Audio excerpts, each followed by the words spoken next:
people would adore me so much.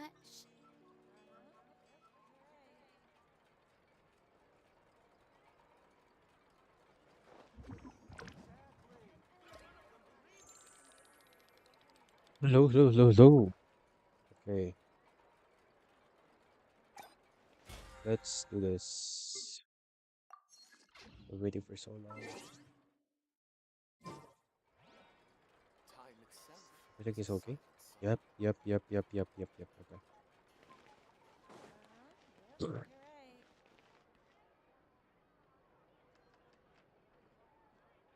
All right, so welcome again to the video. This is a stream, but at the same time, this is a video recording so that I can edit it in the future for your reference, so that you don't have to watch this long as stream.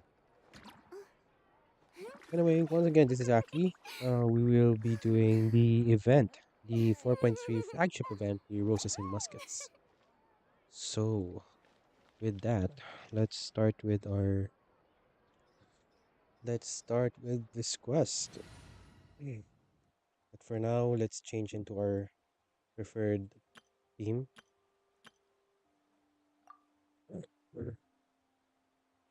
These are hydrogen right here. Tea parties are a must for the well-mannered. Actually,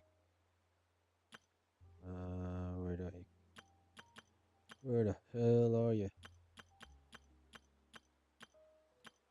Remove this. This world is full. Sh Ugh. By the way, maxed out crowned. That's Anemo, Geo, Electro, Intro. That's 5 out of 2. That's 5 out of 2 elements crowned.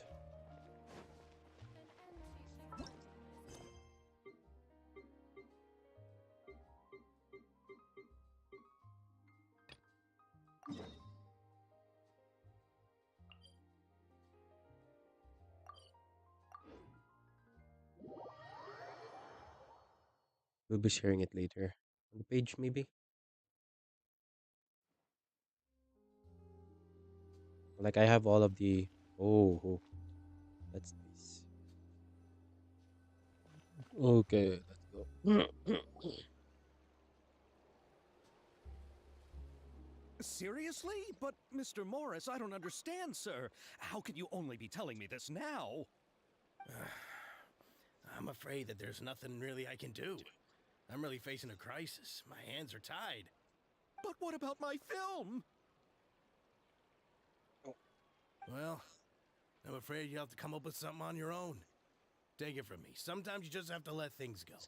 Same goes for this film festival.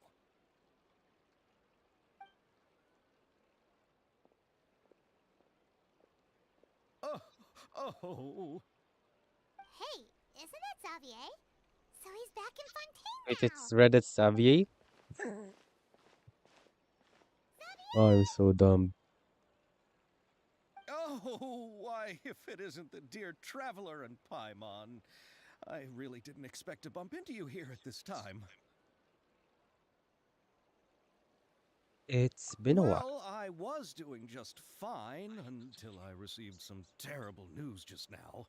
The investor I was working with for my upcoming film has fallen upon some hard times and is no longer able to provide the promised amount of funds. Can't you just find a different investor? Unfortunately, that's not how it works. We had signed an agreement specific to the Fontanalia Film Festival, stipulating that I cannot work with any other investors until the festival is finished. The Fontanalia Film Festival? What's that? That Oh, is want this to your know. first time participating in Fontaine's Fontanalia Film Festival? Yes. Then allow me to fill you in. Okay. The Fontanalia Festival was established to commemorate the legendary Loch Knights, who went on a quest to search for the Oceanids and eventually welcomed the Hydro Arconageria. The holiday is deeply connected to the founding of Fontaine, as well as its unique laws and trials. It's one of the most important festivals for this nation. But what's with that weird expression on your face? It's like you're trying really hard to remember something. Huh? Ah, I was just trying to recall the exact description from the books, in order to avoid any unnecessary a- arguments over semantics. I usually try to recite things straight from the source. Was that a sound effect? Okay, that definitely didn't come from my side. Well, either way, Paimon thinks she gets it now. It's just like the Windbloom Festival in Mondstadt and the Lantern Rite in Lille. Yes, those are festivals of a similar variety. Who doesn't like a good festival? And just like those of other nations, Fontaine will hold a plethora of events around this time each year. Wait, doesn't Inazuma? Oh, right. To commemorate the Loch Knights, people will imitate them by putting on special costumes, raising golden cups, and going door to door asking for pure water. But a few years ago, Lady Farina started to find the whole idea a little drab, and so decided to change the part about pure water to sweets. really doesn't surprise Paimon at all. The whole thing seems more akin to a carnival now, and it's quite popular among the kids. Every year, you can hear a bunch of them saying, "Trial or treat." Oh, it's like a Halloween Oh, that sounds pretty sort fun. of But how does Halloween. that connect back to the film How? festival you mentioned? Ah, yes, it appears I've strayed off topic. I just got too excited after seeing you. Let me get back to the point. The Fontanalia Film Festival is an event proposed by the Fontaine Film Association this year. Now that film technology has matured as a medium, it's the perfect time to introduce more people to the art form. During this time, people may submit films to be evaluated, and the entry with the highest score will be given the Farina Award by the association. The what award? The Farina Award. You know, after the Hydro Archon. They coined it while Lady Farina was still in power, but even though things have changed, no one has made any motion to update the name.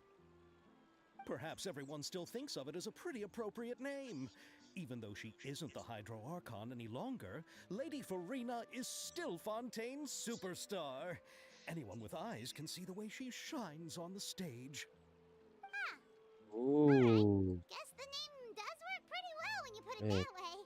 yeah, it really works out well. Oh, but who would have guessed there'd be an issue with the funding? How will I ever explain this to Miss Chiori? Not to say all the other actors who traveled all the way here from Inazuma. Chiori? Sounds familiar. Where have we heard that name before? She runs the clothing store in the Court of Fontaine, Gioria Boutique. Yes, that's her. I asked her to oversee the event's art direction, including the design of the actors' costumes and appearances. Oh, Paimon remembers now! Navia said that her clothes were designed by Chiori, and Kirara's outfit too! Good job. How to Good job. describe her? Well, she tends to be pretty direct and can be very forceful when it comes to dealing with people. The fashion world in Fontaine has dubbed her the Thundering Seamstress. Her Ooh. remarkable designs have led many Fontainians to become very interested in Inazuma. Anyway, Chiori is acquainted with all the actors I've invited from Inazuma. Without her help, I don't think I would have been able to get such an international cast for the film. She really is a kind soul. Who are the actors from Inazuma? Do we know them? How would Why don't the two of you accompany me to the Aquabus station to welcome them? I'm on? Judging from the time, the Aquabus should be arriving shortly.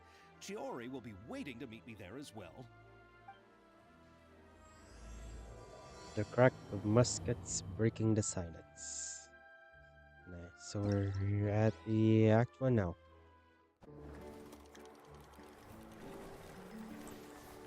Ooh, okay. Thousand base winning here. Phew.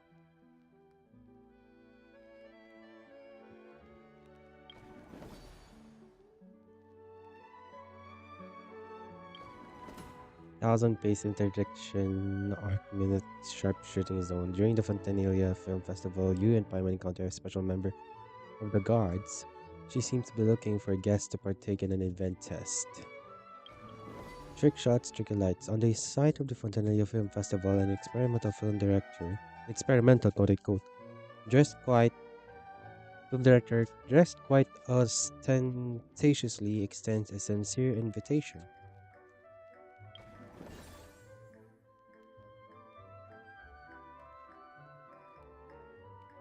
Extreme Drive.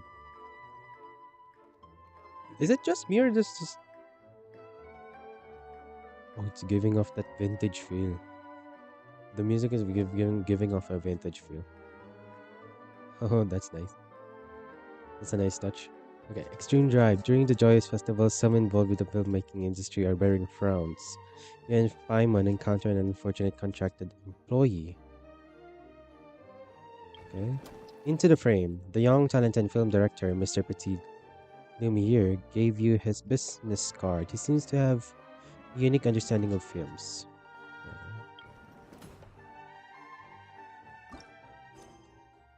Oh, that's okay. That's a lot. Okay, let's go here first.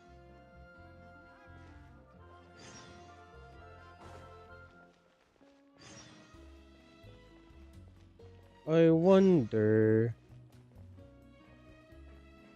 I wonder who this is. Young lady, who are you? Why are you ignoring my reason? Anyway, I'm just kidding. Go to the main Aqua station on the Clementine line. Clementine? I don't know. Here's what you guys know, I suck at reading. Water Fontaine. Vasari Passage.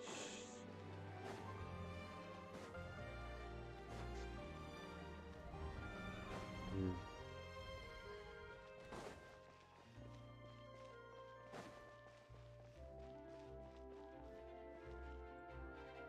Hello? Okay.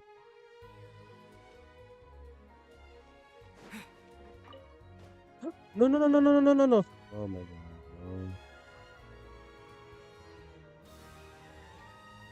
Let me out, let me out, let me out, let me out, let me out, let me out. See, I suck at reading, guys.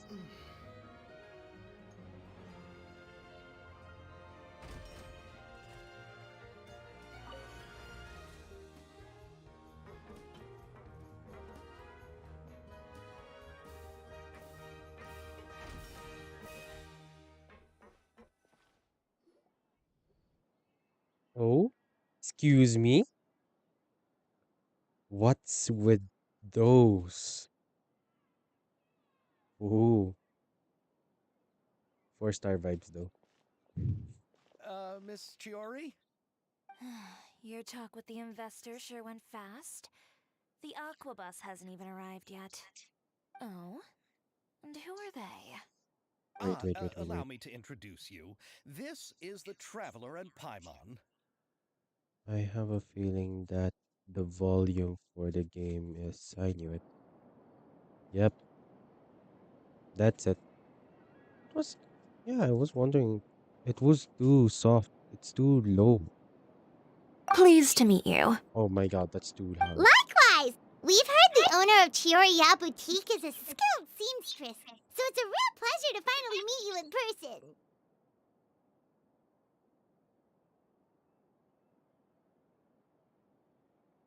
Okay, I think this is.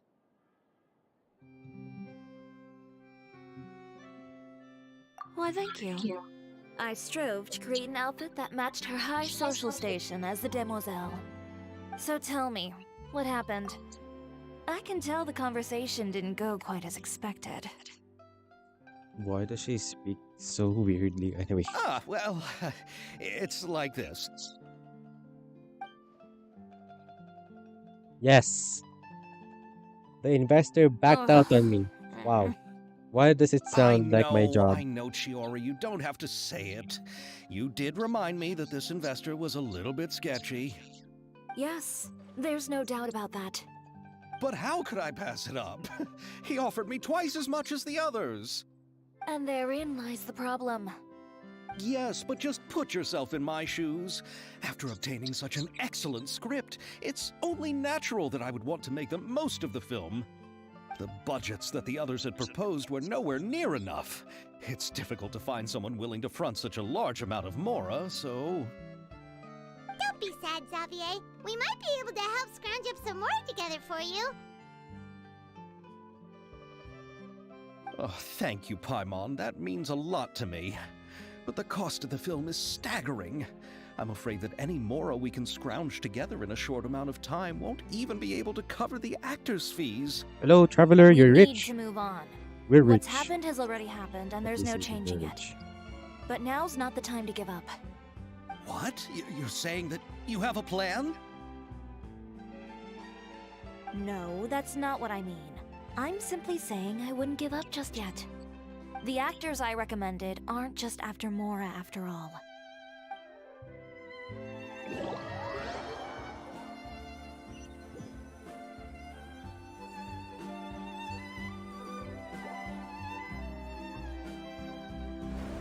Yep. Yep. Oh, she's wearing it. Ah, yes. Really? Then where do you live? We Malazines live in Mercy Village. The only way to enter is from underwater. Oh, you must be pretty tired after work every day, right? I mean, you have to swim all that way just to go home. We are so thoughtful. But some Malazines choose to live in the Court of Fontaine because it's so much more convenient. Yeah, I mean, if you're going to work somewhere, you need to This is our live stop. close by. Oh, we've Unlike arrived, but I haven't even finished chatting with Aval yet. I also enjoyed Aval's introductions to Fontaine along the way. Everything you described was so clear and detailed that we can't help but want to hear more. Thank you so much. I'm usually working here on the Sakura bus, so I hope I'll have the chance to see you again. There are still many more places I'd like to introduce to you.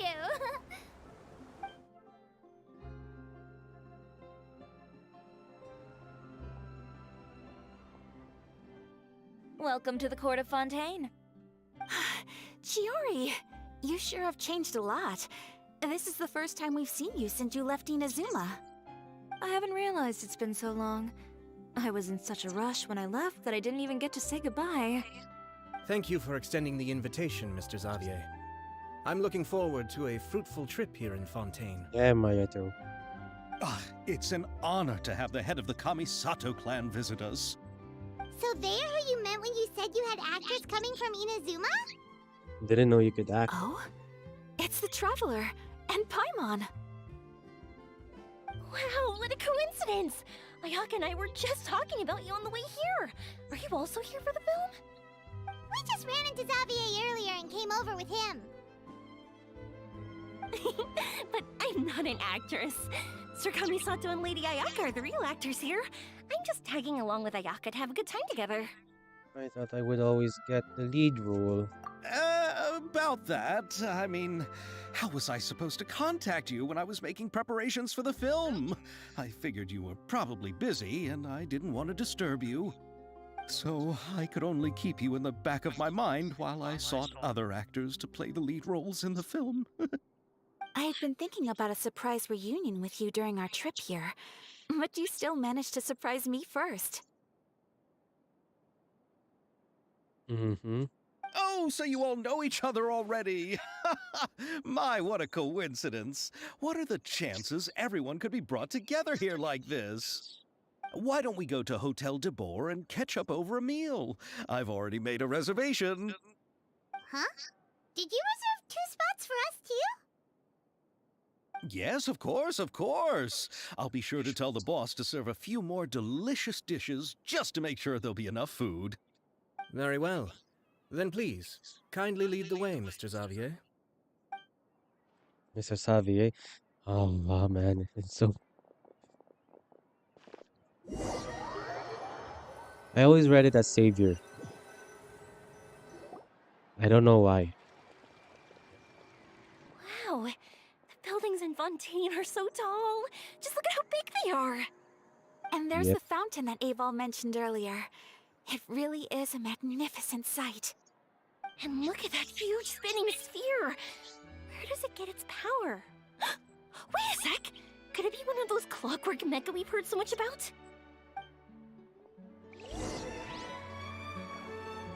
Yo, yo. Low, low, low, low. Okay. Okay. Okay. Okay.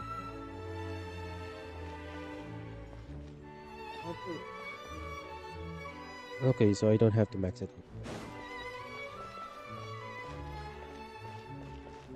Go to Hotel the Board, 2nd floor. Where the heck are we? Let's teleport our way through.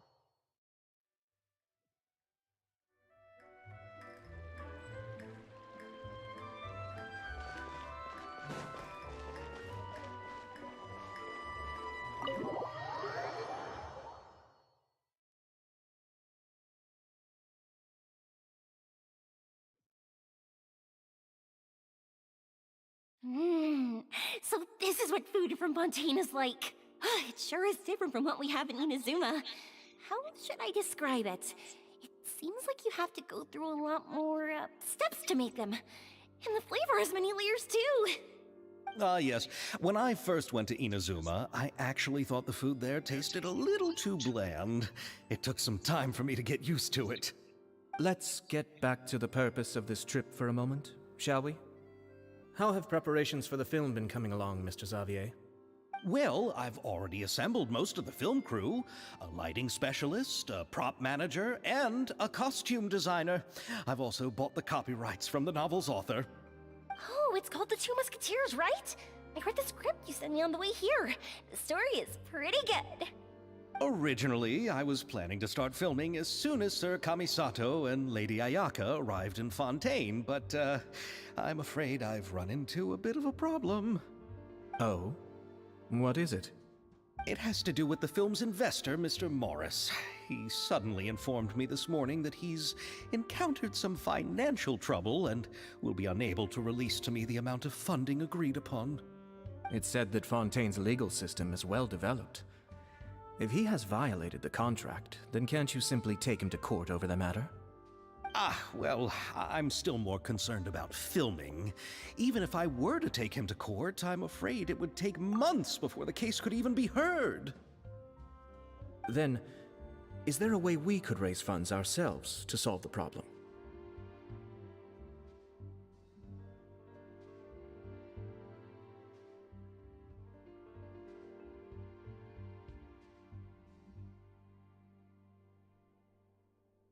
I've considered that option too, but unfortunately, it's difficult to gather such a large amount of mora on such short notice.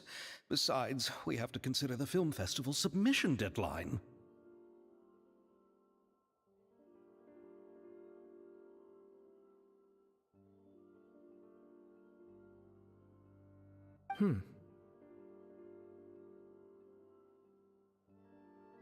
Mr. Xavier, if Ayaka and I were willing to perform for free, would that resolve the problem you are currently facing?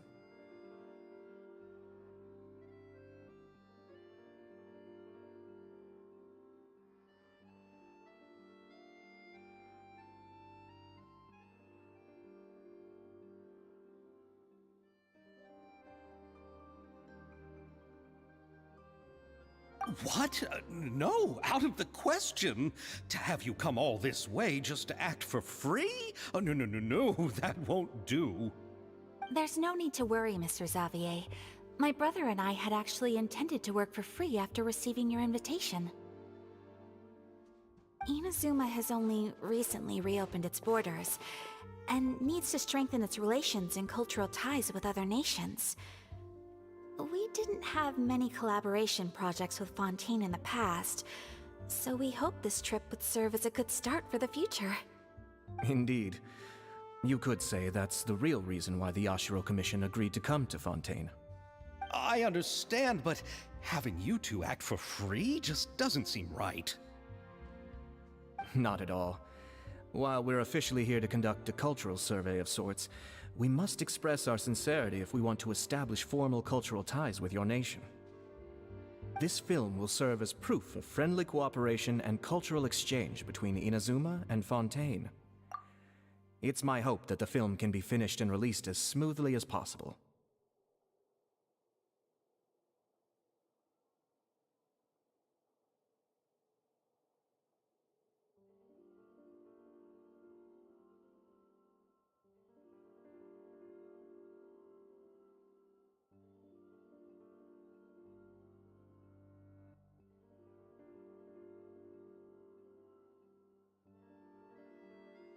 If you still don't feel comfortable with this arrangement, I would also be more than happy to be introduced to some other renowned individuals in Fontaine's literary and artistic circles. All right, I'll do as you say. Thank you so much. I'll make sure to cobble together enough mora now, even if it means selling my house, my camera, and every single family heirloom.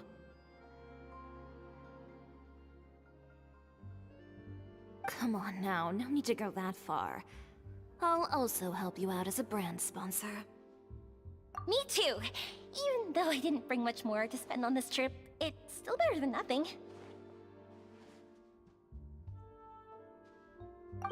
You are too kind, all of you. I really don't know how to. Ew. Alright, enough about that. Now that we have Xavier's savings, my support, and 2 leads who are willing to act for free, I think we will be able to make this happen. So, instead of Mora, you'll help with filming and production. Oh, but how can we help with that? We don't know much about making a film. Alright, pull yourself together, Xavier. Tell us if there are still any open positions left among the crew. All right. Let me think. We still need a camera operator, a clapper loader, and someone to manage logistics.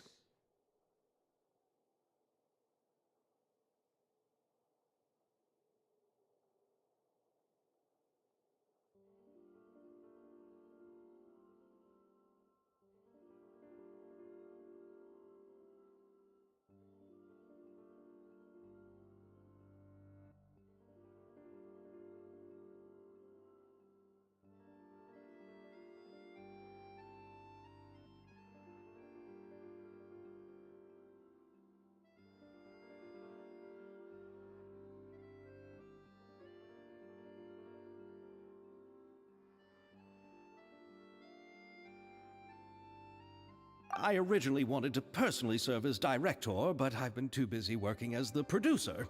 So the positions of director and director's assistant will also need to be filled. Paimon knows what the director and the logistics support person do, but what's a clapper loader?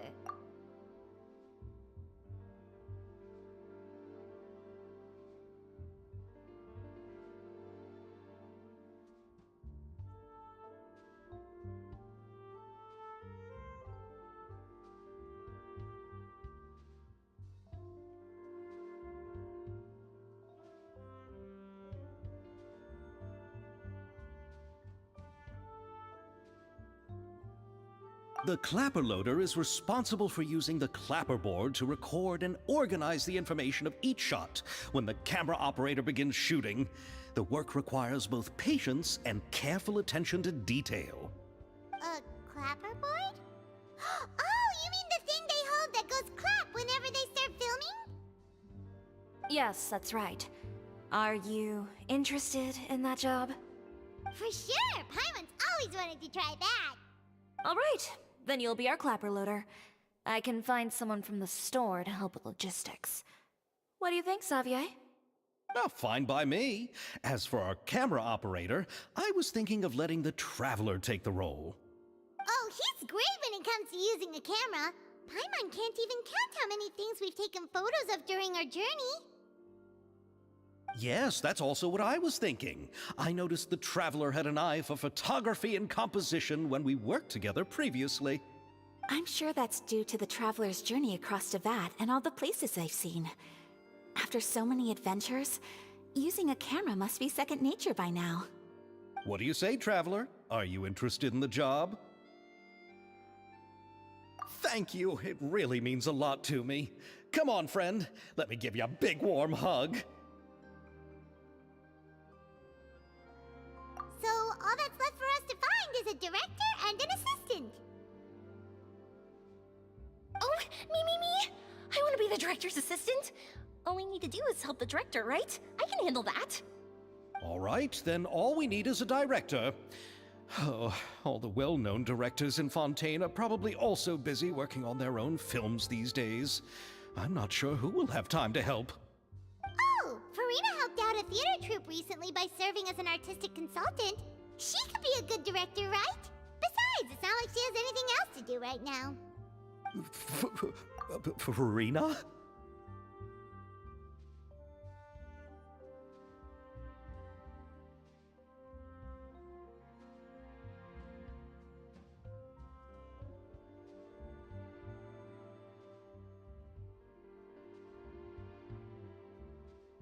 Do you really think Lady Farina would be willing to help us with our humble project?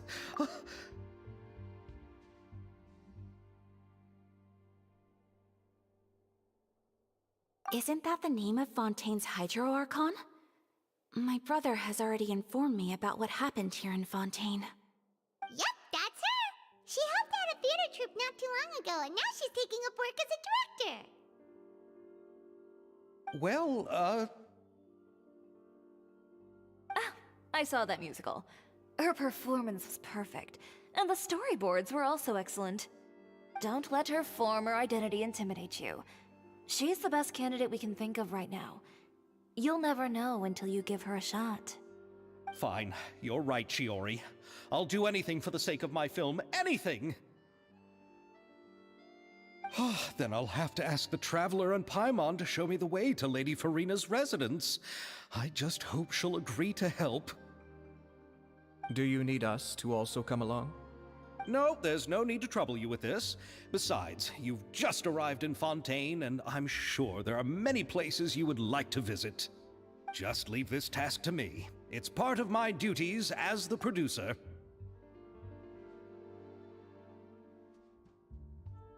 Very well. Then we'll be waiting to hear the good news. I'll go with you. By the way, you might want to consider bringing a gift. And don't worry, we won't simply drop you off at Farina's place. We know Farina pretty well by now, so having some familiar faces there should help your chances. Besides, the whole thing was our idea in the first place. All right, then I'll start making preparations. As for the gift... A gift for someone who was once seen as the Hydra Oricon. I wonder what she would like. I recall that Lady Farina once fancied a clockwork ring, so perhaps I should get another exquisite clockwork contraption for her. Huh? Can't we just bring some desserts, like the Fontanalia mousse? But wouldn't that be a little too cheap? She does like desserts, though. Isn't the Fontanalia festival happening right now? I heard Abel tell us on the Aquabus that Farina introduced the tradition of going door to door and asking for sweets. To do something like that, she must have a real sweet tooth. I agree with Yoimiya.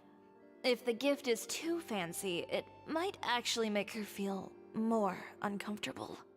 Alright then, let's go buy some Fontanalia mousse!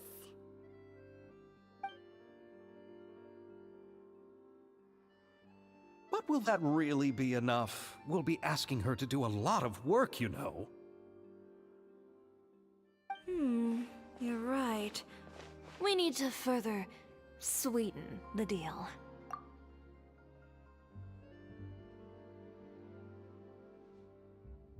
Huh? You want something even sweeter than Fontanalia mousse? Yes, we'll need a gift that's sweeter than any dessert in the world. But what could that be? Your words of praise.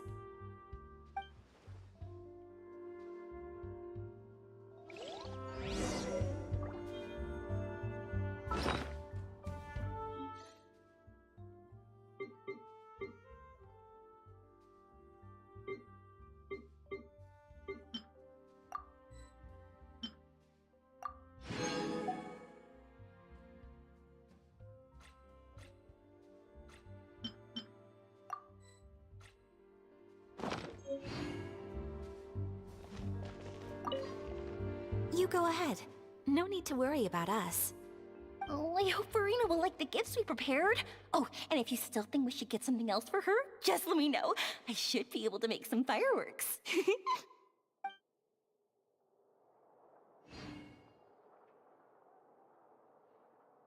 Yo, I've been speaking here and without any. Oh my god, why? No mic. Looking forward to the good news. I think Streamlabs is just telling me to shut up and just play through. Forget about me. Anyway, okay, I have to make sure. I'm making sure now that the microphone is on. How is it off? Like, why did I even? Why did I even turn it off? Man, I've been adjusting my mic here in the interface and then. Anyway, we cannot bring back the past. Wow, big word.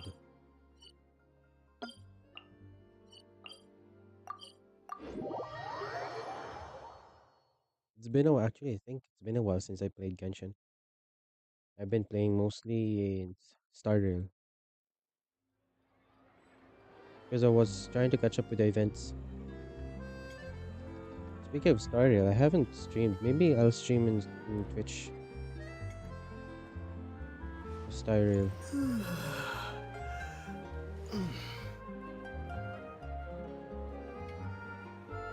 Yeah, maybe I should.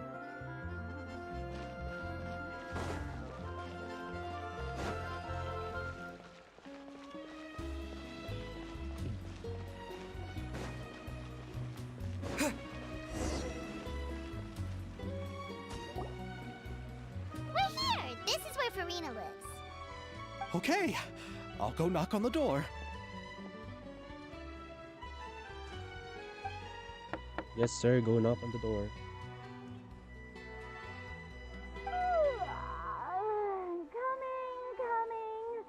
Coming. Seriously, who's knocking before afternoon tea? Make me honest, well. Huh? Who are you? Bro.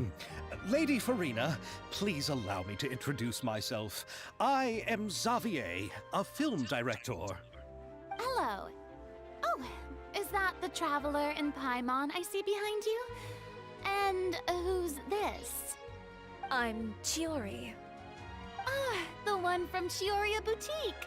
Hello, hello. So, what are you all doing here? Do you need something? Did you just get up, Farina? It's already past noon, you know. Bro, Paimon, stop. Like, yo, you have it. You know, Paimon, I'm having doubts. Like, I'm having suspicions. Do you have any bad blood with Farina? Like, I know she's been very, sassy. And, what do you call this?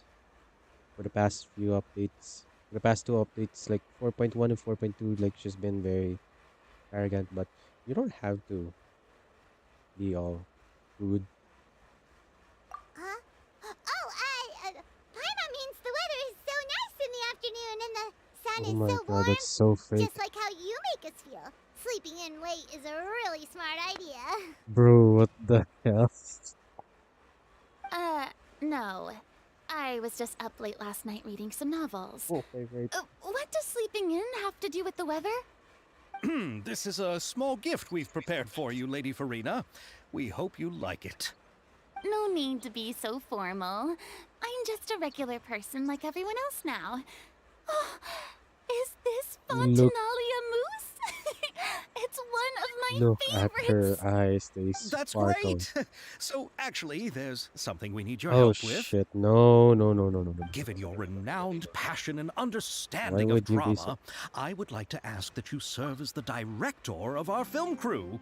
Why would you be so direct, man? I swear, I know you're a director, but why would you have to be so direct? Oh, but didn't you just say that you're a director? Yes, but for this particular project, I'm mainly working as a producer. Besides, I'm sure that your understanding of the performing arts far surpasses my own, Lady Farina. Are the Traveler and Paimon also part of the film crew? Yep, we sure are. Paimon's the clapper loader and he's the camera operator. Camera operator? That can be a pretty technical job, and it directly affects the final quality of the film. Are you really up to it? I have experience, I can show you if you like. Wink, wink. No, I'm not questioning your abilities. It's just that I've never really seen you use a camera before. Right. Maybe you can come up with a test for the Traveler and see for yourself. If he can satisfy you with his camera skills, then you'd have nothing to worry about and can join the team. What do you say? You sure are getting better at rolling with the situation, Paimon. Oh, I do wish to see how skilled the Traveler really is with a camera. Alright, how about this? We'll work with what we have. I'll give you some scenarios and see if your work is up to my standards. Whatever you say, Director Farina. Very good. It's essentially essential for the camera operator to understand the director's vision. I'll make my decision after seeing your work. Are you ready? I have high standards, you know. Please wait a moment. Sure. You can come back once you've reviewed the basics of film composition and feel ready. Oh.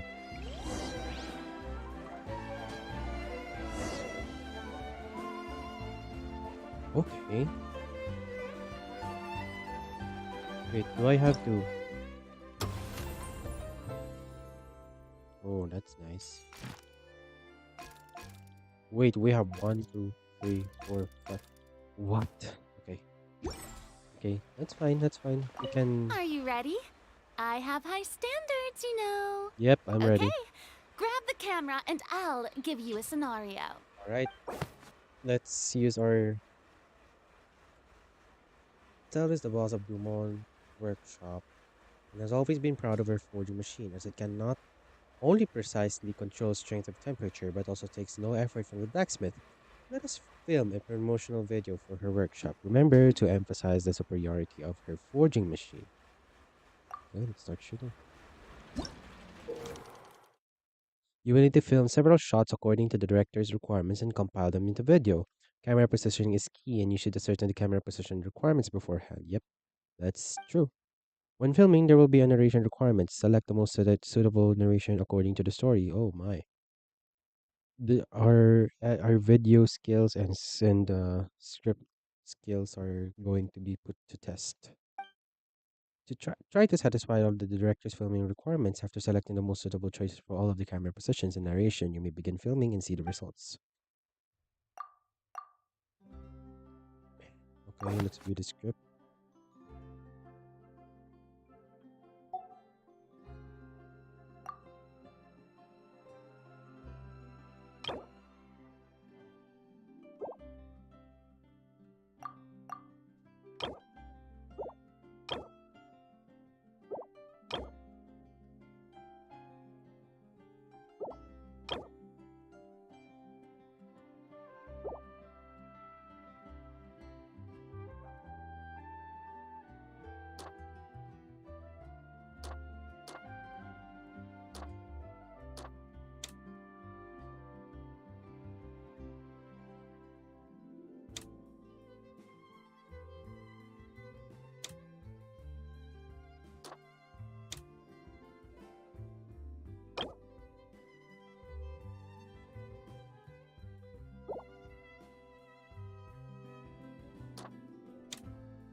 Hmm.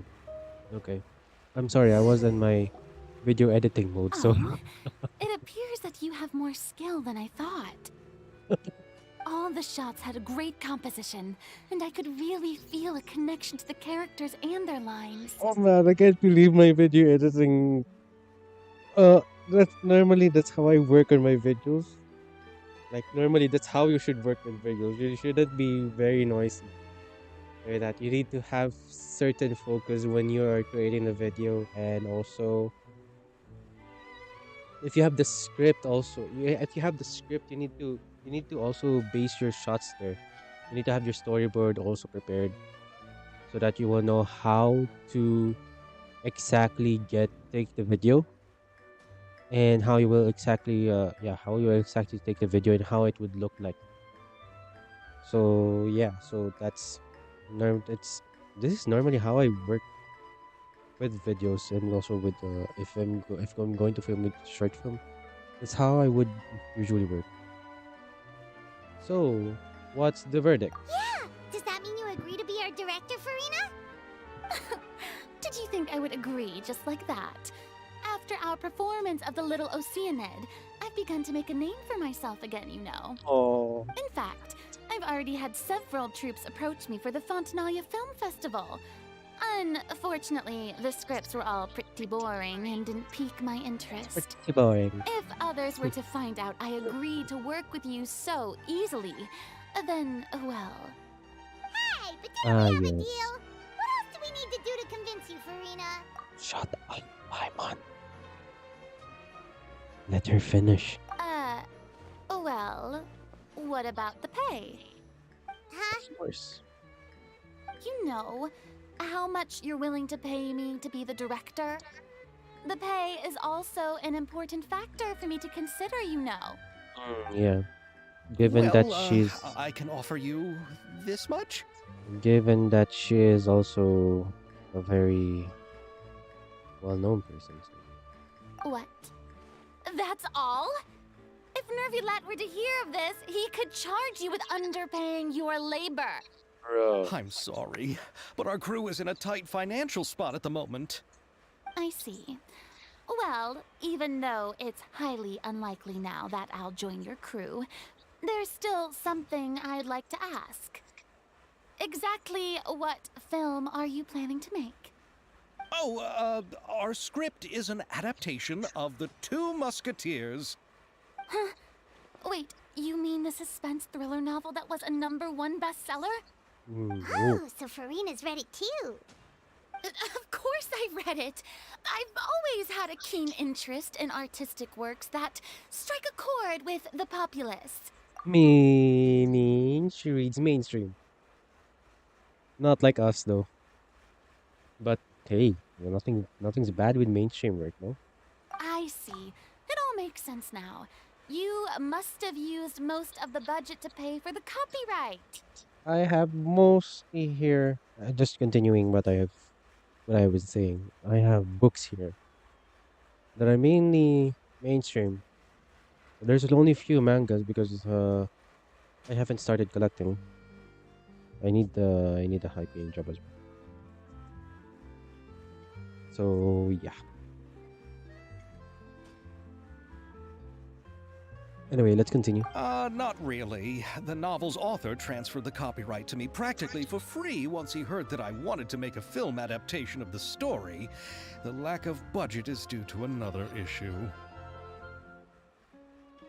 He probably just wants to get his name out there. So, Mora isn't the most important thing to him right now. It reminds me of a delivery courier who wears one of my designs while traveling all across Teyvat. I didn't charge her much for the outfit either. The exposure she provides for my brand is well worth it. So, are you a big fan of this story, Farina? Well, it's alright. The pacing of the story is good, but the character relationships could use some work. When I was reading it before, I always felt like some things were left on a rather unsatisfactory note. I have high standards, you know. Yep. Ahem, Mr. Xavier, if, hypothetically speaking, I agree to be the director, how much freedom would I have in terms of script revisions and creative interpretation? Oh, as much freedom as you would need. I wouldn't dare doubt the tastes of Fontaine's greatest star. Yeah. Good! Then I'm free to alter the script as I see fit. Absolutely no problem. Now's your chance to make a film that you love. All right. It seems that your crew really can't go on without my care and direction. So, you agree? Yes, I agree. Although the pay is well below what someone of my caliber deserves. A great script calls for a great director. Yep, that's what I'm talking I about. Let's mustn't let go. a perfectly good story be ruined due to lack of funds.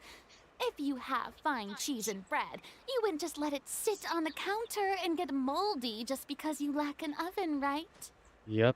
Oh, Hydro Archon above! I'm not dreaming, am I? Somebody pinch me. There's no more Hydro Archon, you know. And it's still a little early to celebrate.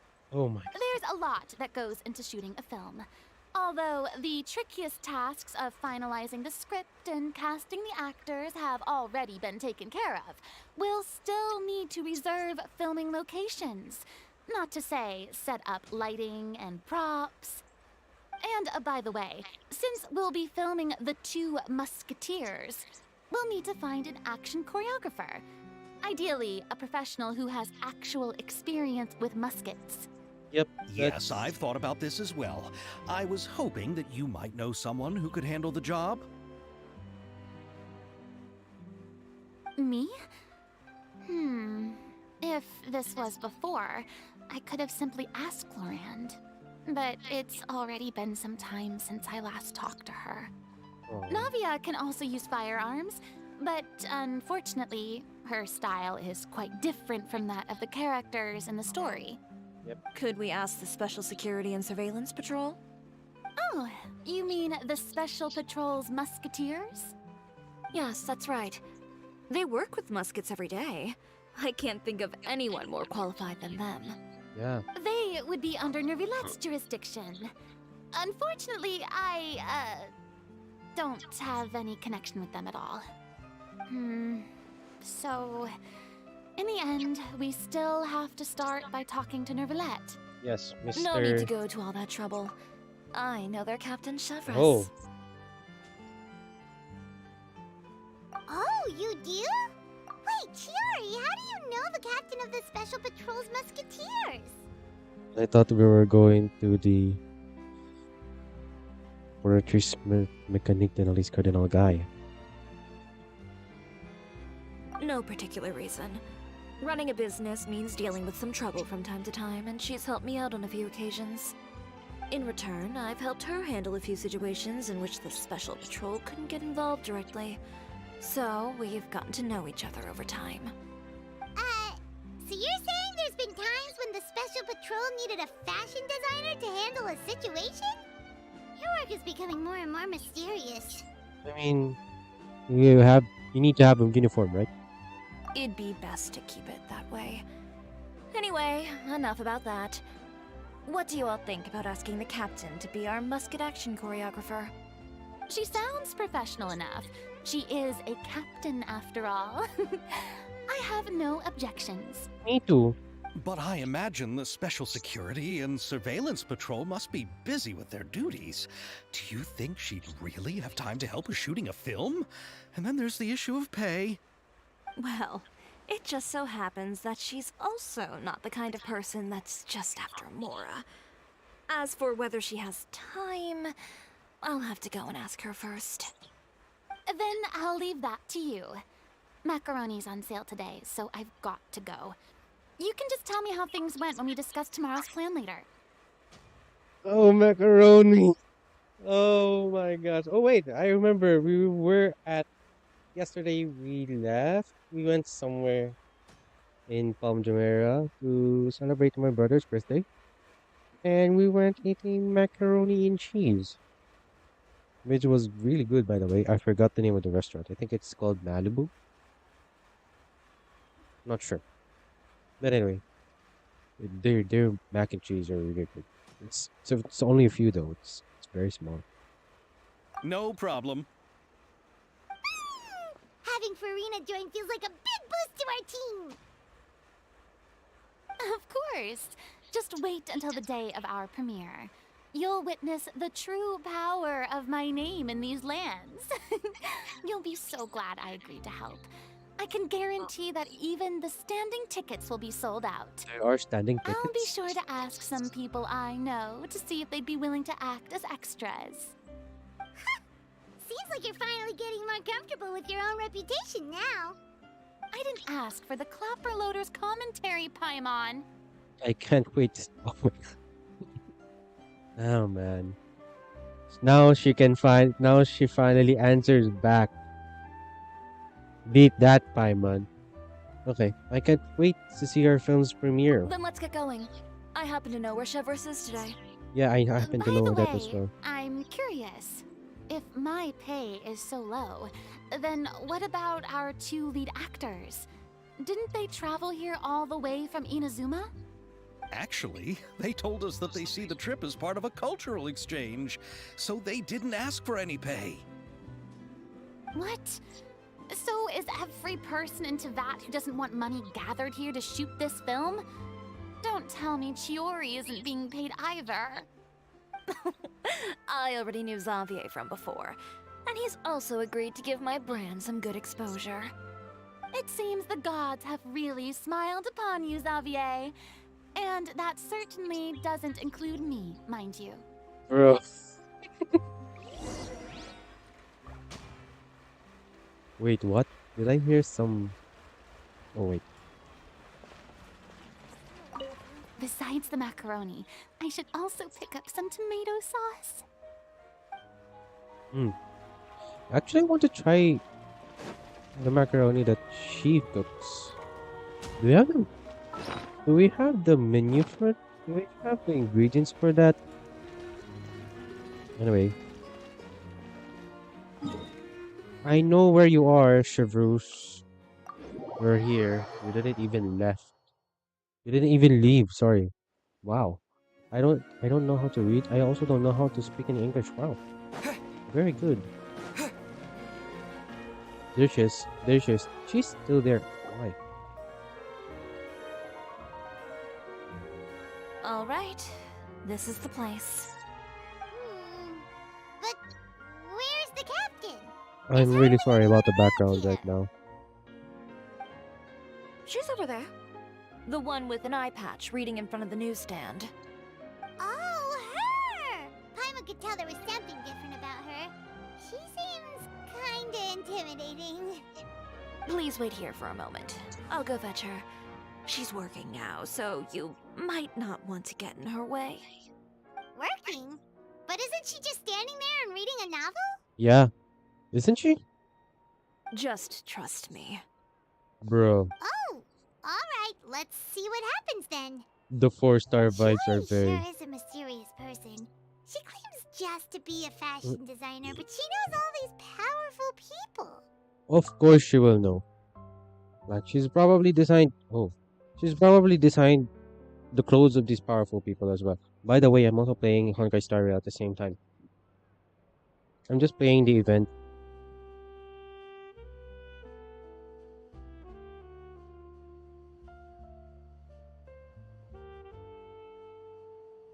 Wait.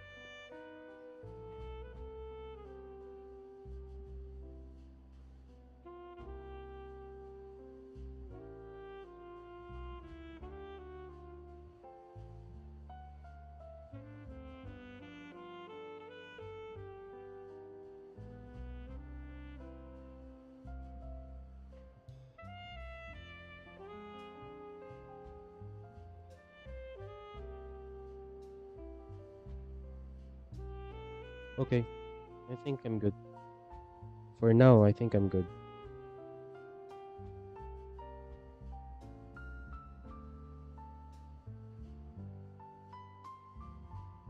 I'll play this later.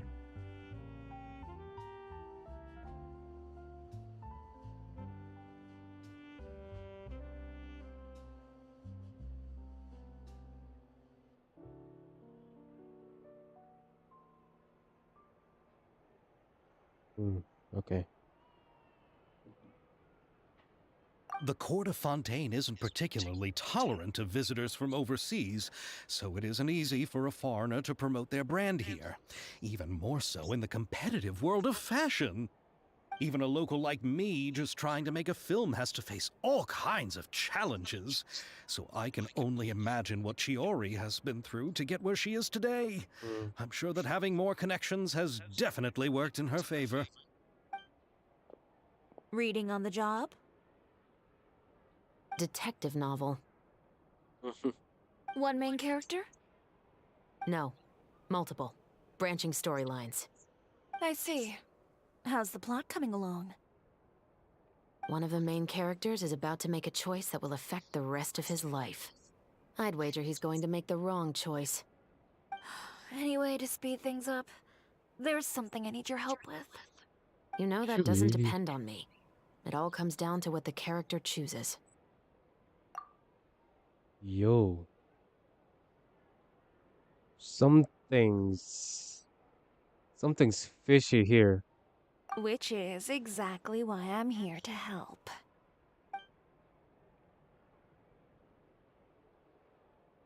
Yep, that is something fishy.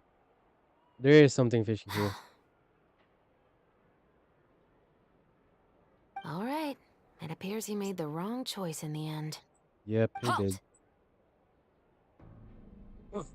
Yep, Huh? there we go. What's going on? Hand over whatever you're holding. Oh, it's just a book. I didn't buy anything else. Then I'm sure you wouldn't mind letting me have a look.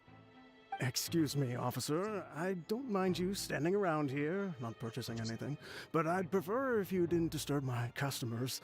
It's bad for business, you know? Don't give me that act. You won't be able to get off so easily either. I am Chevras, captain of Fontaine's Special Security and Surveillance Patrol. I will say this one last time. Hand over whatever you're holding at once. Oh man. And before you do anything unwise, let me remind you that I'll have you on the ground before you can even think about making a run for it. All right. I'll give it to you. But please let me say something first. If there's any contraband in that book, then the shopkeeper here is the one who slipped it in. I don't have anything to do with this. Oh Wait, you really? Trying to leave me on the hook, huh? You were the one who said you wanted it. Save it for the interrogation room. Take them away, Letelier. Oh, something was really happening. So that's why she was there. What's The whole going time. on here? One second you're reading a book, and the next you're escorting people away. And who are... Oh! Aren't you the traveler who's been all over the papers recently? Chiori, I'm assuming what you wanted to ask me about has to do with them, right? Maybe I can let you in on what's happening then.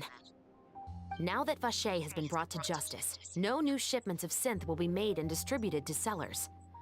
The Fontaine guards have been busy collecting the remaining synth still circulating on the market. Thanks to a tip from our reliable source here, Okay. this should be the very last batch. Oh, so you were pretending to read a book in order to catch the bad guys. But that took too long. Oh, Paimon almost forgot to She introduce was there the ourselves. whole day. Paimon is Paimon, and this is the Traveler and Xavier. Hey, I'm Chevras. You probably already heard me introduce myself, so I won't bother repeating it. Why didn't you just arrest them immediately? Yeah, why didn't you make a move as soon as you had the chance? Were you worried that my intel wasn't accurate? Sus. I wanted to see if the shopkeeper would turn himself in first. All he had to do was come up to me and say that he didn't know where the synth had come from. If he did that, then I wouldn't have had to press charges on him. He had the whole day to turn the synth over to Chevras. But instead, the moment I came up and blocked Chevras' line of sight, he took the opportunity to sell it off. Bro. Yep, he made the wrong choice, even though the right choice was right there in front of him. But you knew they wouldn't make the right choice. Yeah, I knew. I was just hoping I'd be wrong for once. Enough about that, though. What did you want to ask me about? Oh, you see, it's like this. Hmm.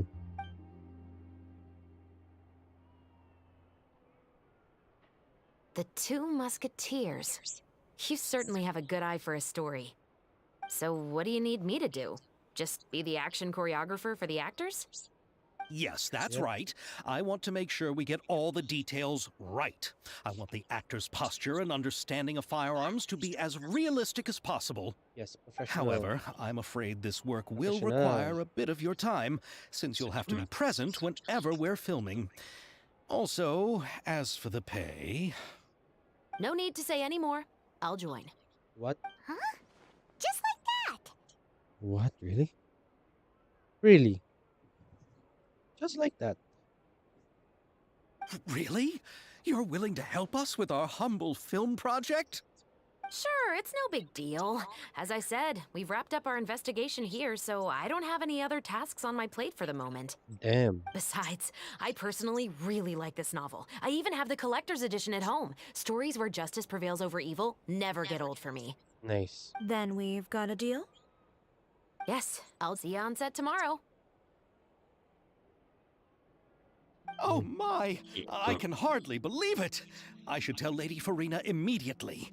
Oh, and I must tell the prop manager and lighting technician to get everything ready. We start filming tomorrow! Bro. Calm down, Xavier. The film is going to take more than just a day to finish. Still, I should also head back now and start preparing the actors' costumes and makeup. Oh, right. Guess that's it for today then. Yep, that's it for today. Not for the stream Traveler, though. Paimon, Oh, please wait, stay what? for a moment. I have something to tell you. Then I'll take Xavier back. Poor thing. He's so excited that he can't even walk straight anymore. I don't want to spend our first day fishing our producer out of the fountain. Just like how I fished out Hyman out of the. Anyway, see you tomorrow. I think Xavier would probably be able to hold himself together. He'd better.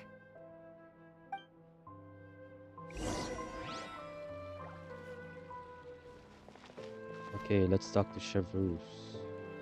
Where the hell are you? Oh, she's there.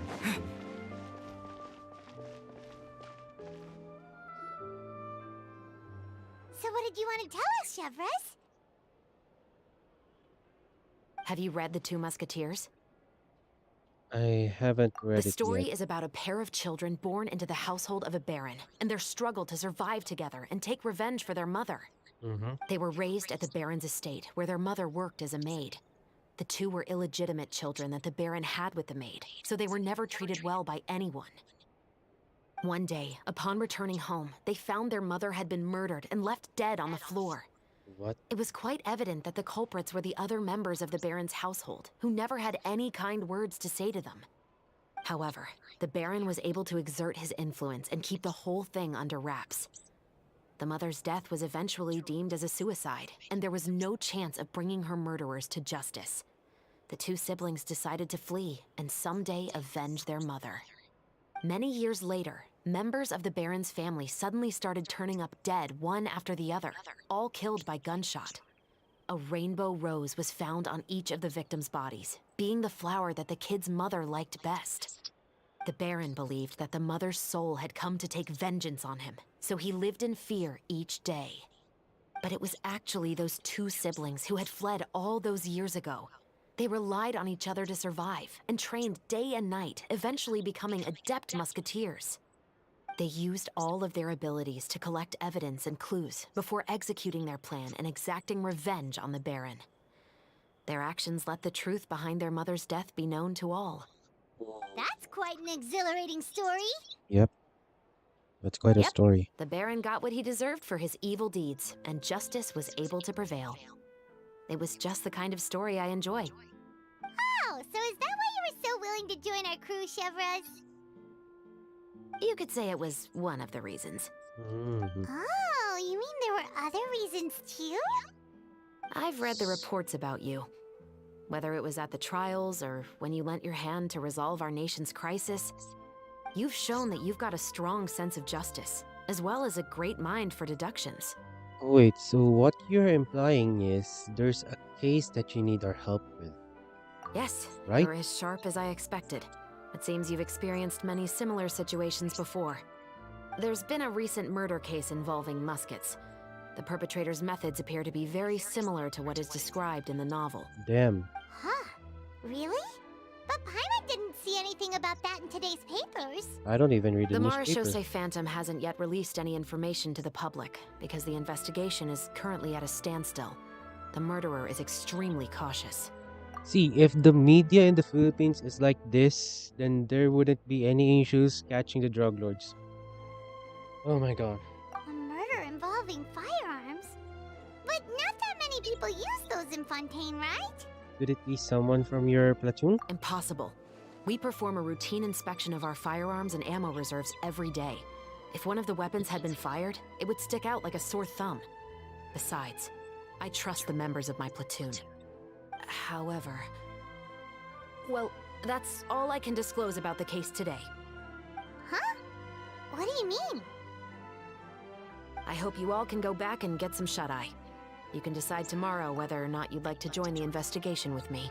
Oh, she has a suspect and it's one of hers. I'm aware this might not be the ideal time to add more to your plate, but the more capable people we have, the better the chances that justice will prevail. Can someone from the Special Patrol help you investigate? Carrying out investigations isn't actually supposed to be our responsibility. Our job is to apprehend the perpetrators. Finding them is really up to the Marechaussee Phantom.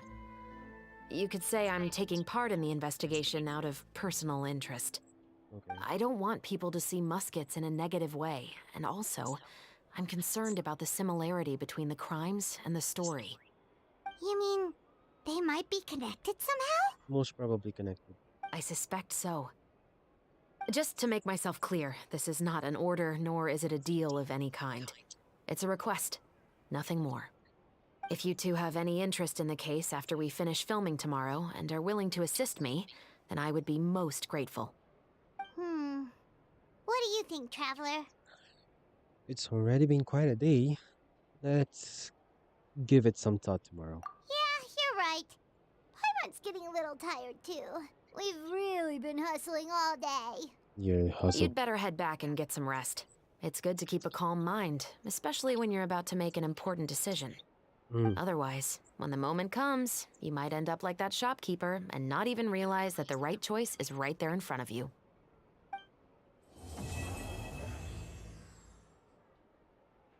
Okay, that's Act 1. Let's go with Act 2. Wait, do we have enough thermos? Yes, we do. Okay. Oh man, come on. Come on, man. Don't do this to me. I have none, man. I have none. Okay. That's one commission. Okay. Let's see. Fontanelia film.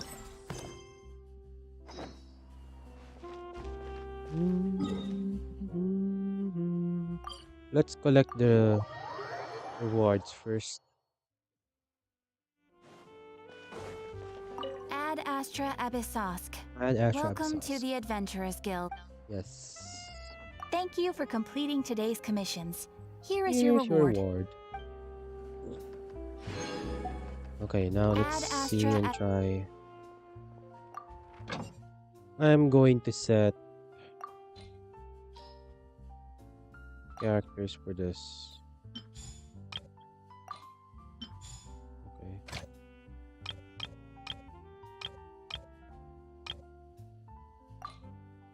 I'll have Yelan do this. Inazuma. Do you have anything notable in Inazuma?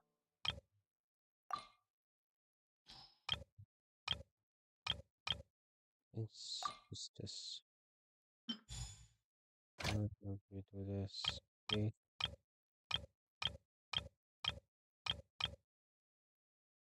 I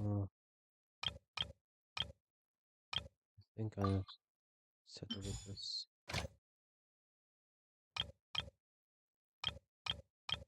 Okay.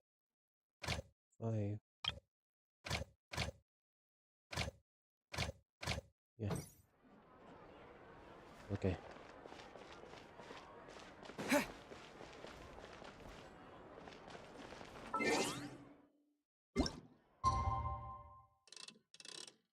Wait, we can just do the events. Joyous gift. Right. We wanna get that. So okay. Event. Let's go.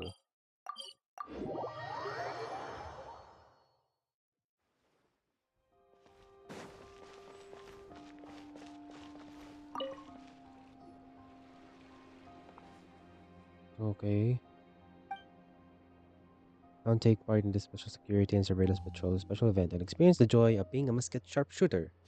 Musket sharpshooter? Not a concept we're too familiar with. Looking at the stall at this guard setup, Simon can't help but wonder what the event she mentioned. Oh my god, it's autoplay. Ah, it's a Super Senate boss level forces. What in the blazes are you doing here? What? Okay. If you to help me promote me, I'll be able to hit my quota for sure. Who in the what now? That blah blah blah person saying isn't another weird nickname for Paimon and the Traveler? Is it? That's right. It's a title for you too. That's becoming popular among some members of the guards. It is. We even got this name from the previous event. You might not remember, but we'd actually met before. But considering how ordinary looking I am, and the fact that I'm just a mediocre sharpshooter, I'm not surprised that I didn't leave much of an impression. Serena is probably that person who was with. Oh yeah, it was. She was with Hania.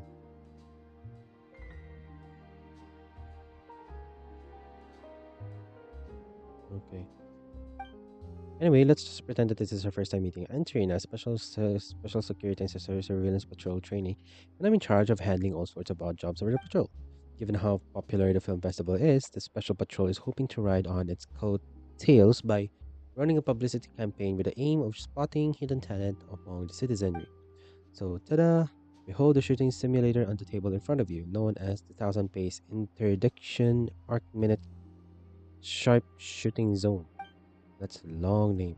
This thing looks like a little model of Court of Fontaine. Huh, but not just the Court of Fontaine. This sand table allows you to change the area, so you can switch to wilderness scenery if you want. Much less spectacular than the Court of Fontaine, though. Combined with a special pair of optical goggles that the Fontaine Research Institute developed for us, it lets you simulate taking out enemies from on high, just like a real special patrol sharpshooter. Oh, I like this.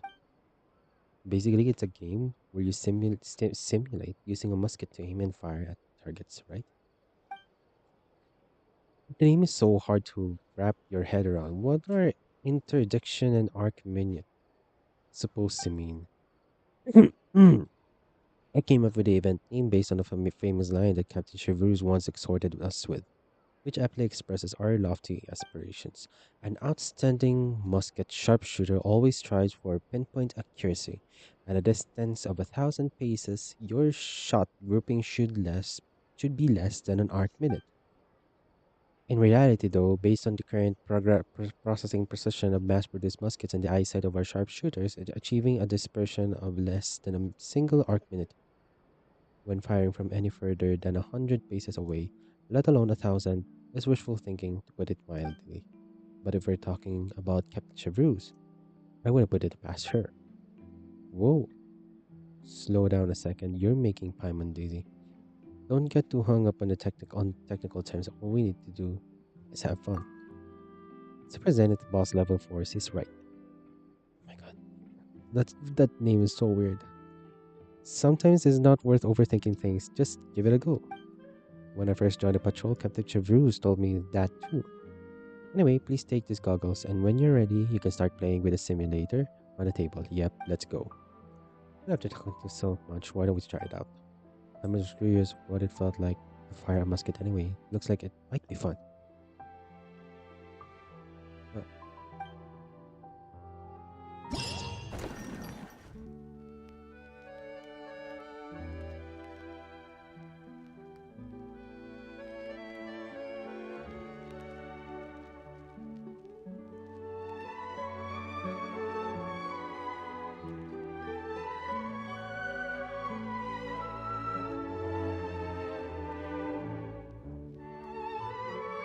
Okay, let's go to the challenge. Let us play Counter Strike Genshin Edition.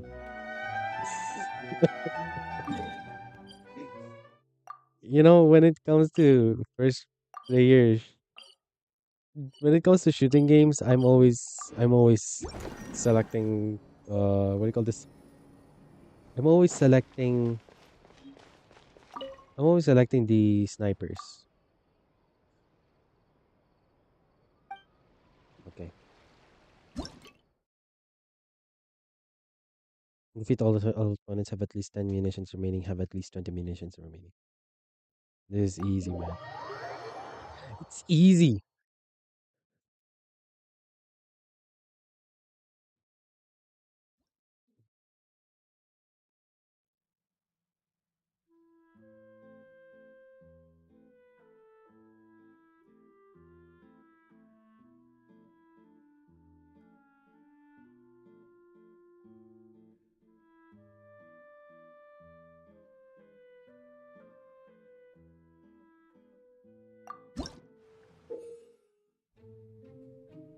Thousand pace. Yeah. In thousand pace introduction, arc minute sharp shooting zone, you will use special optical lenses to aim and shoot opponents. Press the aim button to start aiming. Aim at your targets and press the shoot button to fire bullets at the target your lens is aimed at. Defeat all opponents to complete the challenge. Okay, so we're having that echo sound effect because we're in Poson. It's echoing there. Ammunition is limited to in some scenarios. Utilize the limited ammunition to defeat all enemies. How many enemies are there? That's the question. Adjust horizontal camera sensitivity. Aim. Oh, no need.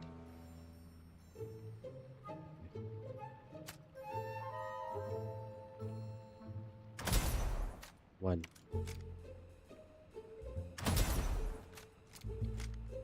Two.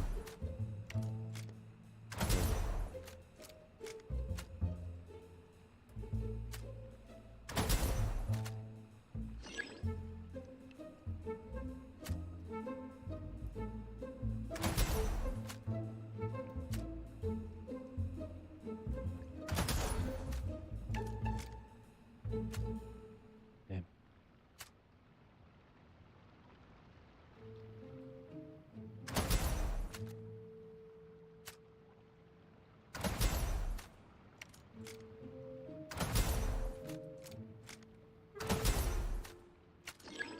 Easy.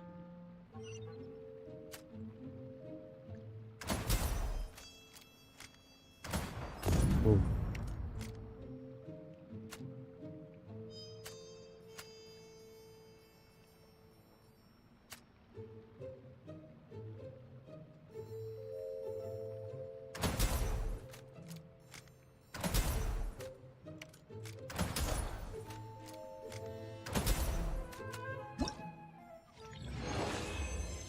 Nice.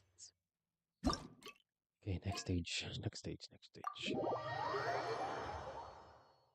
What's the what's the okay, defeat all enemy while protecting a high value target. Okay, a high value target may appear in certain scenarios. Defeat all enemies while protecting this target. Oh, adjust horizontal camera sensitivity. Okay, I think I may have to.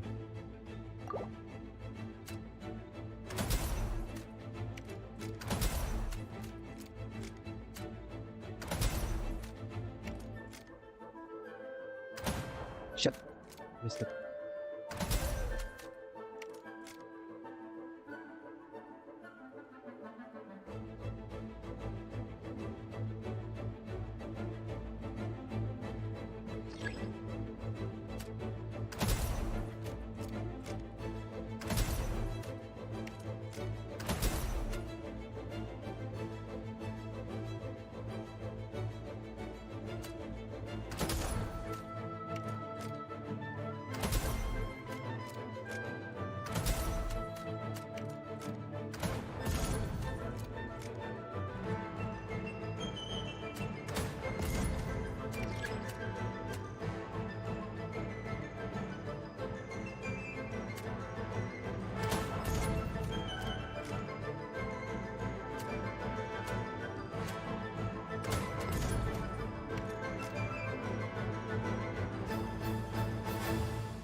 Oh, okay.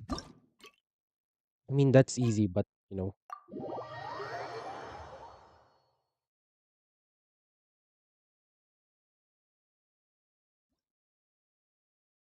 need focus.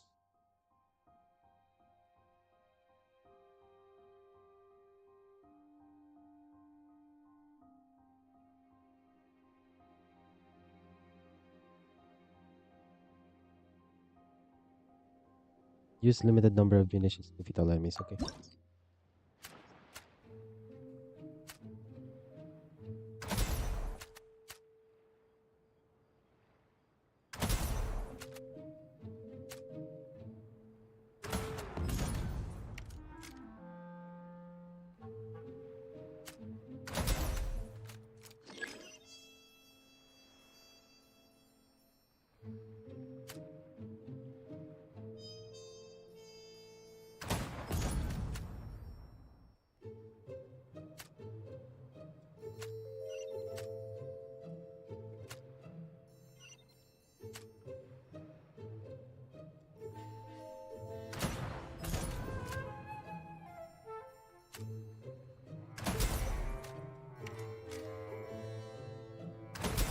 How are you going?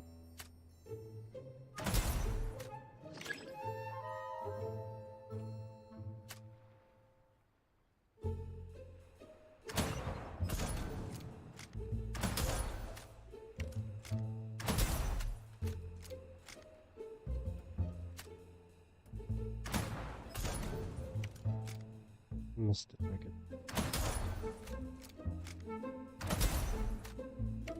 Where the hell are you going?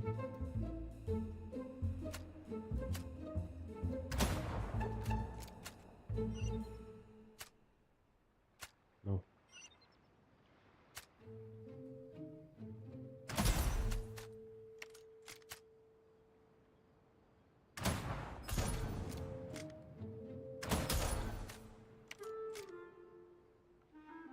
Shh. How many munitions do I have? Okay.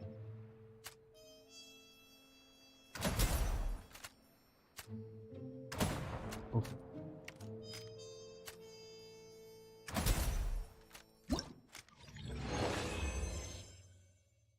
Hey, again.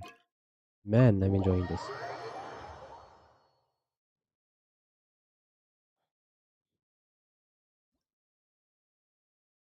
Defeat all enemies while protecting the high value target. Oh my god, I hate this. Help. Oh shit. Oh.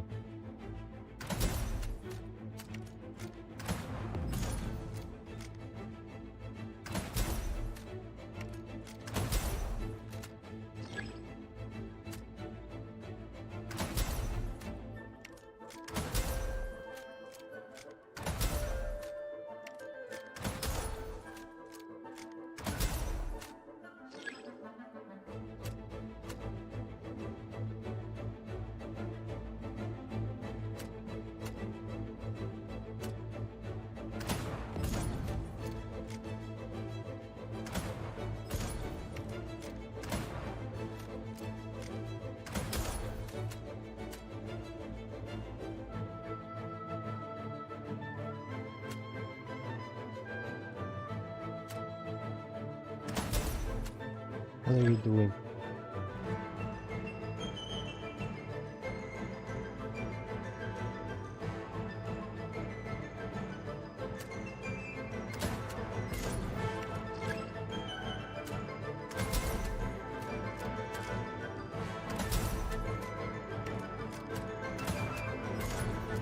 Bro, I can hit this without being zoom. Okay, have to zoom.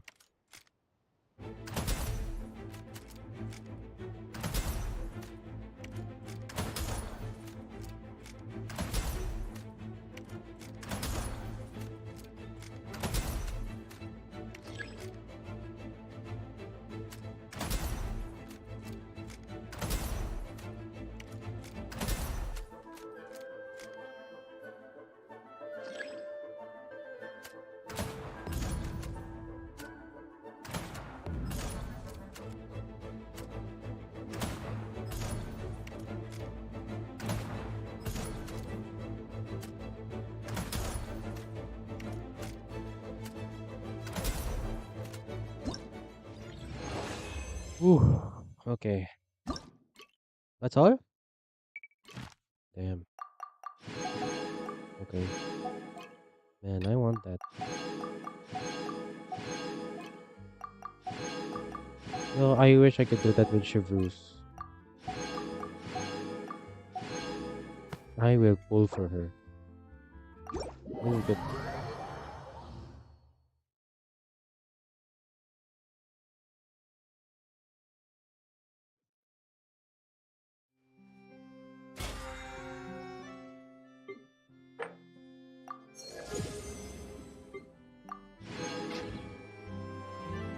I miss playing FPS games. Should I give it a try again?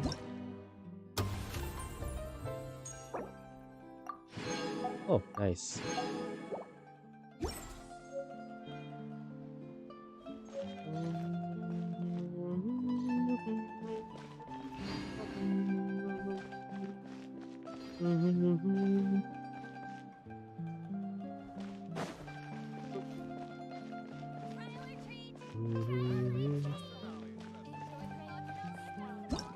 Which event should I try again?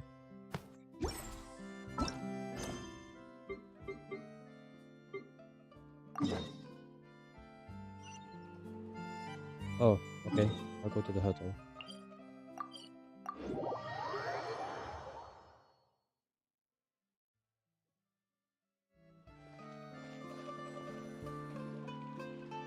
Ayaka, Yoimiya, you're already here! Good morning. Xavier said yesterday afternoon went well. Yep, it went really well. Yeah, and how about you, Ayaka? What were you up to yesterday?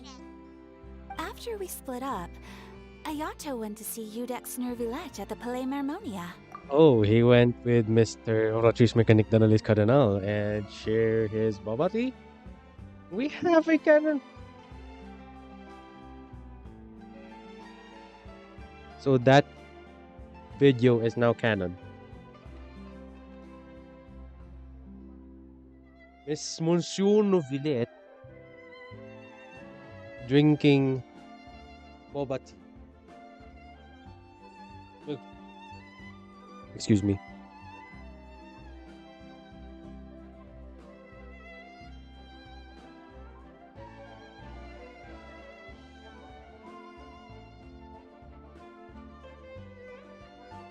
Man, girls are crazy. I swear. Yeah, hey yo, wait, we be right back, be right back, be right back.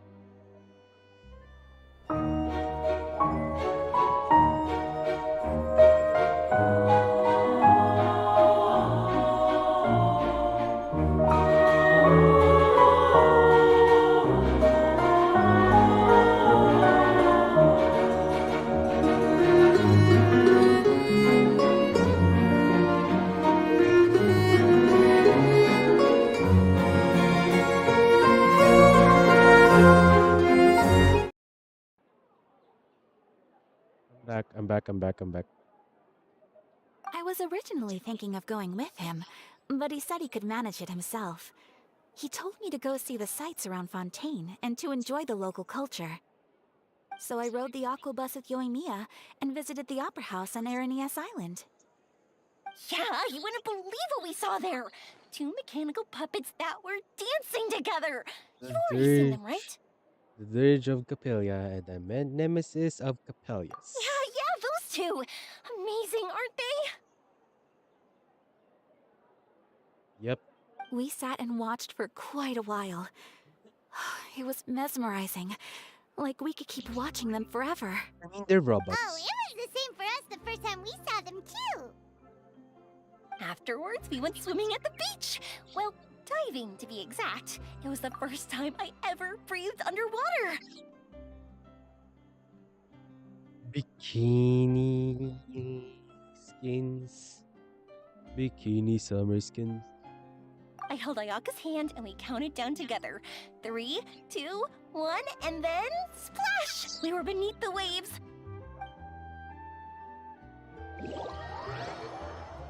Yoimiya, I'll be getting you. I'll be getting you. Wait for me. Just wait for me. first, I didn't dare to open my mouth. But once I couldn't hold my breath any longer, I decided to take a big breath in. Turns out the water wasn't as salty as I imagined. It didn't really taste like anything at all. Before I knew it, I was breathing like normal down there. It was an amazing feeling. Ayaka said I was too nervous and needed to loosen my grip. She got used to everything way faster than I did. You breathe underwater? I knew that the Traveler could do it, so I had no doubt we could do it too. That helped me feel at ease as soon as we dove in. The underwater world in Fontaine truly is beautiful. I love seeing the romaritime flowers blossoming underwater, like little candles lighting up the streets at night. How are they able Yeah, to and there were breathe so many creatures underwater? that we've never seen in Inazuma. Like those fish that shimmer like a sword blade. Whoosh! Oh, and those big fish that call when they see people. Ooh. Oh, you mean hunters rays and blubber beasts? I just love the name Blubber Beast. Just wait till Pops and the others hear about this. They probably won't believe a word I say.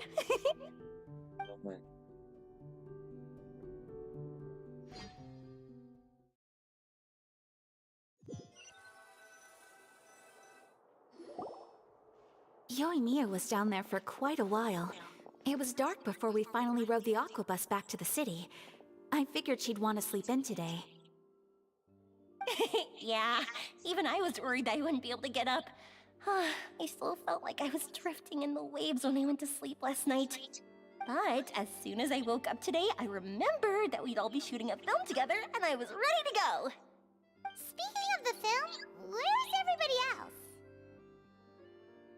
Yeah, My brother where's and everybody Xavier else? were speaking to the restaurant owner about using the place as a filming location.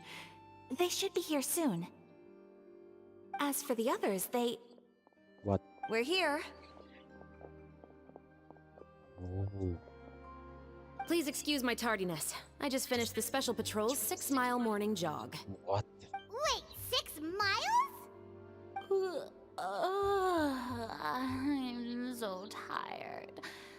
I heard you all chatting, so I decided to come down.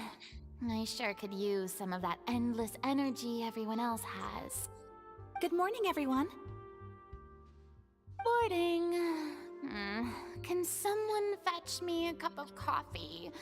More milk, hold the sugar. Sure, I'd be happy to do that for you. What? No, you can't go anywhere. Please, have a seat over here so I can get started on your makeup. Ugh, the last thing I want is coffee stains on my costumes. I can get the coffee. It's the perfect job for an assistant.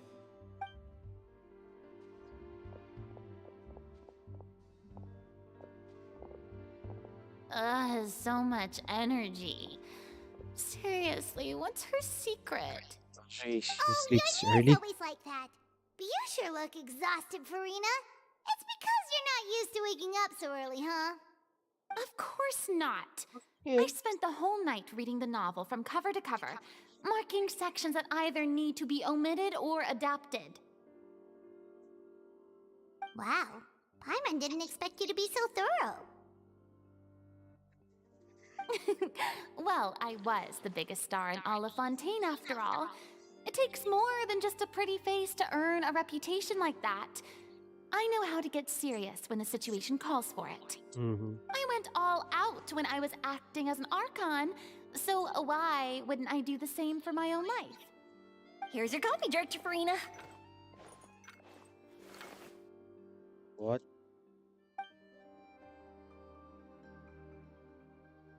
Oh, thank you.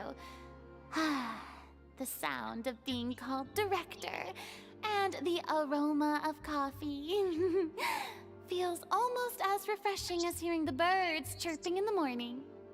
Ah, it seems everyone has managed to arrive on time.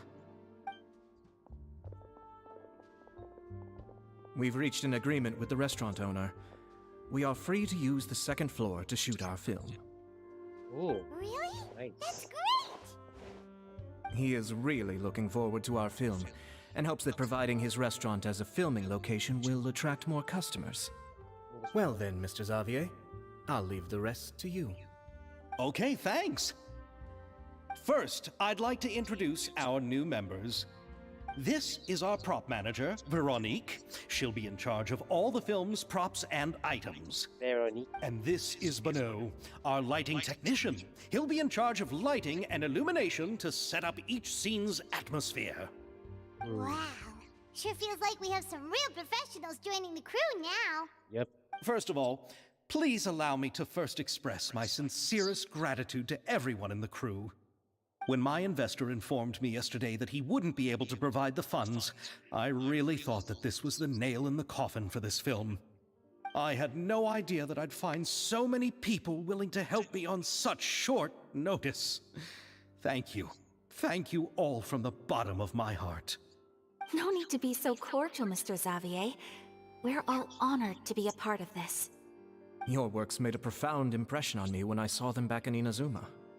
I am sure that someday, this film will be remembered as a prime example of cultural exchange between Fontaine and Inazuma. Yes, the story is the reason I agreed to join. I can't bear to even imagine what this film would look like without the very best director. Anyway, I would like to make a promise to everyone that as the producer of this film, I'll do whatever I can to ensure that everything goes as smoothly as possible. This is not just my film. It also embodies the thoughts and feelings of every person here, as well as the endless effort we are about to pour into it. Yeah. So, without further ado, the Two Musketeers will officially begin filming now! Well, You didn't may take it expect from that here, sound effect, Director huh? Farina. All right, listen up, everyone. Okay. The first scene takes place when the two young musketeers are living at the Baron's home, still unaware of all that is about to happen to them. We'll need props and lighting to set the scene. Our lead actors can go get their makeup done, and extras, please take this time to go over your positions. Whoa. Seems Farina's really kicking things into gear as the director. Is everyone clear? I don't want anyone traipsing around the set like umbrella finches. Oh All right, God. cameras will start rolling as soon as the set is ready. Let's make a film that'll make some serious waves in Fontaine. Not the kind of waves that drown people. I mean, the good kind of waves. My God, the PTSD. Oh my God. She didn't have to put it there. She didn't have to insert that. Bro, she's traumatized. Anyway, Seems like she's still a bit traumatized by that. Anyway, let's go see if there's anything we can do to help.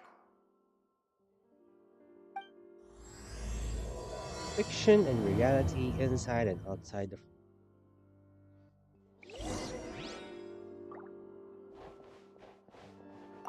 I don't need any help here. Why don't you try asking someone else? You sure need a lot of help with all that traumatized stuff. Anyway. Damn, this is the camera? It's much taller than me.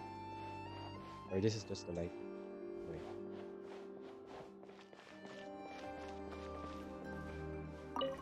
Ah, so this is what a musket looks like. Not exactly.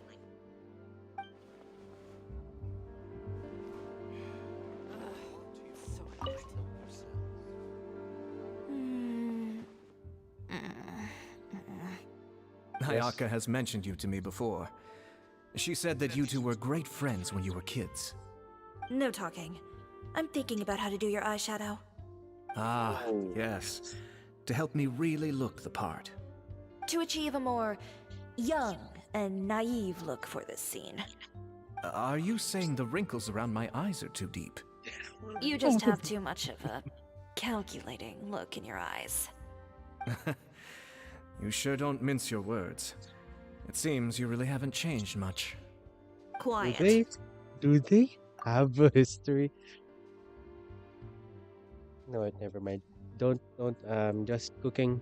I'm just cooking. Don't need to take my words to consideration.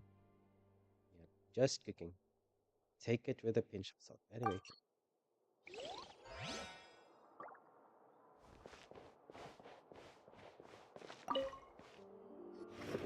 How about here? A little more to the left. You got it. Hey, Mia, do you need a hand? No, I'm fine.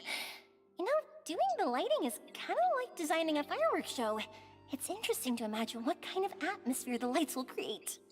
I heard that the Traveler will be operating the camera and Paimon will be the clapper loader, right? Those roles are just perfect for the two of you. Really? Is that because it'll be easy for Paimon to hold the clapperboard while flying?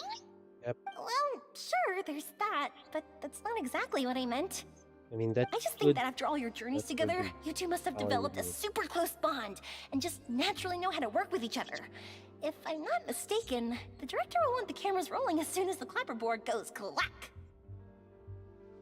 Actually, we start rolling before that. The clapperboard just gets edited out in post production. Oh, I see.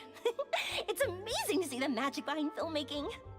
Yoimiya, we need lights over there too. Oh, on it! I've got to get back to work. Chat with you later. Oh, it's exciting to see so many people working together to bring the film to life.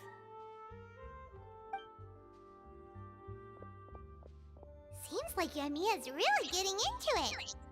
But she was right. We do have a super close bond, don't we?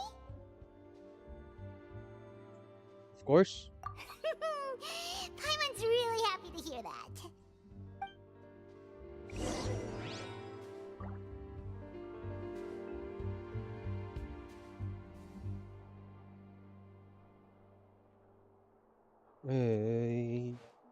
Okay, let's prepare to start filming. I don't. Yep. Alright. So annoyed. So, this is a real musket? No, it's just a prop weapon. Not bad. Have you seen a real musket before? Only in books and newspapers. I made this one based on the relative shape and proportions I saw in reference images. When we're filming, some special gunpowder will be applied around the muzzle, which will help create the flash and smoke effects of a real gun being fired. Which means it'll be up to the actors to portray the recoil. That's right. The sound effects for gunshots will also be added in post-production. Thank you, Veronique. I think I know where to start now. Oh. However, the musket's gears and firing pin could still use some work. Adding some wear on the metallic components will make them appear more realistic. Also, be sure to rub the muskets with some oil each time before we start shooting. That'll give the impression that the firearms have been well maintained. Good point. You seem to know a lot, Miss Chevres. I assume you use these types of firearms on a regular basis? Yes, I perform routine maintenance on my weapons every day. Just like we as people need to eat and sleep, muskets need to be cleaned and maintained. I also perform similar care for my sword every day, and familiarize myself with its shape and weight, to the point where it feels like a natural extension of my body. So that's Yes, how you use this, right? this way, our weapons will never betray us in the heat of battle. Yes, well said. It seems we have the same philosophy on this topic. Oh, sounds like they found a common interest to talk about. Though these props differ from the muskets I use, I can still give you some pointers. Good. I look forward to your instruction. First and foremost, never point the weapon at anyone, regardless of whether it's a real or prop weapon or whether you're holding it or it's on the table. This holds for any time when you're not actively engaging an enemy. Okay, Oh. understood. When aiming the musket, extend your arm so that it's level with your shoulder, and use your eye to look down the weapon's sights. Like this? Not bad. Now, try saying your lines. This is the end of the road for you. Bro. Good. Now turn your body a little. That way, you'll give your enemy less of a target to work with. And relax your shoulders. Here, allow me to demonstrate. This is the end of the road for you. Huh. Excuse me, Miss Chiori. Director Farina, there's something I wish to discuss with you. Oh? What is it? Like this? Yes, much better. What do you think? I do see your point. But are you sure you wish to do this? I believe it would be most fitting. Well, if you insist. All right, I understand.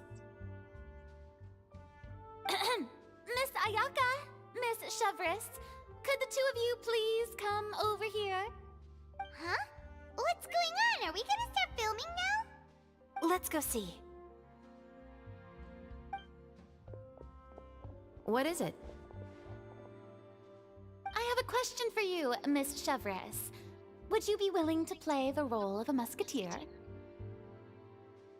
What? To clarify, I would like to turn over my role to Miss Chevres. Oh my But, God. brother, Don't worry, Ayaka.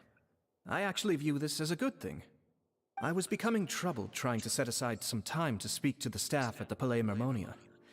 I would like to have some conversations about the cultural exchange between our two countries, and I've heard that the bureaucratic process here can get rather complicated. Now, I will be able to focus on my work. Besides, you also know that I'm not really one for public performances. are you really sure?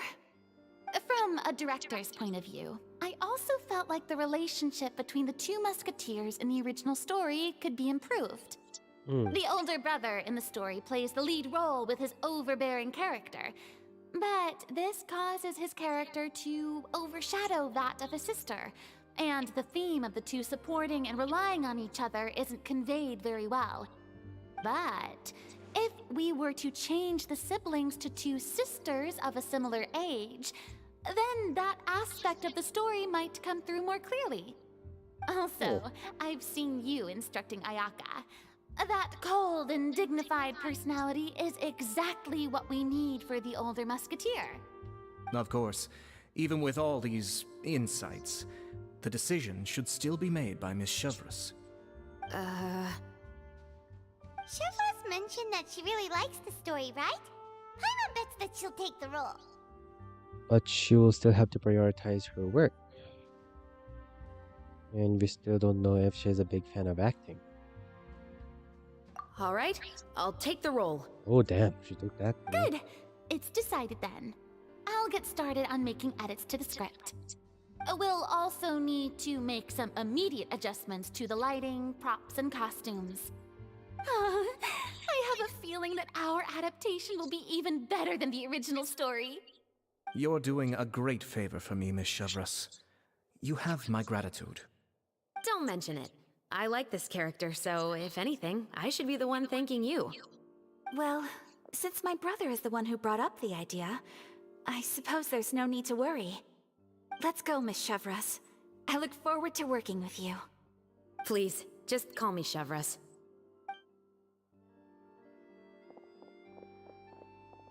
Seems like you're really going out of your way to solve the problem I was having with your makeup. Surely you jest, Chiori. I assure you that I was mostly motivated by a desire to spend more time on formal business.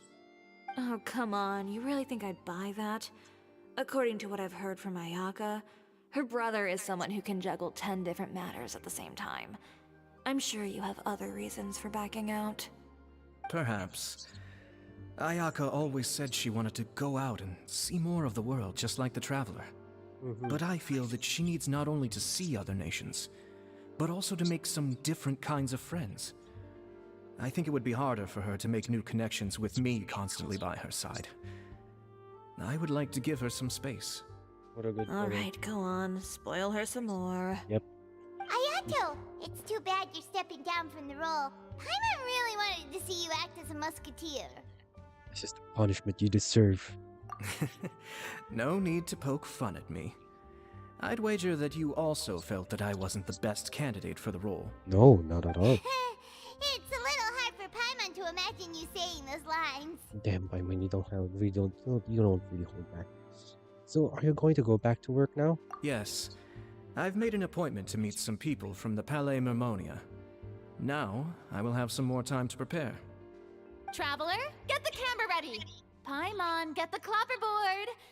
Actors, to your positions. We're about to start shooting the first scene. Wow, immediate? Go on now. And please take good care of Ayaka. Yep, don't worry. Yes, continue the Kamisato bloodline. Shit. Good luck with your work. Thank you. I look forward to seeing the film when it's finished. Okay, let's shoot the video. All right. Now that we're all here, let me help set the scene for everyone.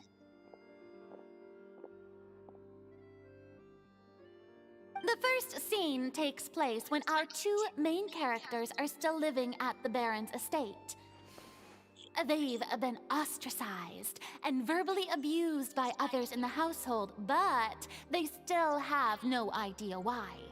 We want to capture how naive and innocent they are, despite their pain.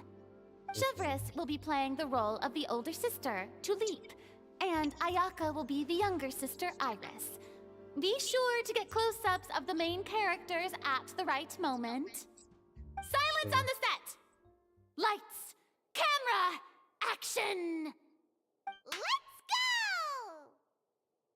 Tulip, Mother's been out for quite a while now.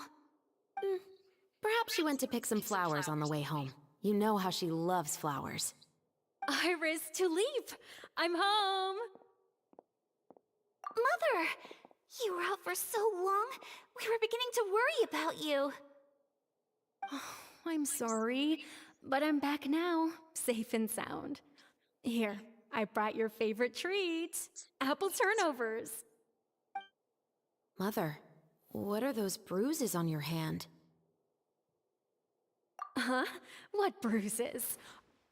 Oh, I must have bumped into something while I was working yesterday.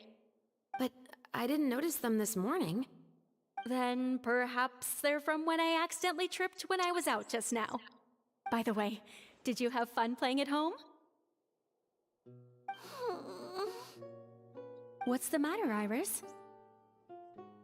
Well, we've realized that no one really wants to play with us. They even took Iris's doll and spat at us. And they even called us names. They said we were... Shh. It's all right. Don't worry. Girls, listen to me. It doesn't matter what anyone says. Don't listen to them. No one can define you with such words. You both have wonderful lives ahead of you. Just like your names. You will both blossom like beautiful flowers. Maybe your time to blossom hasn't quite come yet, but one day, you two will bloom more beautifully than anything else. Don't let the soil you're in now ruin your future beauty. Understand? My dear daughters. And cut! Not bad. Not bad. The actors' emotions were all on point. Let's keep that take. Also, if our clapper loader could avoid shouting at the start of the scene next time... Yes, Paimon, would you shut up? Got it. Great. I was a little worried that my nerves would get the better of me. What about you, Chevres? I felt fine.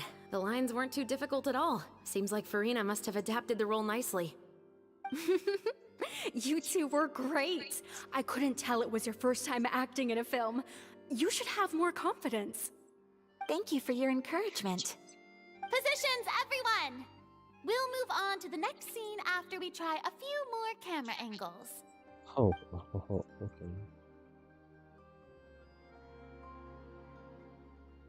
This scene is when our two characters return home, only to discover their mother has been murdered.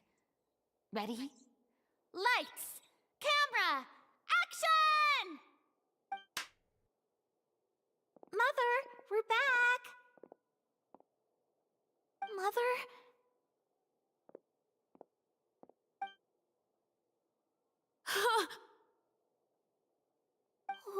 wrong, Tulip?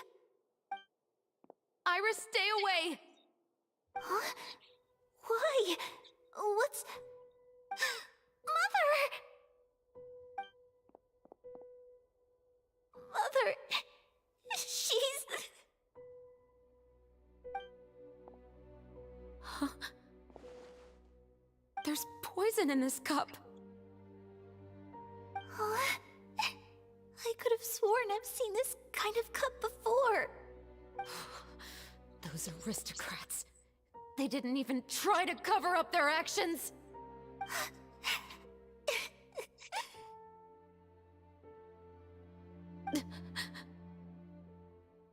Iris, we need to leave this place. Leave? But now that Mother is gone, where can we even go? Anywhere. All I know is that we can't stay in this house. But are we just going to let them get away with this? We'll have our revenge, I promise you. Just not right now.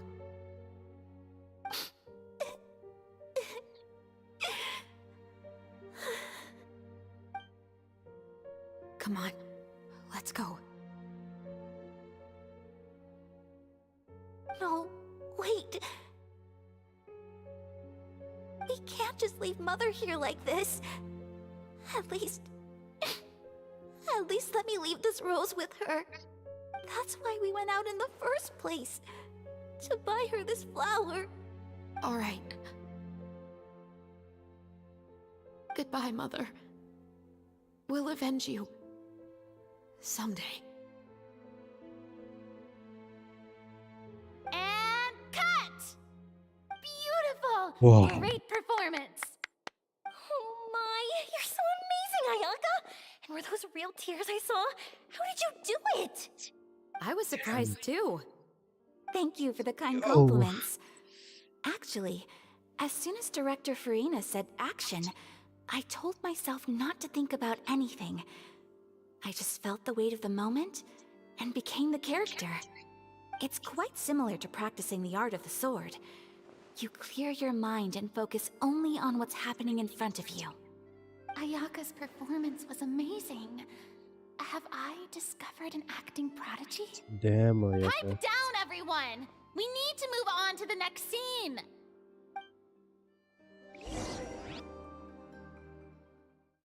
That's crazy. That's some crazy acting. It's super. I can't even imagine myself doing that.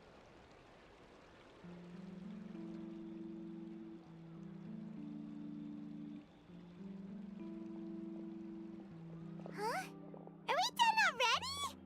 But Paimon wants to keep playing with the clapperboard. When you have to rest. How do you feel, Traveler? Is your arm sore from holding the camera all day? A little bit, but it was a lot of fun. Good work, you two. Man, my busy. You too, Chevres. You were quite the actress today. I've read this novel many times before. I have a good grasp of my character's mindset. Let me. Yeah. There we go. I think this is fine.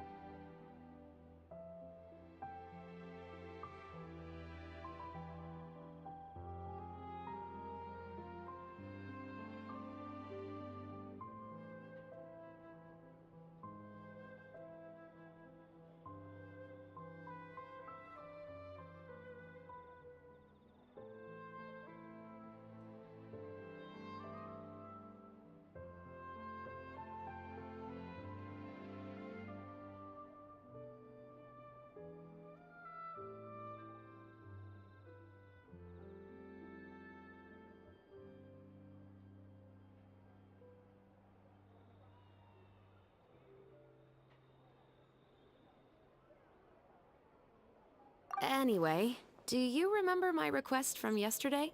Yes. Oh, right! We were having so much fun that Paimon nearly forgot!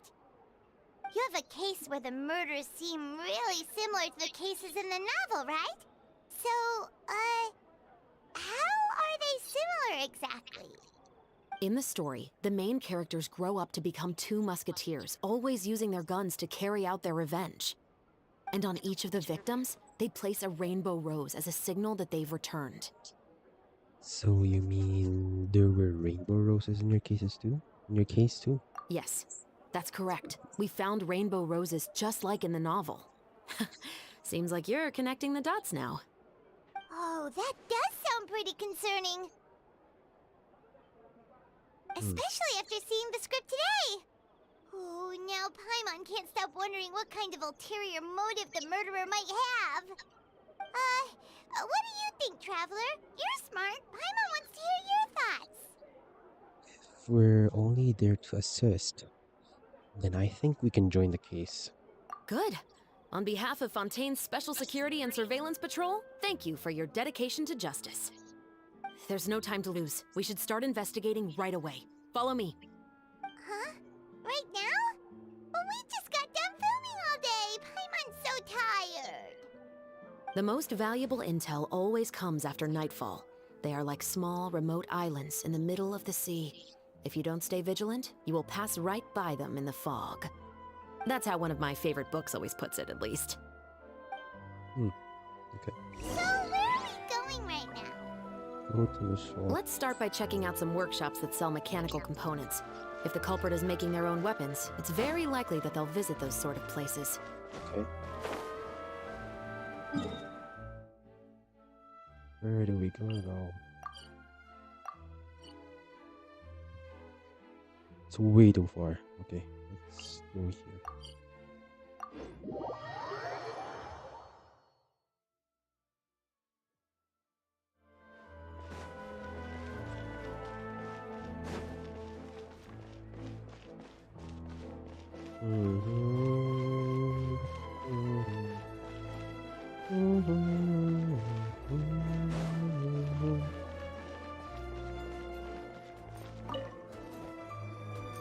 Welcome to LeChaux's Clockwork Workshop. How can I help you?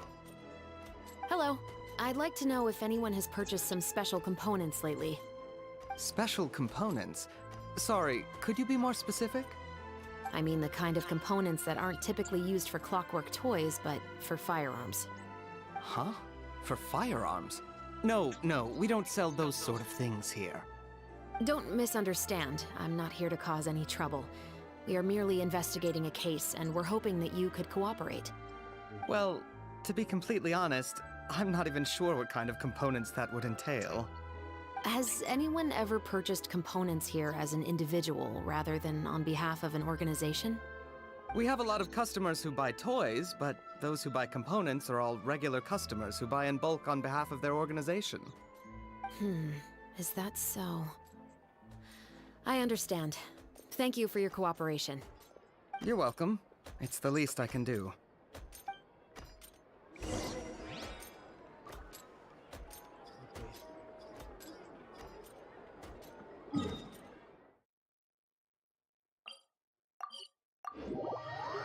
Let's go back.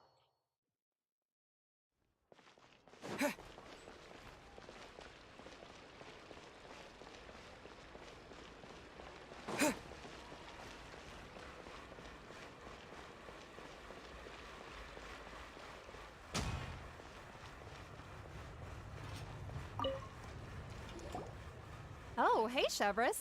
Run out of oil for your musket again? Hello, Estelle.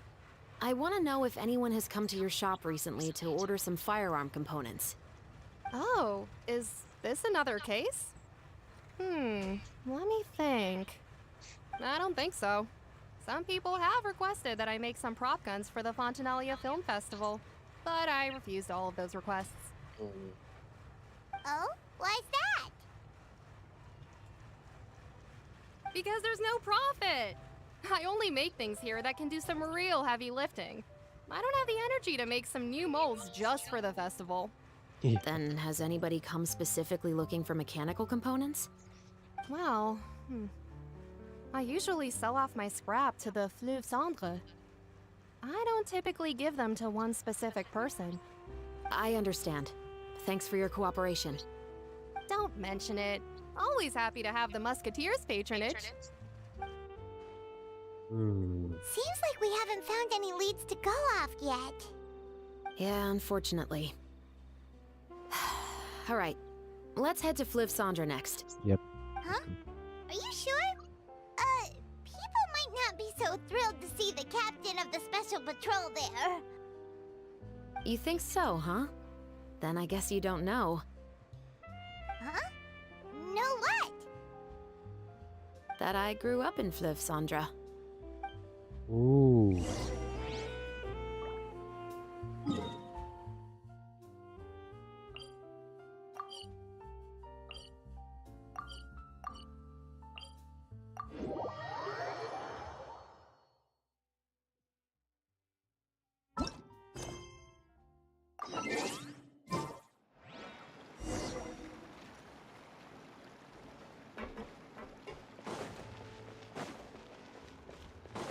She grew up here. Okay. She made her way up. She's hardworking, of course. What's all this? Some broken planks and barrels, as well as some liquor bottles? Yes, but have a closer look, Paimon. Hmm? Even though somebody has purposefully tried to clean them up, these are obviously marks from musket bullets. In other words, someone was here trying to improve their shot. They were using the barrels and bottles for target practice. Could it have been the killer? Your guess is as good as mine. Although many people at Fliv Sandra own guns, few hide the fact from others. And even fewer would go to such lengths to hide markings from practice shots. Anyway, let's go. There might be more to this. Yeah, let's investigate.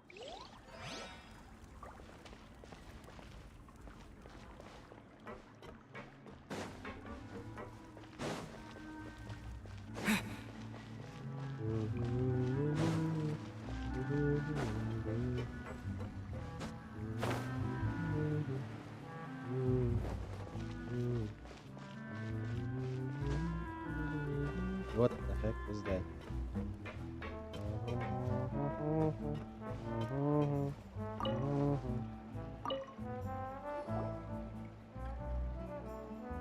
It's been a while, Tetro. Oh. Please, just get on with your request. I want to know if you've heard anybody talking about muskets lately. Information isn't free, you know. I've heard that bandits have been extremely active in the countryside recently, and they've been affecting the delivery of goods to Poisson. I can allocate some more manpower to help out with that problem. What do you say? You're still as helpful as ever. One of our men got drunk at dinner about a month ago and lost his gun. 3 days later, it turned up in the corner here. What's weird about that? He just forgot where he put it, right?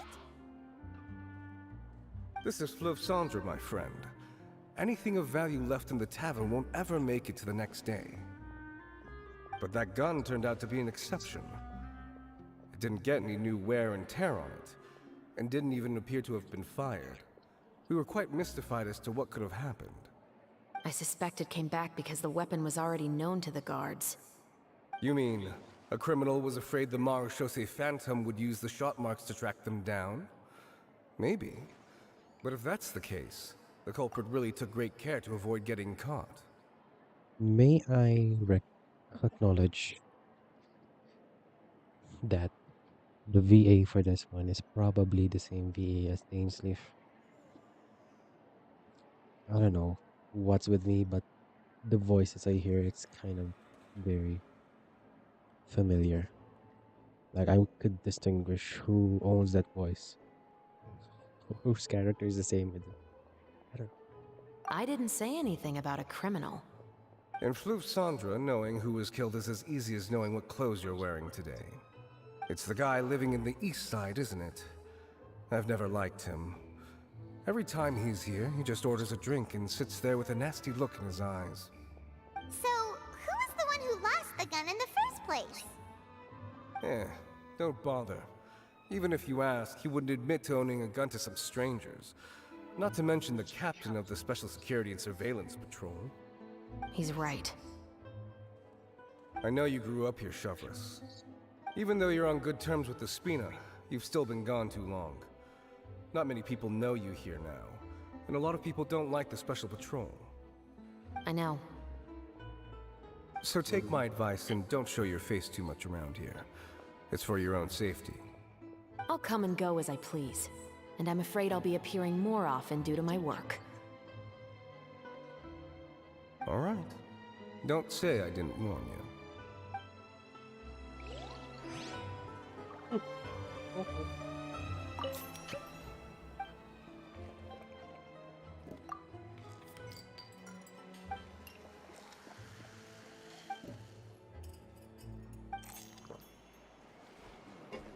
Bro.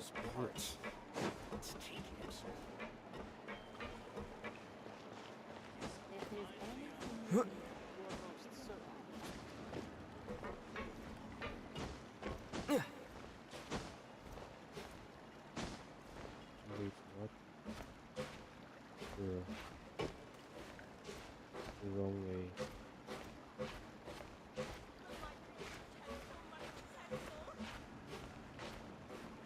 Okay. Let's go.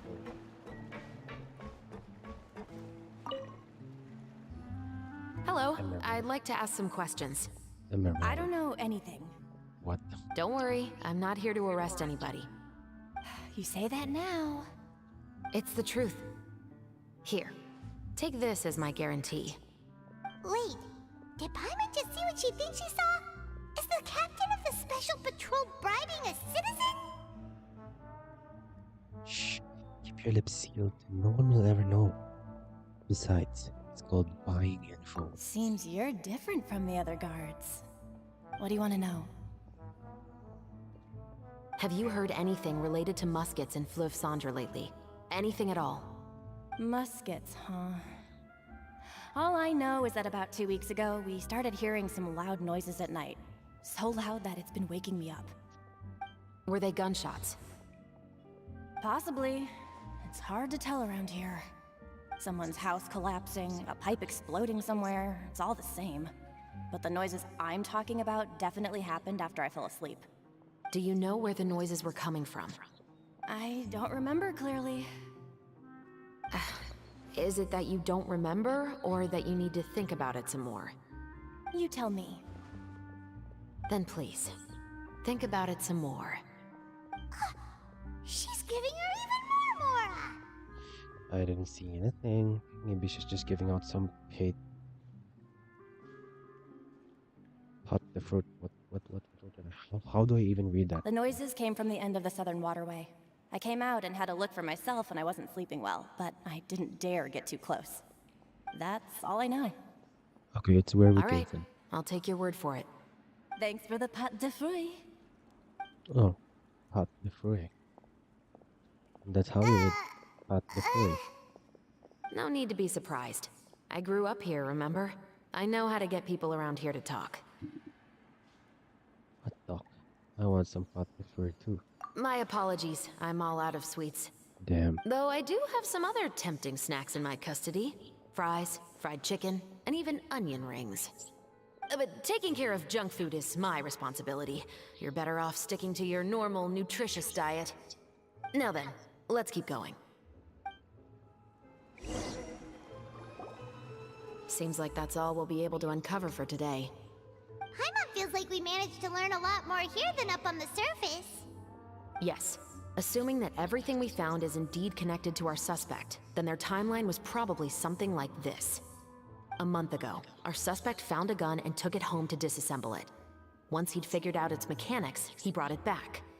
In the following weeks, he used some parts to create his own makeshift musket, and took it to the Fleuve Cendre for target practice. Then, a few days ago, he found his target and carried out the murder. Once the deed was done, he left a rainbow rose on the body, just like the scene in the novel.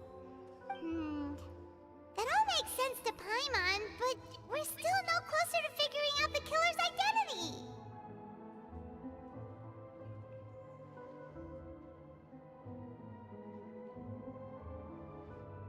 Not the guy who died. The deceased was a resident of Fleuve Cendre. It said that he was a poor, solitary man. But if we're following the novel, shouldn't the guy have been a nobleman? Yeah, that's also something I'm trying to figure out. If we are indeed following the novel, and there's a story behind the murder, then this murder should be an act of vengeance.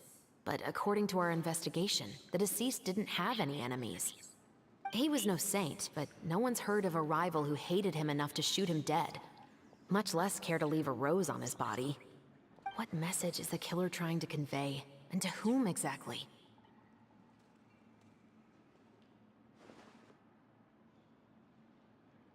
Could they be the novelist? We've thoroughly investigated that possibility.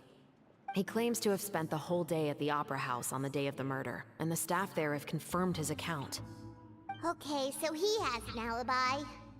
Not only that, he lacks a credible motive as well.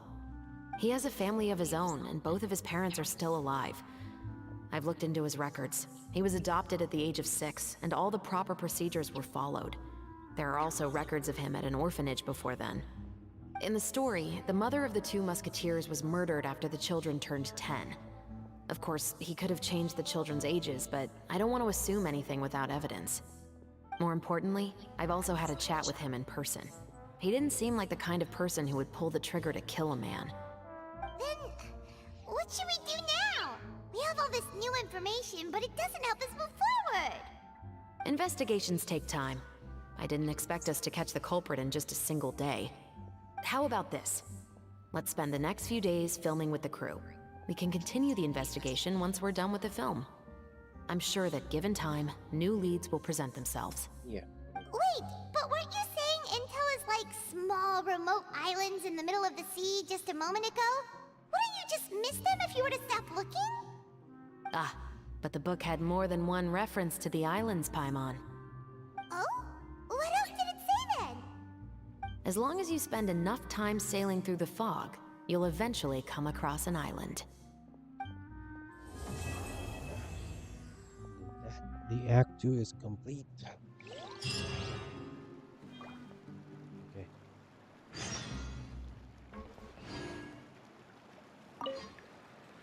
What? Never thought that the captain of the security and surveillance patrol could come from the Fleuve Cendra? I have to say, I'm pretty shocked. Honestly, I'm pretty shocked too. There used to be a time when I thought I would never be able to join the guards. But, as long as you can distinguish yourself through your accomplishments and skills, you'll eventually be recognized for your worth. If you look at it another way, my life at Fleuve Cendra has actually taught me a lot of valuable skills. Skills like how to barter with criminals or how to think in their shoes. Of course, I'd appreciate it if you could keep this a secret between us.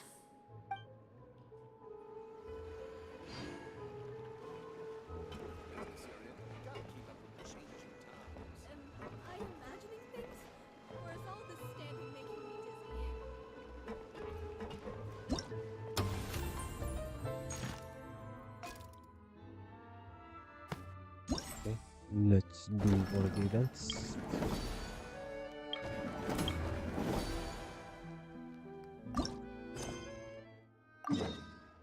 Please, let's have another gun game.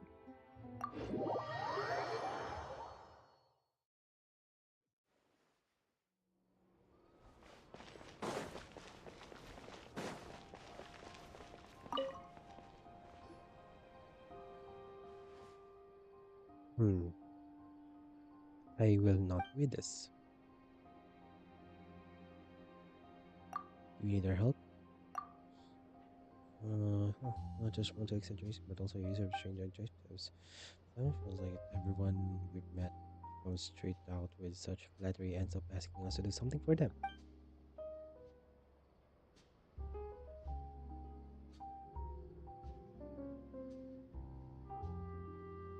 Out with it then. What do you want? Oh, no. I don't want anything from you. I simply wanted to put forward a win-win proposal. Join forces with me, Fontaine's most talented experimental film director, Melis, to become the next big star of the big screen. Once you've made it, money, connections, it's all yours. Wherever you go in Tibet, no one will dare to stand in your way, and you'll find yourself walking down an endless red carpet, rolled out just for you. I'd rather not attract even more unwanted attention, but I like it when people stand in my way. But we don't even have much experience acting in camera. If it were true that we could get famous just by collaborating with you, then why aren't you already a super famous director now, huh? And where are all the other stars that you worked with? Oh, you saw right through me. If only someone would set up a special training school for actors. I need someone who would not only knows how to fight, but also how to control their expressions and inject emotion into their lines. In short, I need someone who can do it all. Excuse me, ma'am. But such genius simply doesn't exist. So far, I've only finished planning the regular acting parts of my avant-garde production. I haven't even started on the action scenes, let alone finished my first film. Damn. I'm worried that I'll have to resort to employing stunt doubles, so that's why you two are such perfect candidates. Does stunt double mean what I think it does? You want us to shoot the fighting scenes? You've hit the nail on the head. It's a perfect solution to having actors who can't fight. We are pretty good at fighting, but won't people be able to tell that we're not the same people just by looking at our faces? In theory, yes, but the action scenes are absolutely central to my experimental production. If you do a good enough job, I'll make the regular acting scenes into silhouette shots. There weren't even many lines to begin with. I'll make the other actors cake themselves in makeup and adjust their silhouettes so they fit your profiles. With a bit of lighting magic, no one will even know the difference. In a way, the regular actors would actually be your doubles. Anyway, they aren't as well known as you two. I'll even pay you your royalties. So basically, if we help you, we'll be handed the starring roles on a plate. Just like that. You'll also receive a large payment and it'll do wonders for your reputation. And it really does sound like it'll pay off. What you say, traveler? Why pass up such a juicy opportunity? Time to put our acting skills to the test. Thank you so much for lending a hand. What a dream come true. And without further ado, please head over to my experimental studio right away. Guys, this is scary. There will be 4 fighting scenes in the film, each with a completely different ambience. Each scene will also have its very own special lighting. When the special lighting comes on, the action will intensify in line with the corresponding place in the script. With your experience, I'm sure you'll get the hang of it in no time. Once all the remaining scenes are filmed, we'll finally be able to wrap things up. Okay, let's see.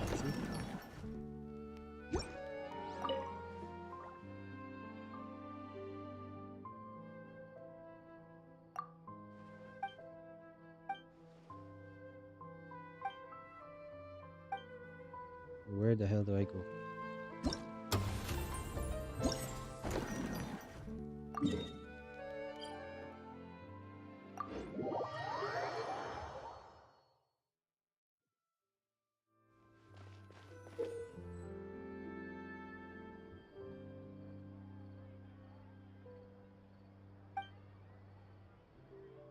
Oh, it's this guy now.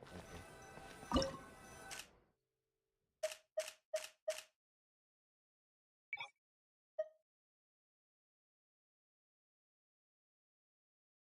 Hmm.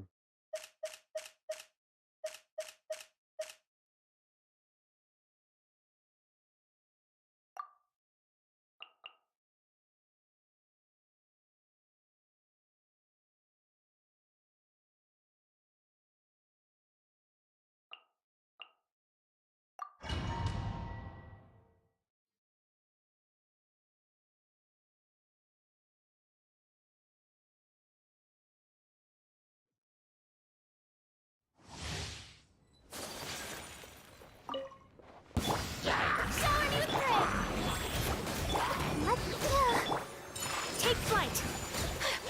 Kamisato art! Sumetsu! Let my name echo in song! Orders given. Orders received. Whirling snow!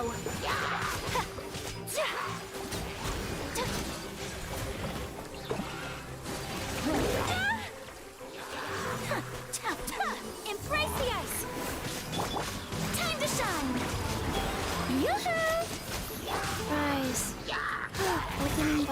Adept Let's dance. My apologies.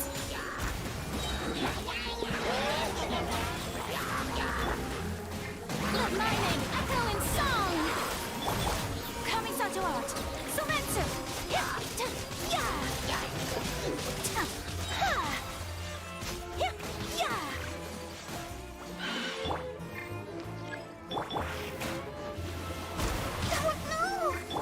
Strike a pose. Let the world collide. Orders given. Orders received. Let the show begin. Embrace the ice.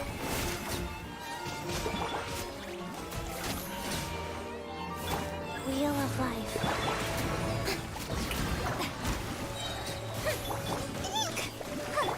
Time to shine. Yeah.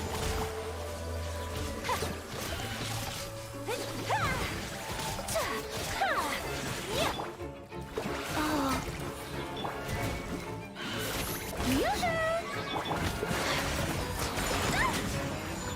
Sakura swirl.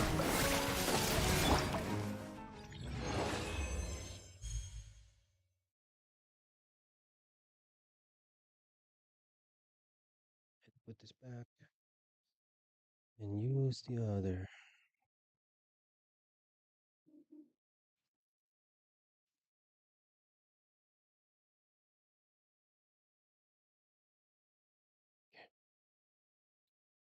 Okay, I think that would be fine.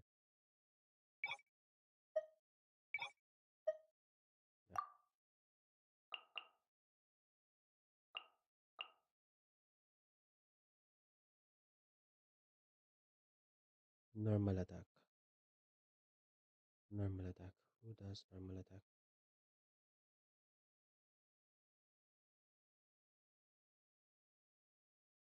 Uh-huh.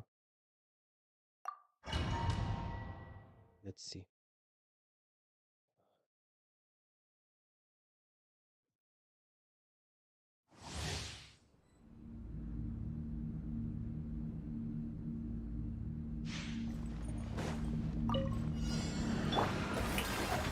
Let the world collide! Break a leg! Faster. Gold Bishop 2! Fuse is lit!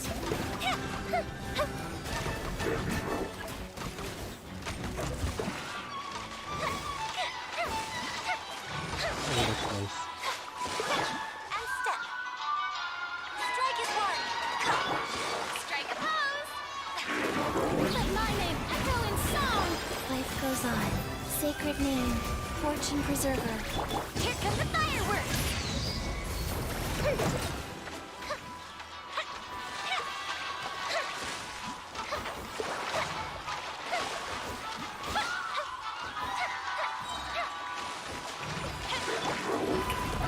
Let the world collide! Your grand finale! And step. Go. A festive reprise! Time for a light show!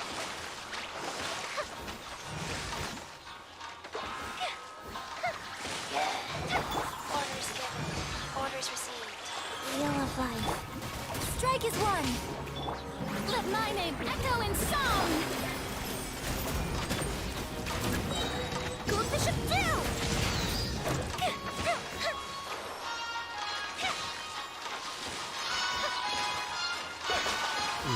Nice.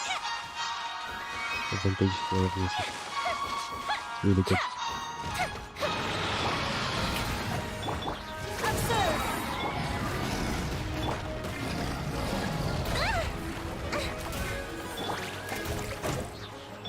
Your grand finale! It's jam-packed for the next couple of days, too. We've got so many different locations and steps to cover. Anyway, Oh, nice.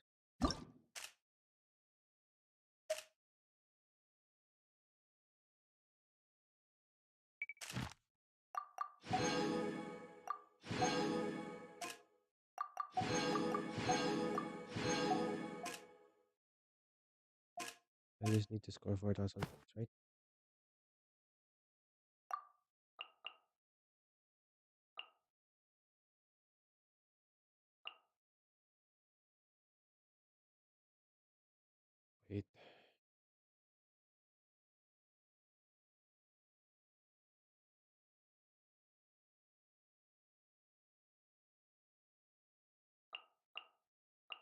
Burst damage, right?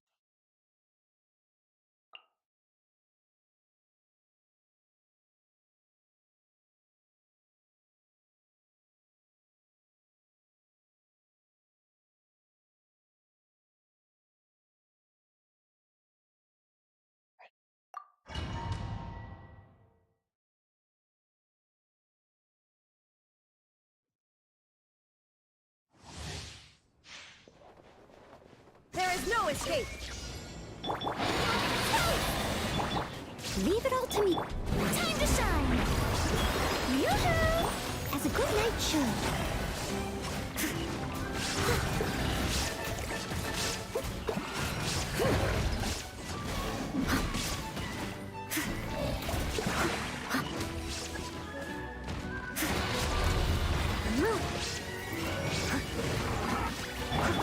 Now you shall perish!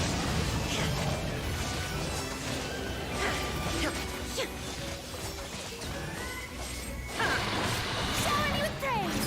Let the world come alive! Nice and spicy! I'll catch up.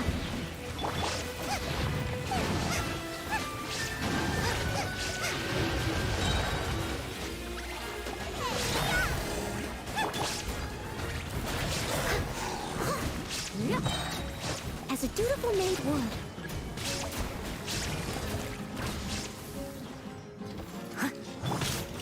Strike a pose!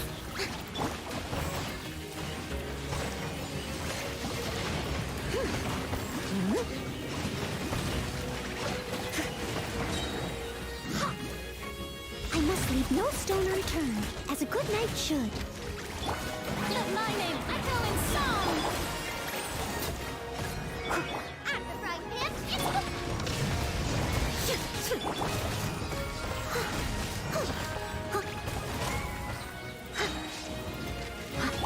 Eat this! Let the world collide! As a dutiful maid would. Inazuma shines eternal! Nice.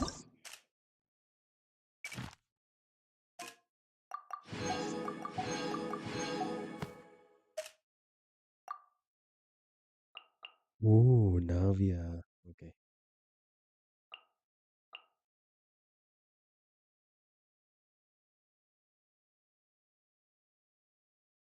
Mm,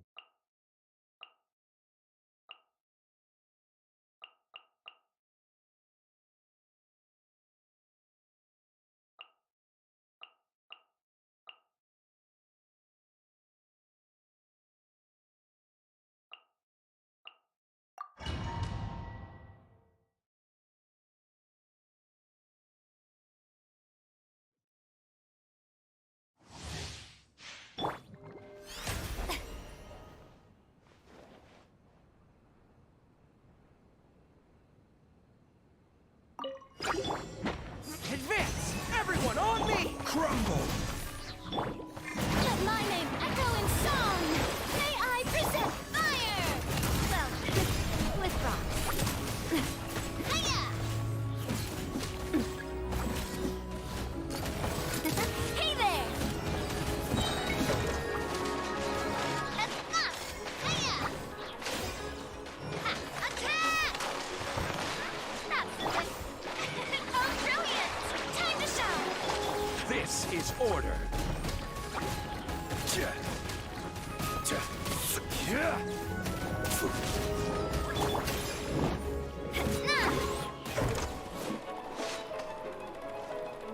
Feeling lucky? Hey there! Rally! I will have order! Hey there! Let my name echo in song! Fire! Well, with rocks. Enough!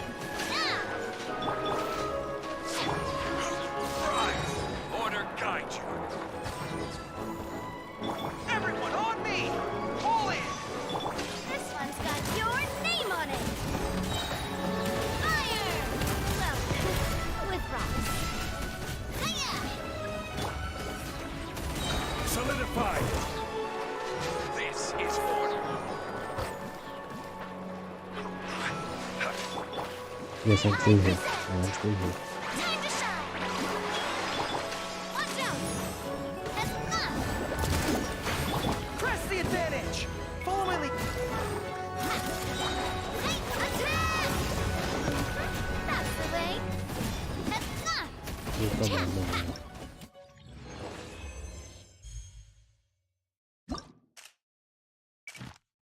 Almost there.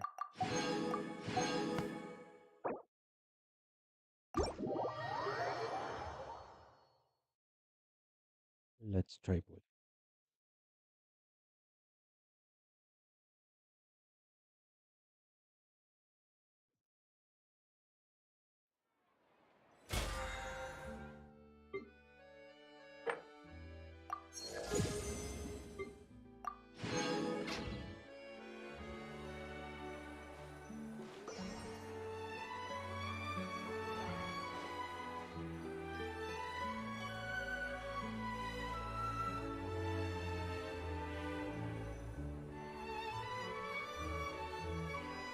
You gotta find that balance between flavor and nutrition.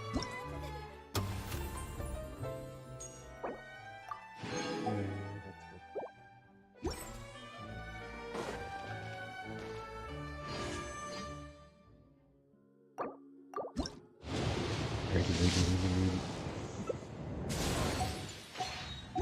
Ready. Right.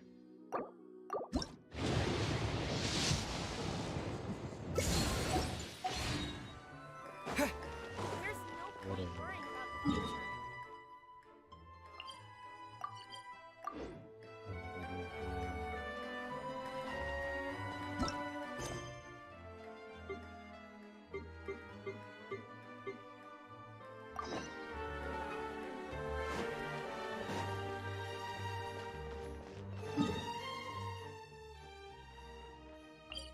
This is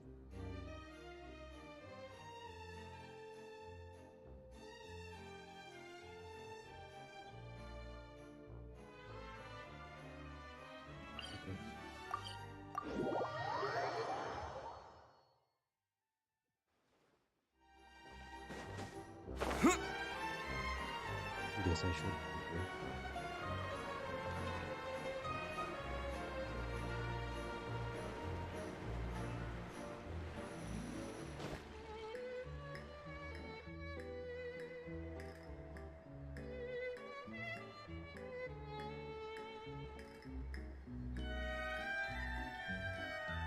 Man, the camera work is getting better and better.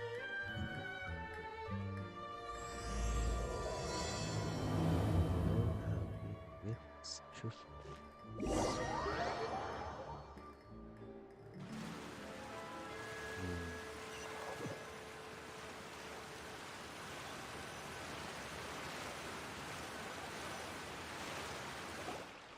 Good work, everyone!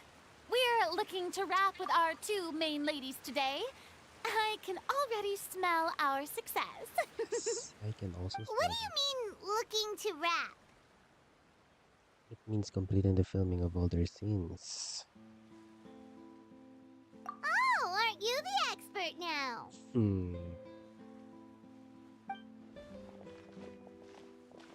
This upcoming scene is the two Musketeers' final confrontation with the Baron. There will be quite a bit of action, but no choreography beyond what we've already rehearsed.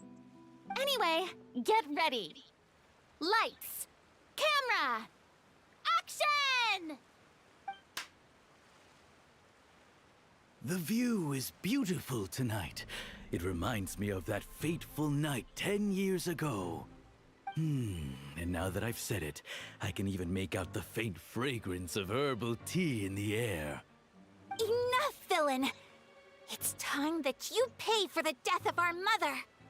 My dear Iris, have you forgotten your manners? How can you speak like this to your own father? I'd sooner swallow all of my teeth than call you father. What did I expect? Seems the daughters have turned out to be just as obstinate as their foolish mother. In this world, mora and status is everything. She thought she could blackmail me using her children and force me to grant her recognition and concessions? Ah, how naive can a woman be? Mother never asked a single thing of you. All she wished was for us to live a peaceful life, just like the others. It was you who personally brewed the poison of prejudice and sent Mother to her death. Compared to that deadly poison, the 2 bullets that will soon pierce through your heart will be like sweet mercy. And that's exactly why I said you're just as naive as her. Did you really think 2 muskets would be enough to defeat me? So let's see. What is stronger? Mora and power, or the 2 muskets in your hands? Are we fighting? Get them! Yeah, we're fighting. Tulip! There are too many of them! It'll be okay. We'll cover each other, Iris. And Mother will be watching over us too.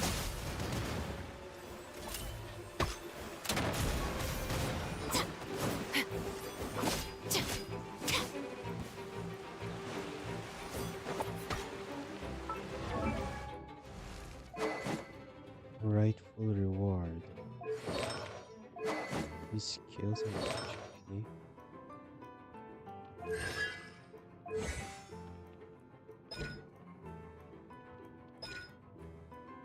HP. Man, I need an HP.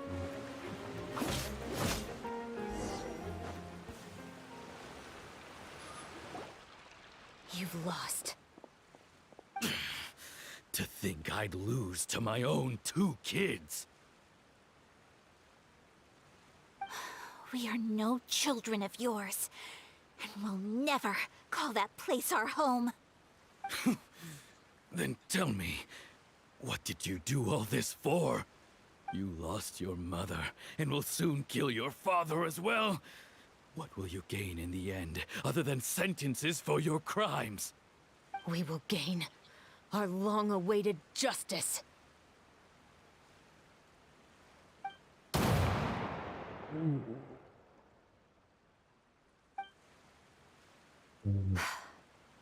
It's over. Finally, it's over.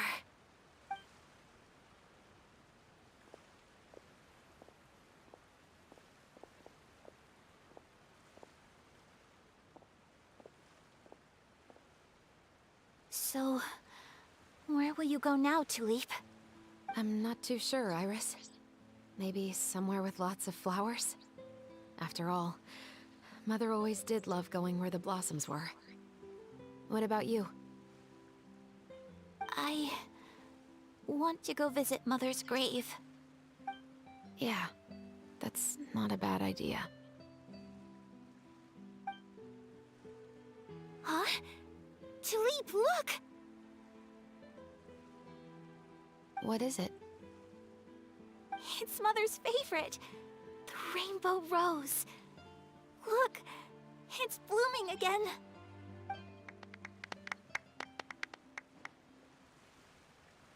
Excellent! That was beyond mesmerizing. Even I didn't expect the scene to go so well. And we got it in a single take. All right, everyone. We've got a wrap for Tulip and Iris. Congratulations, Ayaka and Chevres! Amazing performance. Thank you. Wait, I didn't expect our parts to wrap so quickly. I wish I could savor the experience for just a bit longer. Paimon totally understands. Paimon's not ready to say goodbye to the clapperboard either. Filming has really been a lot of fun. You were great too, Chevres. The way you said, long-awaited justice. It gave Paimon chills. That is indeed my favorite line in the whole book. I still remember trying to act it out in my room the first few times I read it. Whoa, Paimon would have never guessed you're that type. Who doesn't like stories where the guilty are punished and justice prevails over evil? Don't forget, I'm the captain of the Special Security and Surveillance Patrol. Captain, I have something urgent to report. Please excuse me, everyone. I'll be back in just a moment. It's okay, don't worry about us.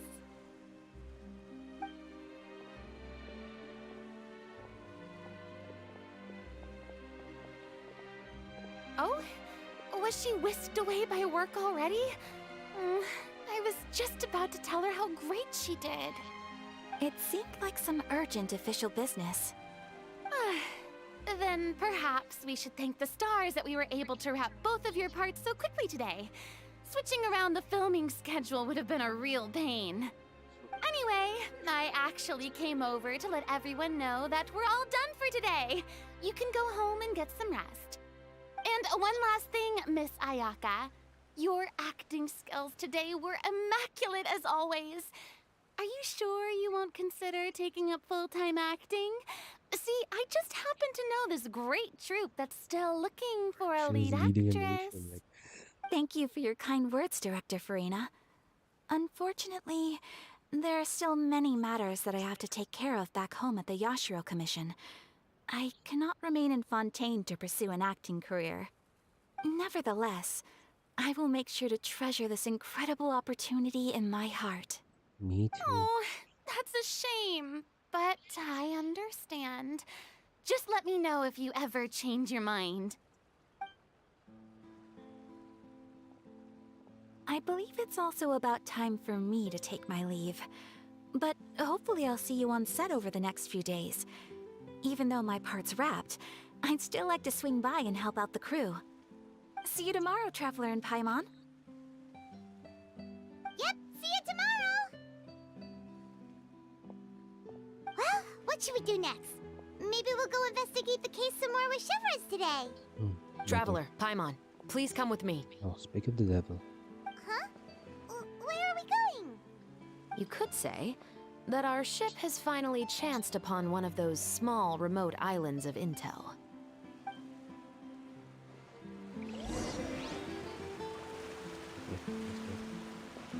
Where the hell are we going?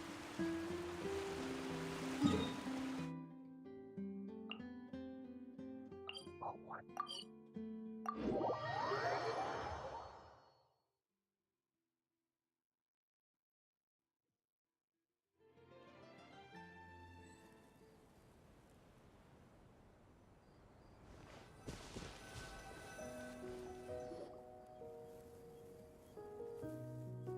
Why are we here?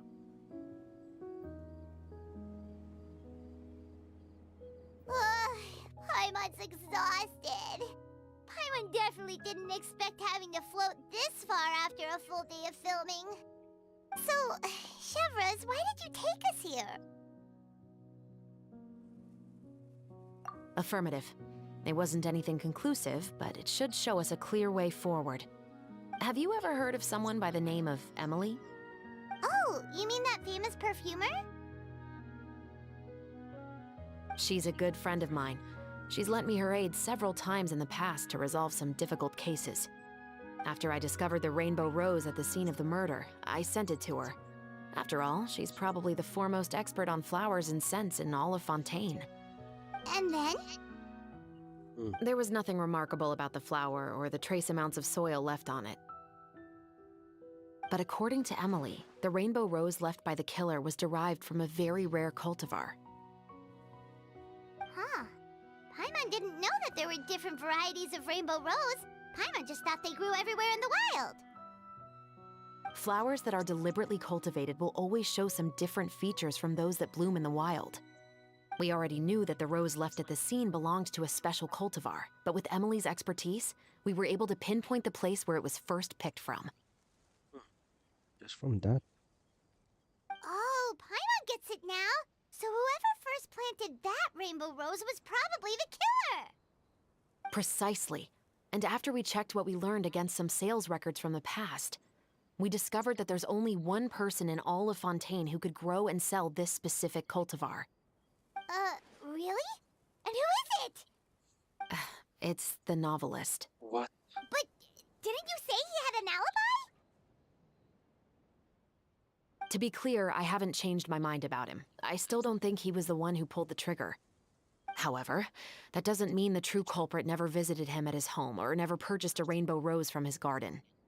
Whatever the case, we will have to confirm a number of things with him. So you mean the next place we need to go is... Yes, we're going to pay him a visit at his home.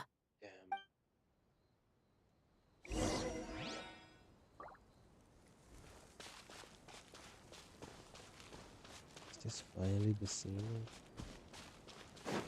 where I got spoiled.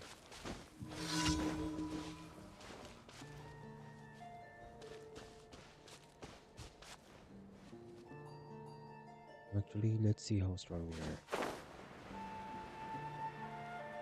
If we are strong. That all you got? You can't run! Yeah! Don't be a killjoy! We've only just begun. Water jet!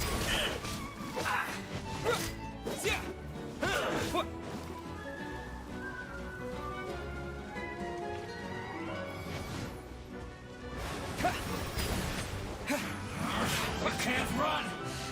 Well, yeah! Don't be a killjoy! We've only just begun! Water jet!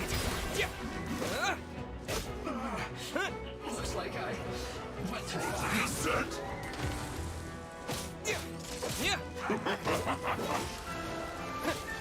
Water jet! Freshness preserved! Frozen food! Go!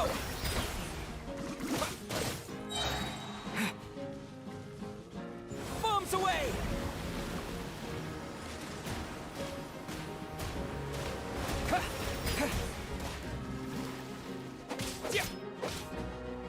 Chill to the bone.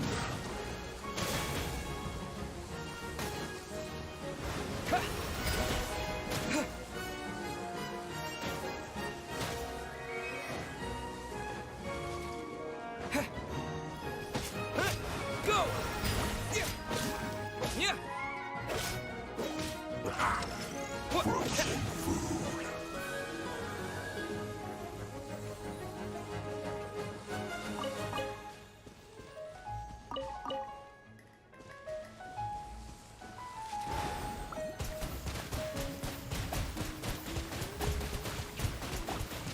Water jet! You're not going anywhere! Chill to the bone! No. We're weak. Very weak. Water jet!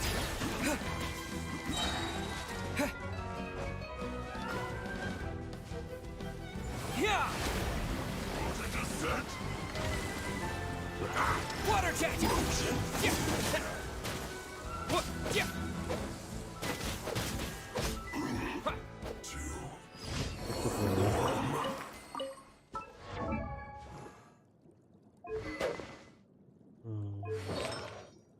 These artifacts are not enough.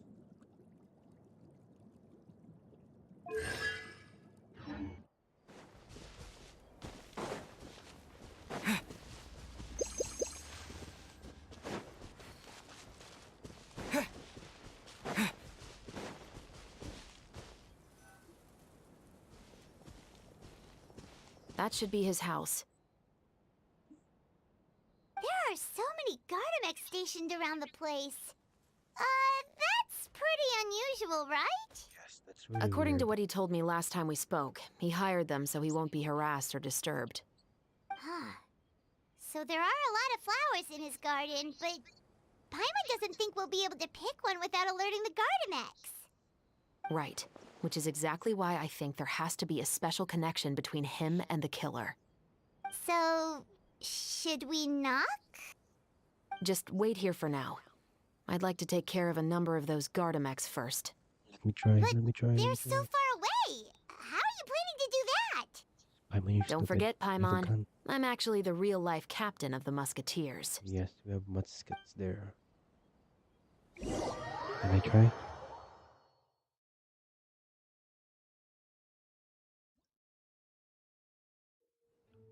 Yes.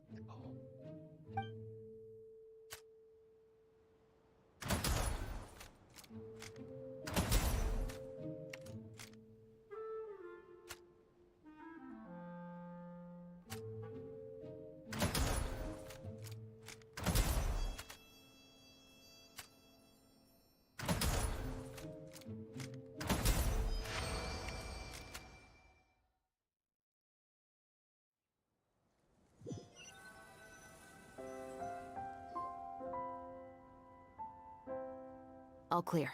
Let's go. Yeah, go for the head. Wait! Paimon's a little nervous now that we know he could be the killer.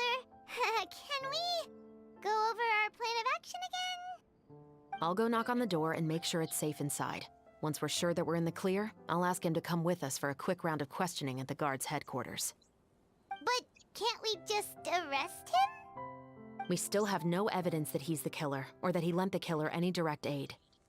Still, it would be appreciated if you could pick a rainbow rose from his garden for me while I'm talking to him. It'll help the Marashose Phantom confirm Emily's theory. Sure, no problem. Just be careful, Chevros.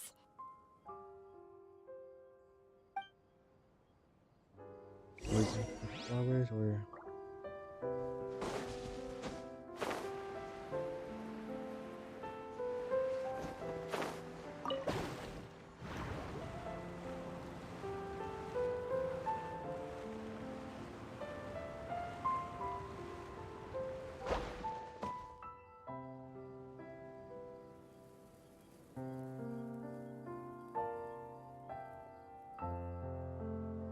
Excuse me, Mr. Baptiste, are you home?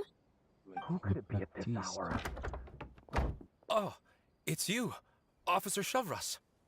Would you mind accompanying me to the guard's headquarters, Mr. Baptiste? We would like to ask you some questions about a case. Oh, is it still regarding the murder case from before? I cannot confirm or deny that at this time. So it is then. Listen, I need you to come with me, Mr. Baptiste. Miss Chevros, I'll save you the trouble. Oh, and you two over there? There's no need for you to pick my flowers either. It's not time for them to bloom yet. Oh!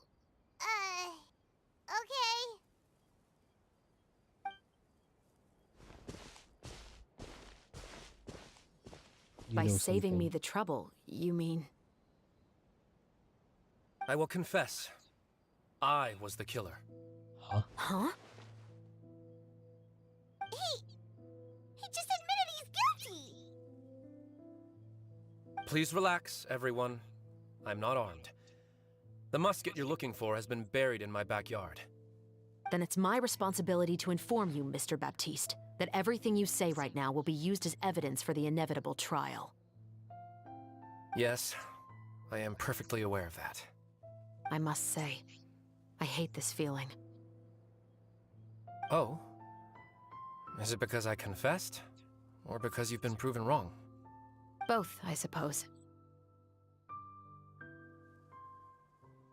That guy flew Sandra. Why did you kill him? For the same reason as the one I wrote out in my novel, of course. I did it to exact revenge.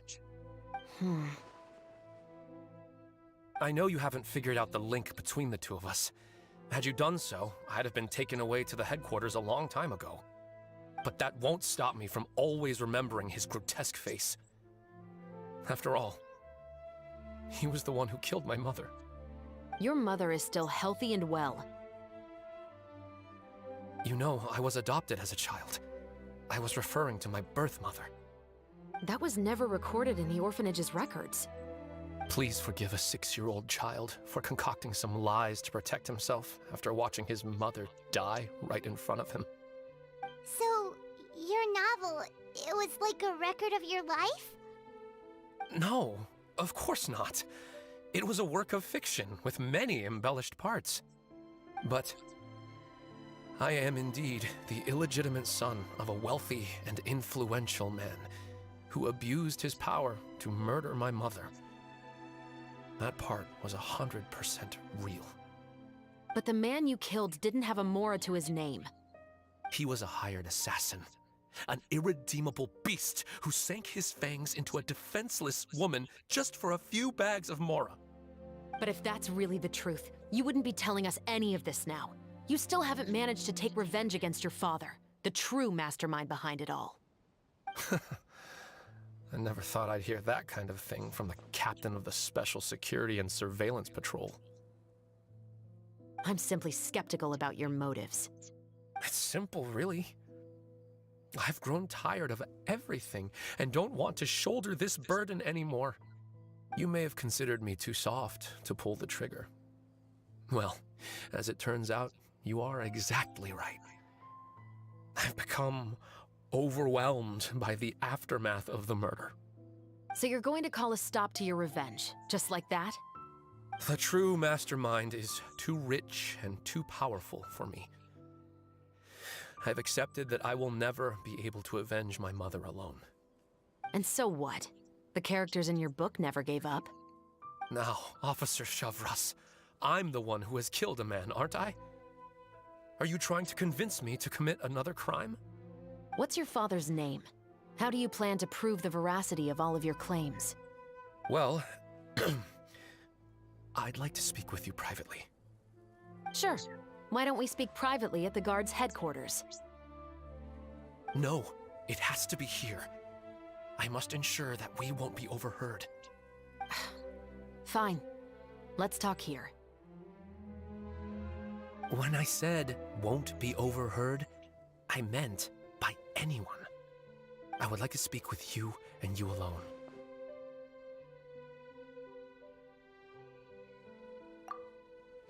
Thanks. I appreciate it. Please stay safe, Chevres.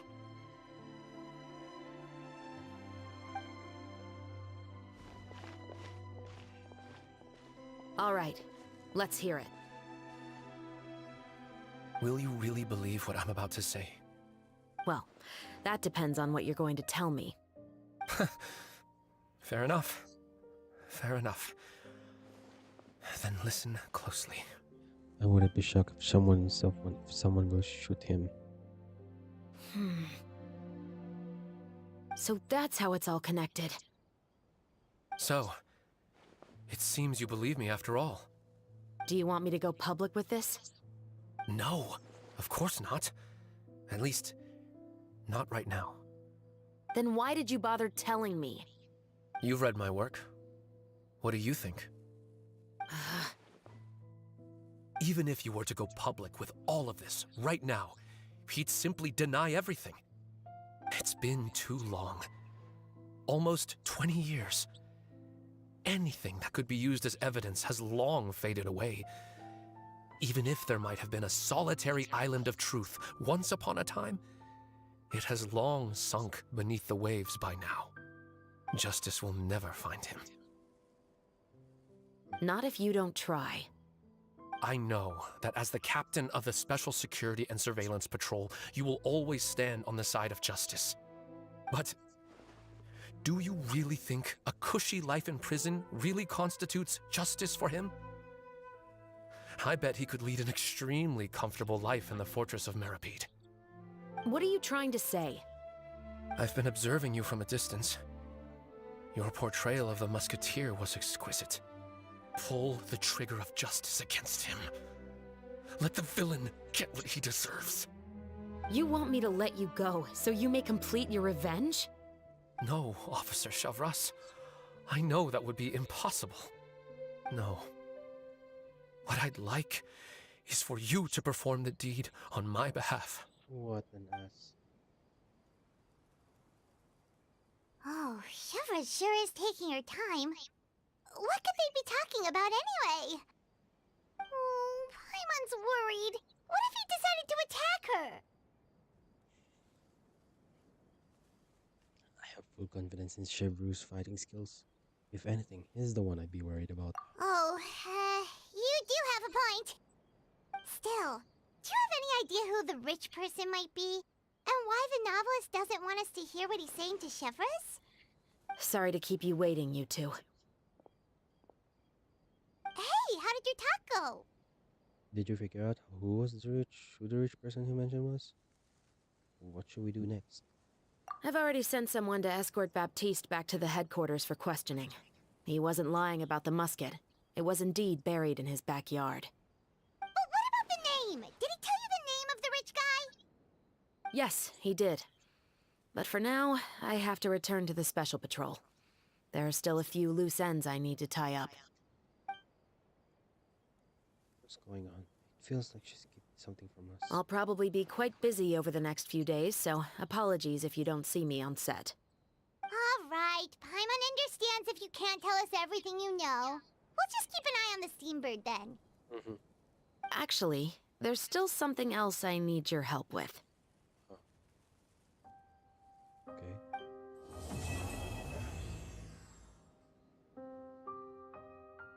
We're going with that.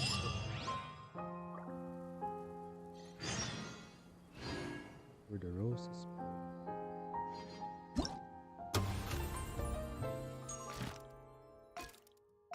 We have 5 acts. Damn.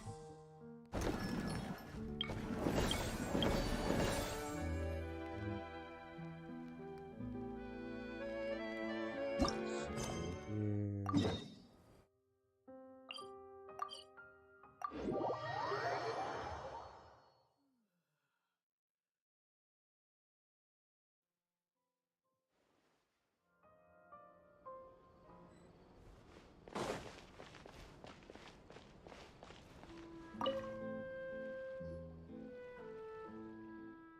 Continental Film Festival. Great job, you really outdid yourself this time. As things stand, finishing the project before the deadline is nothing but a pipe dream. I'm not just in for a scolding, the boss is really going to kill me. Why is that young lady over there crying? Do you think she needs a doctor? I wonder if there's any professional therapists in Fontaine. Really good here. Since we're concerned with right now, what I need is a doctor that can resurrect my dying career. Oh my god. I was pretty sure that this is something a doctor can fix. It's only a job. Worst case scenario, you can always get another one. Work is pretty important. Getting a new job's worse than dying. Everything you've learned goes out the window. You have to start over from scratch. Just talking about this won't solve anything though. Why don't you tell us more about your problem? That might be a bit hard, considering it's a typical issue. How can I explain it? Well, first things first. My name is Helen. I'm an engineer working for the Fontanella Film Festival equipment supplier. I'm mainly responsible for developing audiovisual equipment. To achieve a certain effect when filming, our client requested us to develop a kind of stabilization platform that can carry film cameras while moving at high speed. These stabilization platforms also needed to be able to carry puppets that looked like actors or model animals, playing the part of groups in the background. That way, they'd be able to keep the cameras fixed on actors while moving at high speeds, or save them from having to splash out the cash to hire hordes of extras. On top of that, they insisted that each platform had to be less than a third of the cost of a camera, and that its lifespan had to be at least 30 years. Damn, that's demanding. How is anyone that picky? Even for a master craftsman, producing something cheap and durable that works well is nigh impossible. But I managed it. After all, the customer is always right. We've had even fussier clients before, and I've nearly run myself into the ground trying to satisfy them. Then what's got you in such a huff? The problem is I don't have anyone to test it. I've created the product, but unless I can get it tested, the project can't be considered complete. All the testers who have a basic grasp of mechanics or are physically fit enough have already been deployed by the Fontanelle Film Festival for more important work. If the client receives a product that hasn't undergone proper testing, it turns out there's something wrong with it, and have to cough up 10 times the original payment amount of compensation. What? All I can do is hang around trying to sell the products while I look for some outside assistance. Even if it means I end up losing money on this contract at the end, so be it. After all, it was my boss that signed the agreement with the client. And I'll be the one on the hook if we have to compensate them 10 times the value of the contract. We come this far, might as well tell us what testing involves. That's right. As long as it's nothing too complex, perhaps we can handle some sort of simpler stuff. It might not sound difficult, but it's harder than you think. To confirm how the stabilization platform performs when running at extremely high speeds, I set them to avoid anyone who gets too close to it. The tester has to run after stabilization platforms within a specified area and not chase as many platforms as possible into the target area as quickly as possible. For someone with poor stamina like me, chasing a stabilization platform more than a few steps is enough to make them collapse from exhaustion. It's just a bit of running around. Now that you've described it, I'm almost positive this will be a piece of cake. Just a few missions to shoot. You'll be hot on their tails in no time. You might even end up overtaking them if you're lucky. Testing limits is standard. That sort of thing is a walk in the park. For real? Really? You're actually serious? And, I'll pay you, please. The commissions, we won't say no to that, but under the circumstances, if we have to accept too much of your money, our consciences would forgive us. Just pay us however much you'd usually pay your testers. Medical workers, that's what you are, not just doctors, but medical workers here to resurrect the dying carrier. The testing site is in an empty domain near the city. Well, I leave it to you to then you have my undying gratitude. After this many years in the business, finally with the blood, the boss won't be killing me tomorrow after all. After you finish this job, maybe you should consider switching bosses. She should consider switching.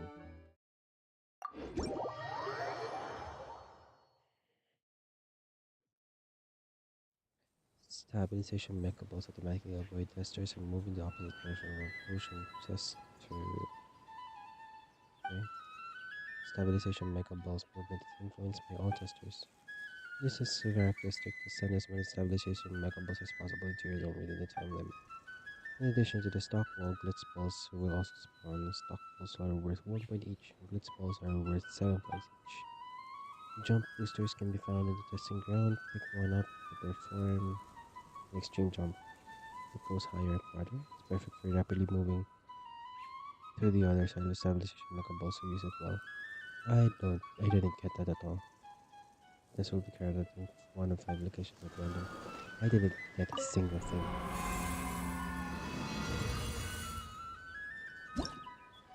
Didn't understand a single thing.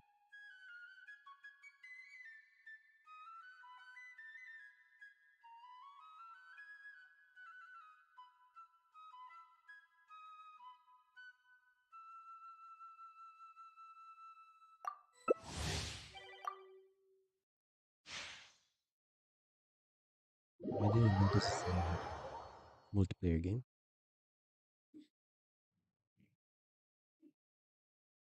I guess we'll have to see how we fare.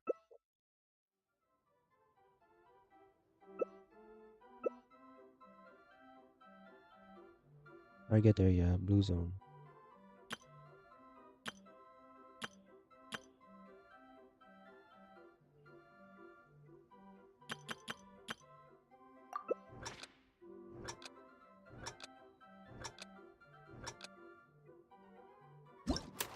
I don't know what I'm going to do. Oh boy.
Can't catch me!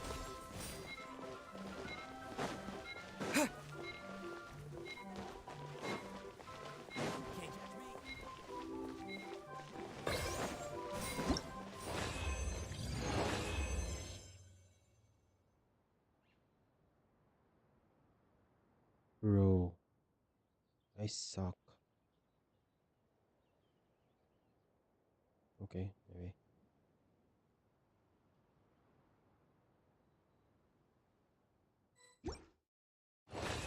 Takes a while.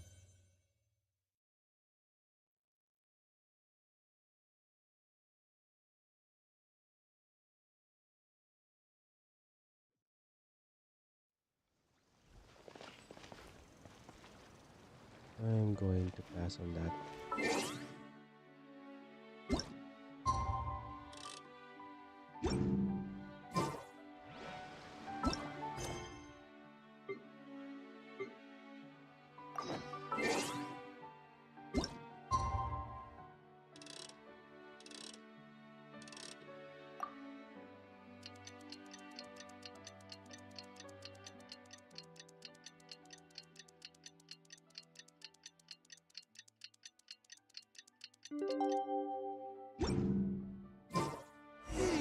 We haven't seen Chevra since that night at Baptiste's place.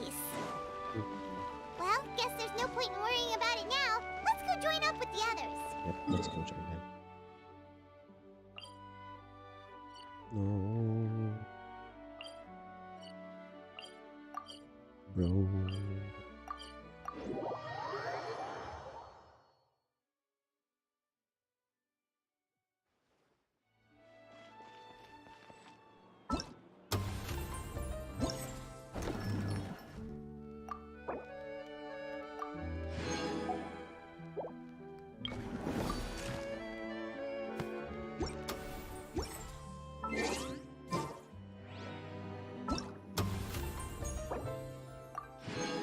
Ooh, okay.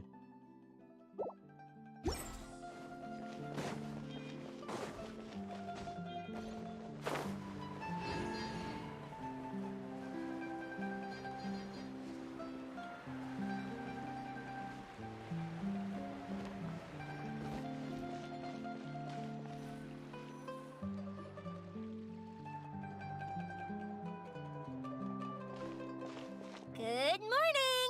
Hayaka and I were just talking about you. You're always Is talking about me. Chevra still not joining us today? Probably not. We haven't seen her either. Huh? That's such a pity. Director Farina said that we've only got a few small scenes left before wrapping up the entire thing. She even said that she'll get me into a couple scenes, so everyone will have a chance to shine in front of the camera. We were also planning on having a victory feast once we're all finished filming. You can join us, right? Of course. If only Chevros was here. I still haven't taken a photo with her. I'm afraid that can't be helped. Those special patrol folks are like phantoms when they've got a case on their hands. But to be honest, I'm even more concerned by what I read in the Steambird earlier this morning. It said that the killer in the murder case was none other than the author of the Two Musketeers. Oh yeah, I heard about that too! He came forward and confessed his crimes, but gave no explanation as to why he pulled the trigger. We didn't know about this case at all when we joined the film. Is it going to affect the reception of our work? From a pure publicity standpoint, this will draw a lot more attention to our film. I have to say, though, that no director can be perfectly comfortable with garnering attention through means other than artistic skill. To be fair, I feel like that ship sailed the moment you allowed yourself to be named as the director on our posters. It's not my fault that I'm super popular. What was that saying again? My popularity has, Sunk to an all-time low? Damn. spread to the four corners of Tibet. No. PTSD. No, don't.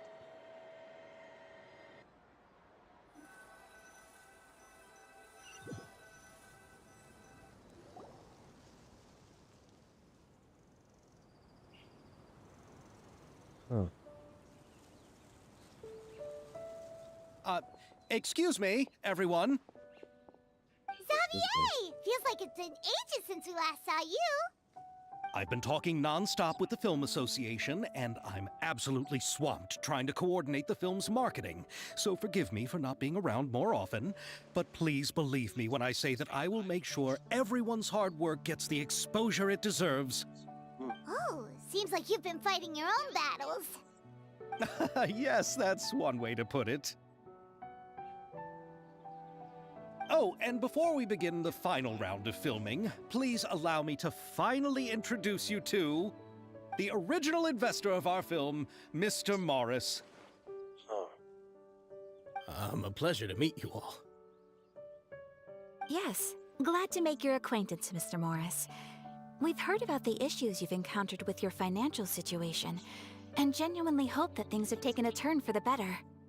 Oh, well, the situation has indeed improved somewhat. Don't worry, Mr. Morris. Accidents and last-minute challenges happen all the time. There's no need to blame yourself over it. The have good a news feeling is that that's the we're guy. almost done filming now. And I would even say that this is the best story I've ever seen. Is that so? I see, that's great news. All right, now that we've gotten all the pleasantries out of the way, let's get this show on the road. We'll mostly be filming typical people and scenery from the streets today to improve the sense of environmental ambiance in some parts of the film. Oh, and there'll be a cameo for Mr. Kamisato and Miss Yoimiya as well. They'll be used to show outsider perspectives on the fates of the two musketeers. That's right. Ayato should be here any minute. Excellent! Then let's start with the scenery shots. Camera and clapper loader, you're up. Yep, we'll be ready. Remember, all we need are some wide zoom shots of the streets. If you happen to find some particularly lovely patches of flowers and grass, feel free to grab some close-ups of those as well. Ready? Okay. Lights! Camera! Action! Okay, now move the camera slowly. Try to focus on that flower. What's wrong? Just adjust the focal length a bit. Something the matter? But wasn't it working fine for all the days before? Veronique, can we try a different camera? No problem. How about this one? All right, let's give it another try. Lights! Camera! Action! What's happening? Don't tell me. This one is broken too? Veronique, do we have any other spare ones we can use? I'm afraid we only brought these two today. What? Then go find a workshop to get them repaired right away. Oh, and you too, Bono. Go find our spare camera in the warehouse and bring it back to the set. On it. Greetings, everyone. My apologies for the delay. Is something the matter, Ayaka? It seems like there are some issues with the filming equipment today. We're stuck for the moment. I see. Well, let's not just stand here twiddling our thumbs. Actors, to the makeup booth. We'll start on the next scene as soon as we get a working camera. The people at the workshop told me that the part which holds the lens in place seemed to have fallen off. That's super strange. It was perfectly fine just yesterday. Well, no time to dwell on that now. Let's get back to filming. Ahem! Quiet on set! Places, everyone! Lights! Camera! Action! By the way, have you heard about that recent murder case? Yes, I have. It seems that they've caused quite the commotion in the city. I heard that the chief of the guards is so mad about not catching the culprit that he's about to explode. Oh? I find that quite hard to imagine, considering how he already looks most days. Director, we have a problem. Oh, we're in the middle of a take! Couldn't you wait until we wrapped up this scene? No, Director, our film, all the finalized film that we've been keeping in the case has disappeared. Oh, wait, what did you say? Mr. Bono, please take me to where the film was kept right away. I'm coming too. No, Yoimiya, you have to stay here. Oh. Okay, listen up. Someone's Everyone who's not working on this current scene can go with Bono to look for the film. Everyone else, stay put and wrap up the scene. Unbelievable. How could all these problems happen in just one day? Someone has been trying to. We're back. How did it go? Did you find the film? We found it in the sewers. Huh? In the sewers? Is the film still okay? We discovered it just in time, so we should still be able to salvage it. The others are checking now to see if we lost any specific scenes. You scared me for a moment there. I nearly thought we had lost everything. I really don't want to experience that feeling of despair again. Okay, but who could have stolen the film and dumped it there? Could it be some competitors working on other films? But if they wanted to harass us, why wait until the last day? Okay, we don't have time to really look into it right now. Let's strike while the iron is still hot and wrap this thing up once and for all. Yeah, let's finish it.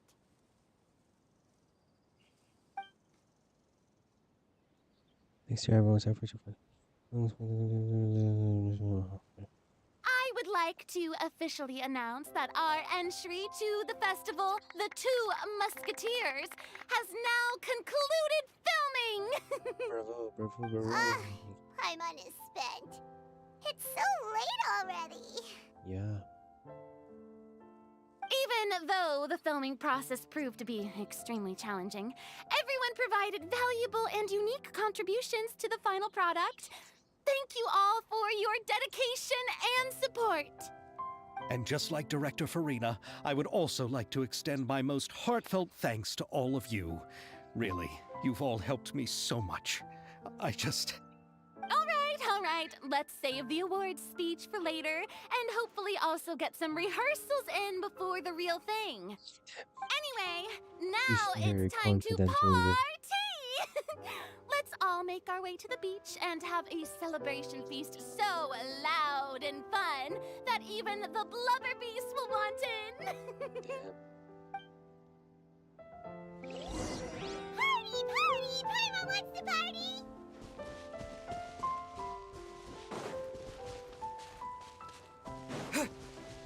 Whoa, this place is hopping. Everyone's finally getting to relax after wrapping up the film. Have you ever seen a fireworks show, Mr. Morris? It's pretty amazing. I'm afraid I haven't, but I'll take your word for it.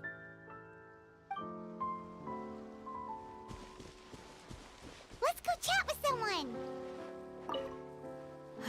This is turning out to be quite the party.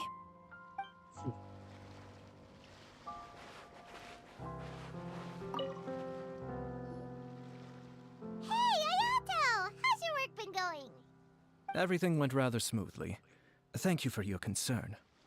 Ayato told me that we've already confirmed the dates for some Inazuma Fontaine cultural exchange events. So the next time we visit, we'll be doing so in our capacities as the representatives of the Yashiro Commission. Oh, that's great! Then maybe Paimon will be able to find Fontaine detective novels in Inazuma from now on! Oh, wait. Wouldn't Yaimiko get upset if that happens? That would be stealing some of her business. You've got a point. She's always complaining that light novels have become bland and too predictable after all. The cultural exchange won't only feature literatures of both nations, of course. We have also made plans for cross-cultural engagements in the fields of gourmet cuisine, toy making, and artisan craftsmanship. Whoa! Paimon's getting super excited now! When the time comes, be sure to visit and participate in all the events.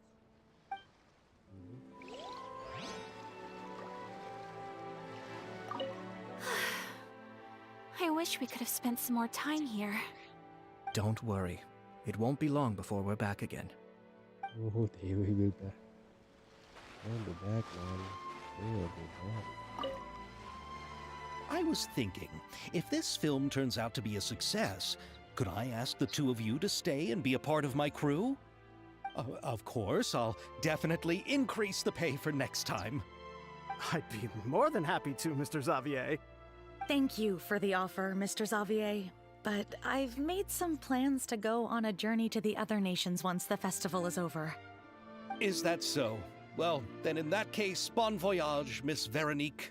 Please feel free to get in touch once you've returned to Fontaine.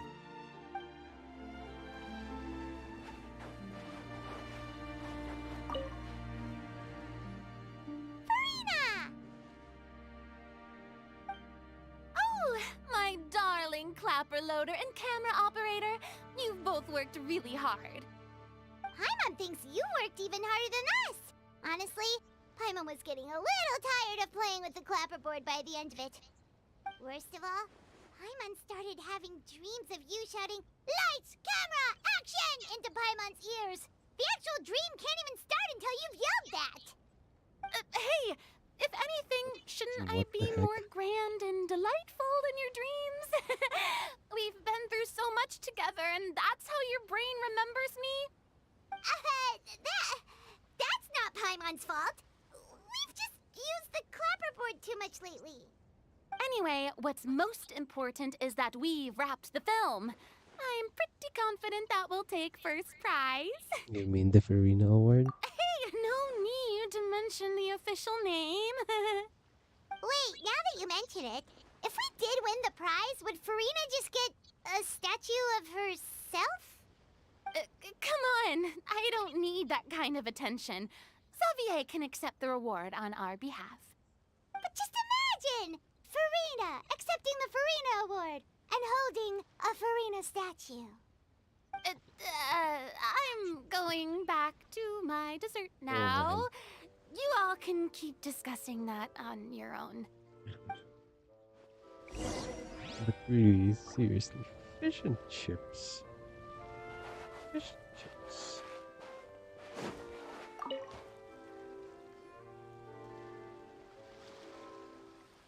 Shiori! Hey, you two.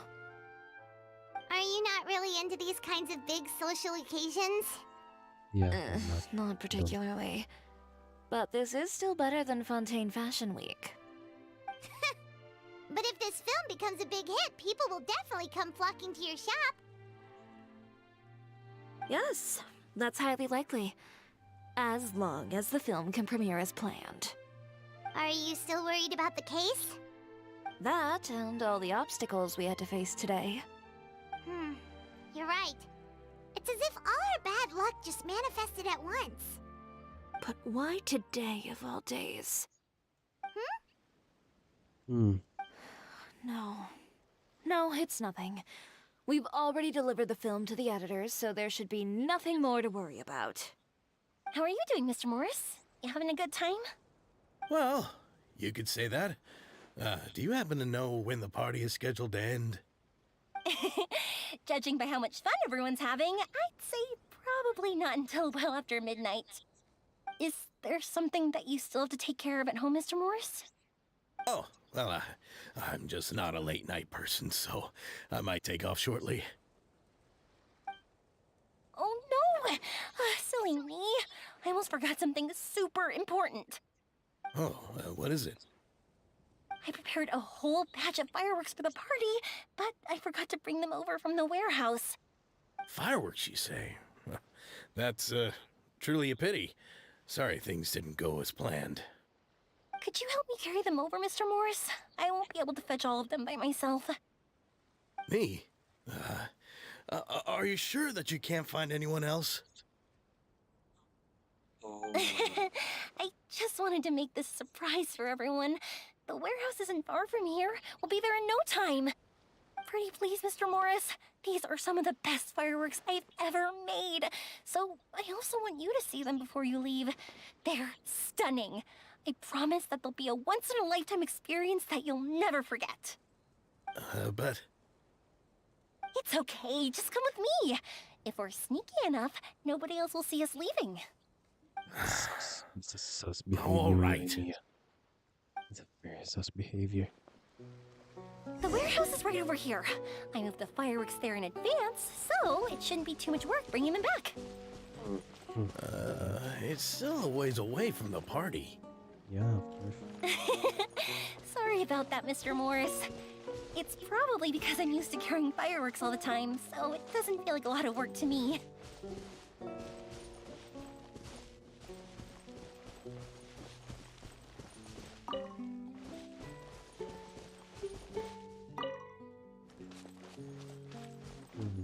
Okay.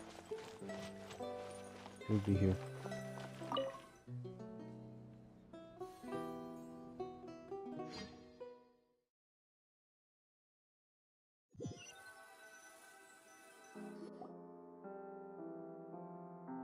So that's weird. Dark in here. Wait here, Mr. Morris. I think the light switch should be somewhere over here. Why did I have to get roped into this? What was that? Bro. Who's there? Get me out! Get me out of here! Did you really think you'd get away, Morris?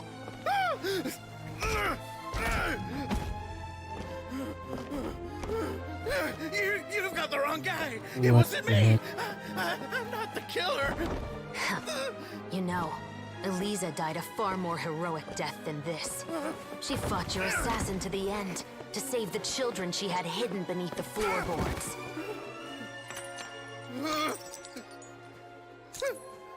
That is Eliza's pendant. The one with a photo of you two inside. The one you gave her. Ring any bells? It's a fake. It has to be. There's no way. No way your assassin didn't destroy it, you mean? Oh, damn. Did you ever love her, Morris? Or was killing her always the plan? No, please. Listen to me. I told Eliza to keep us a secret. I paid her plenty for her silence. I never thought she'd keep the child. Everything was gonna come out, and I had no choice. She'd force my hand. No! I'm begging you. I have money. Just name your price, please. You can keep your Mora, and you can go to hell.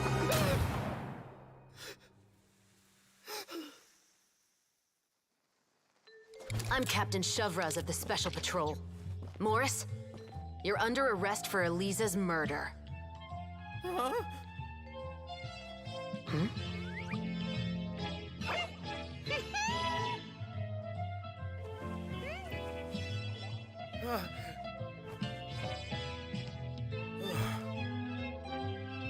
Holy God.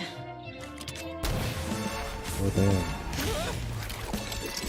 You're under arrest too, prop manager Veronique.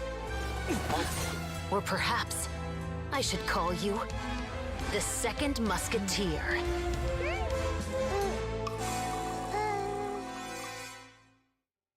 Wait, what's going on? This wasn't in the script. Drop the gun, Veronique. Why? Why would you keep me from exacting revenge on this heartless monster? Drop your weapon. This is my final warning. Veronique is...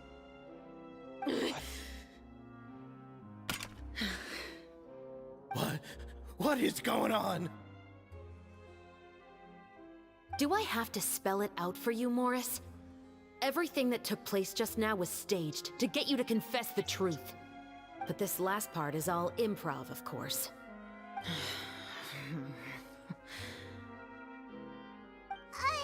Shivers, you told us you wanted us to help you stage a play. You never said anything about the Second Musketeer.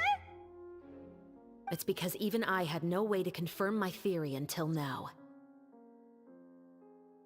Thank you for your performance, Yoimiya. Could I trouble you to go and bring in the other Special Patrol members? They should be on standby just outside. Oh my God. Oh, and please tell the other cast members not to worry about us. We'll be rejoining them shortly. On it. Damn.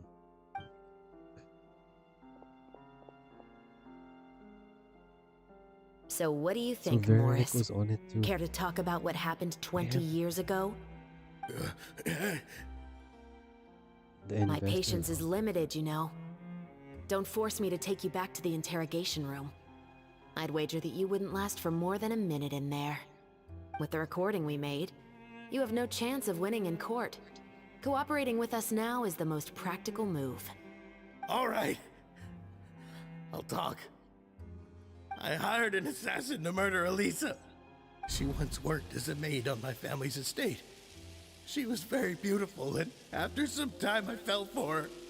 We kept our relationship a secret and carried out an affair for some time, but it wasn't long before she became pregnant. And if my parents ever found out, they would have stripped me of my inheritance and status, driven me out of my home. I also didn't expect Elisa to insist on bringing the pregnancy to term. She even asked me to leave my family and travel far, far away with her. She believed that you were truly in love with her. I didn't have a choice. I gave her a large sum of mora, told her to leave the family and to get rid of the baby. But then years later, she sent me a letter. There were photos of 2 children, and she even asked if I could find some time to visit them. Huh? 2 children? Paimon thought Baptiste was the only... you mean... They were twins. Even if she had the children against your will, you could have just ignored the letter entirely. Why kill her? I had just gotten engaged to be married to an heiress from another wealthy family. So if anyone were to find out about Elisa, my life would be completely ruined. I didn't have a choice. You had a choice. No. You always had a choice. You just made the wrong choice. Again. Do you know how it feels to watch your mother be killed right in front of you? My brother and I were hardly even school age yet. We were hidden beneath the floorboards, grasping each other's hands like a lifeline. We were so terrified that we didn't even know we could ever take a breath. All we could do was to watch Mother try to fight back, and then collapse to the floor. Even after the assassin left, we were still too terrified to leave our hiding spot. We thought that he might come back. It was only until the next evening when we finally climbed out and gathered around our mother. But she had already become cold and stiff to the touch. You made up your mind right then and there to bring this case to light. Not only that, we resolved to get our revenge. And that's why you became the Musketeers. No, that's why I became a Musketeer. The man from before was also killed by me. My brother had nothing to do with it. I figured as much. You did? I once told these two that he didn't look like a killer to me. His confession from that night also rubbed me the wrong way. I think what really tipped me off was, how could I not feel a sense of regret in him? Huh? He confessed faster than any criminal I've ever met, but he didn't say a single word about you. He insisted that he was the sole perpetrator in the case. But after the questioning ended, I disassembled the musket we dug up from his backyard, put it in front of him, and told him to reassemble it. Wanna guess how far he got? He had no idea where to even start. He's never touched a gun in his life. Based on that, I determined that he was not acting alone. He only surrendered himself to draw our attention and create a moment of opportunity for his partner. So, I decided to play along. And as expected, the second Musketeer followed us without hesitation once she saw Morris get separated from the rest of the cast. Besides, why else would he call the novel The Two Musketeers? But how did you know it was Veronique? I figured it out the moment Baptiste told me his father's name. That so-called financial crisis was all just a ruse. He just wanted to sign up as the investor and then leave the film without any source of funding. After all, he has a vested interest in minimizing the reach of this story. It's really just the same thing as what he did to Elisa all those years ago. Human scum. But then Xavier pulled out all the stops and got the film made against all odds. Morris couldn't have that.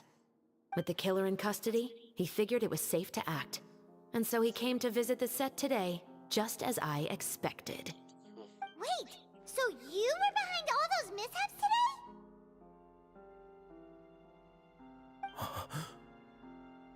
What an asshole, I As for swear. the identity of the second musketeer, I assumed they'd probably stay close to Morris and look for an opening. And if they already knew that Morris was the film's investor, then that narrowed the list of potential suspects as well.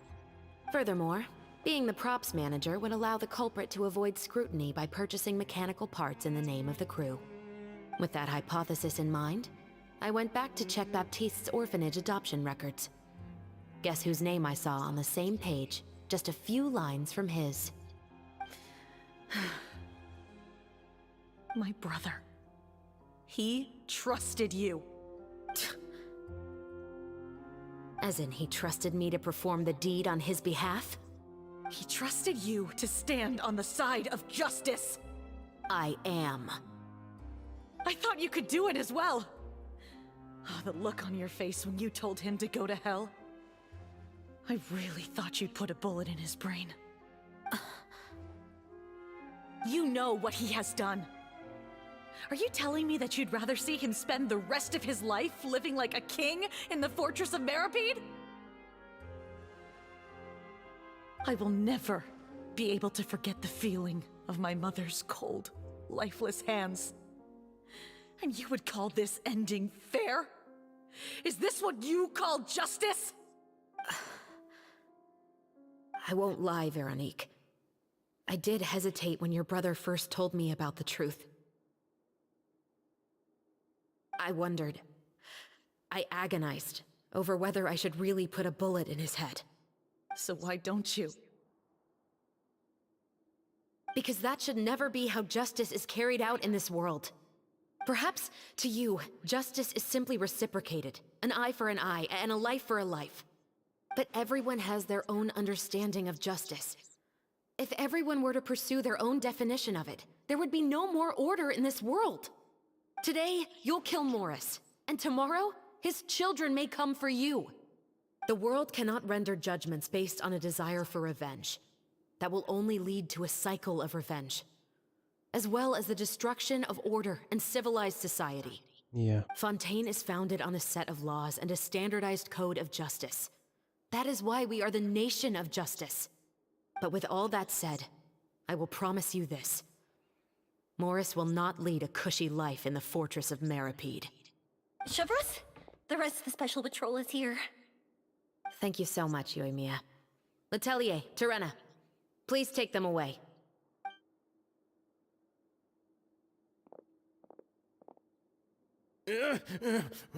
What? I still can't agree with your reasoning. I know. Justice has not been delivered. At least, not today.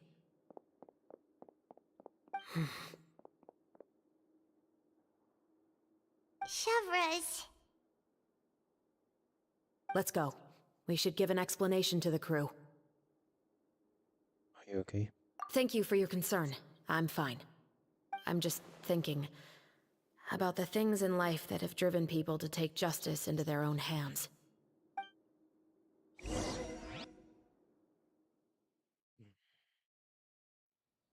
That was kind of heavy.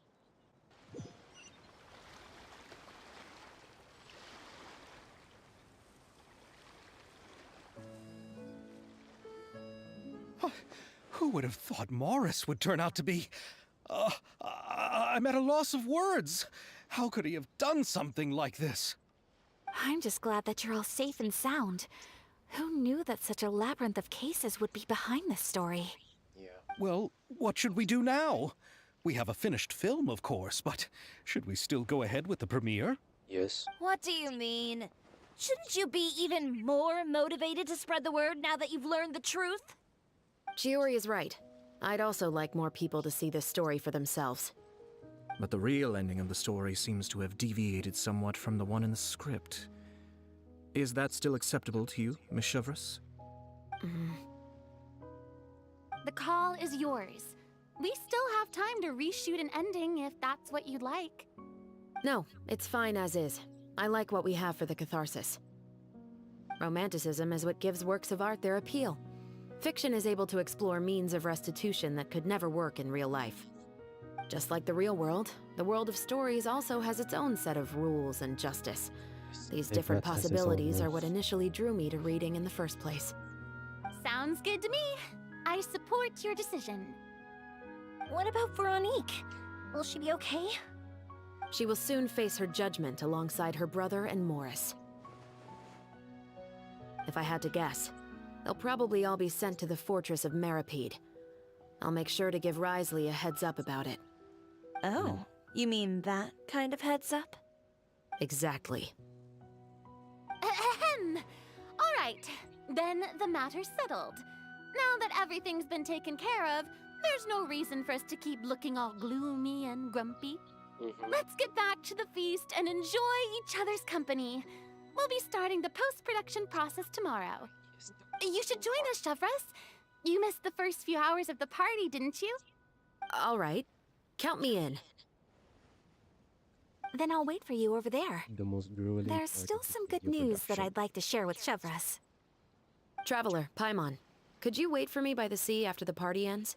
I'd like to go on a brief walk with the two of you. My god, what riz you have. Thank you very much. Super.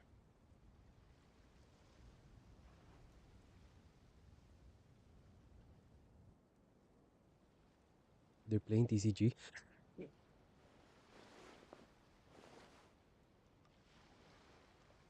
They're playing TCG. Man, the day. I can't believe that the day would come when I see Ayato playing TCG. Sorry Ah, for the man. wait. Oh, we weren't waiting long at all. Is there something else you wanted to tell us? No, I don't have anything new to share. I just felt that since you were my investigation partners, I should have another conversation with the two of you.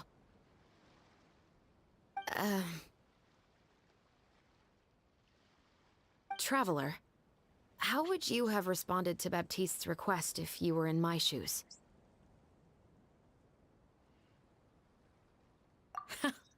Just like the protagonist of the story, huh?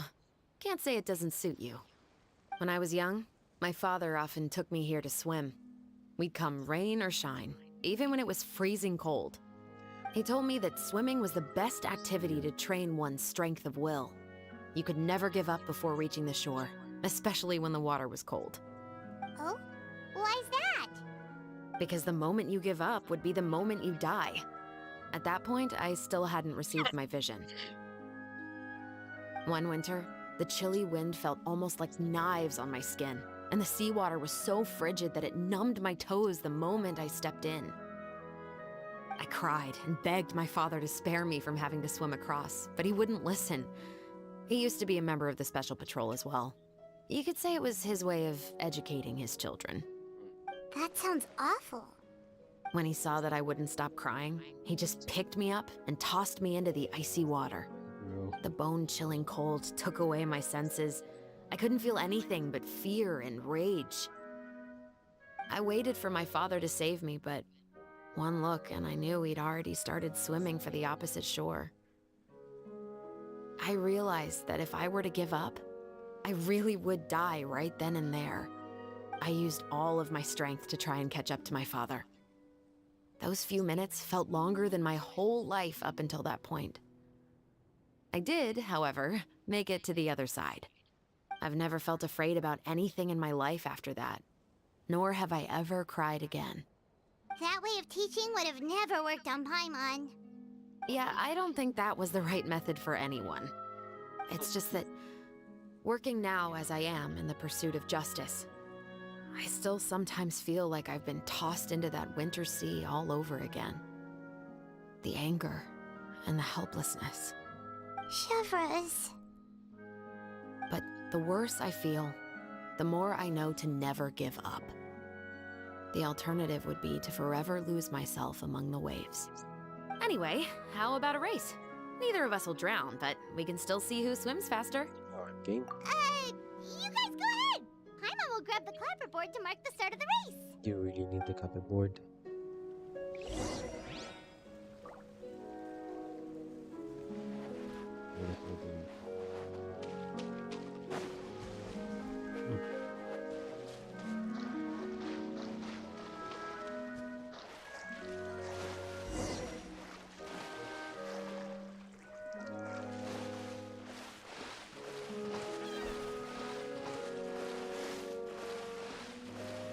with she.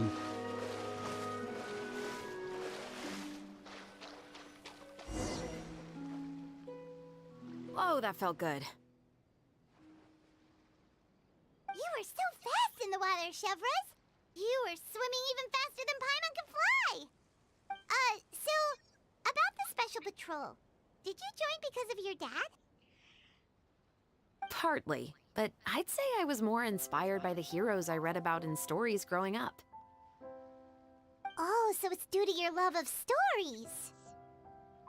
Of course, it was only after I joined the Special Patrol that I learned that truth is often stranger than fiction. Come on, let's walk a bit more.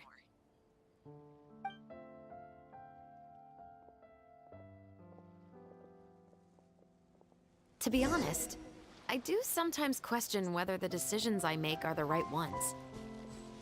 But I know that no matter what, I must keep swimming.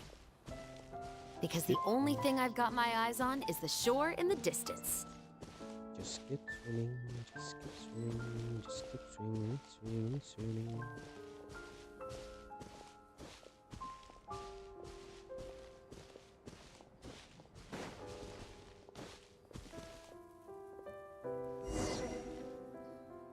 Thank you for coming on this walk with me. I feel a lot better after getting all that off my chest. Huh! We're nearly back at Baptiste's house. Huh, you're right. I didn't realize we were so close. He really did plant a lot of flowers. It's just like how he described it in the story. Huh? Wait. Paimon, Traveler, look! The rainbow roses in the garden. They're in full bloom now. Where the roses bloom, back for complete.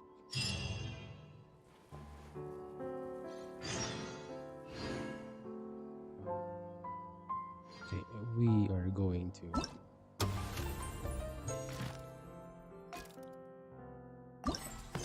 okay, we really need to finish this. Before that, I want to try the event.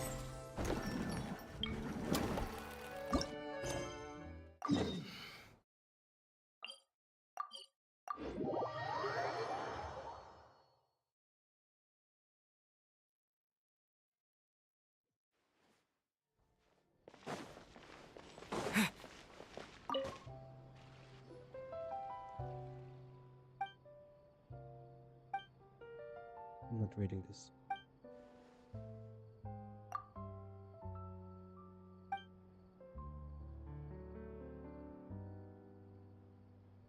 It's a petite lumiere.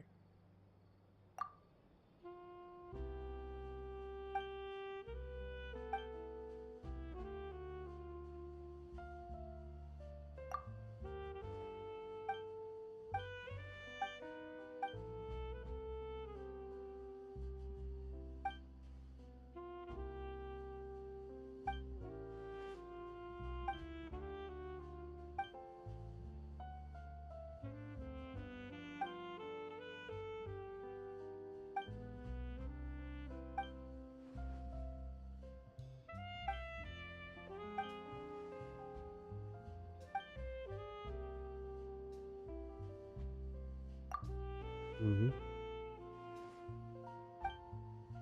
Okay.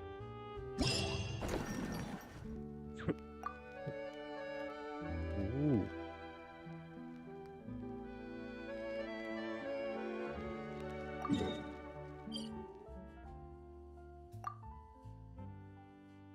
What do we do?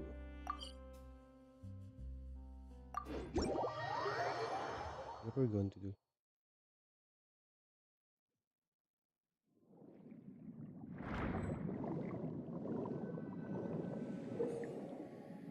To the frame point, several shots credit in the darkness weapons.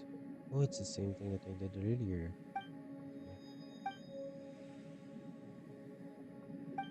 Okay.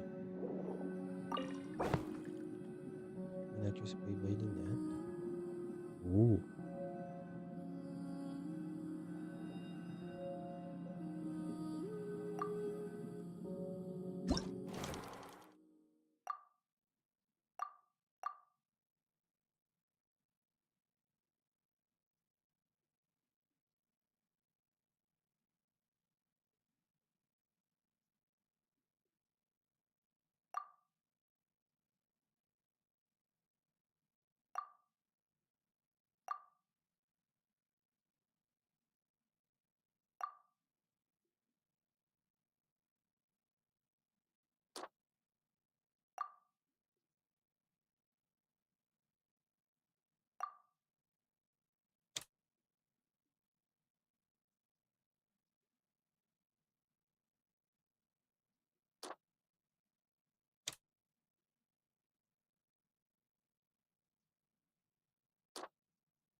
this later.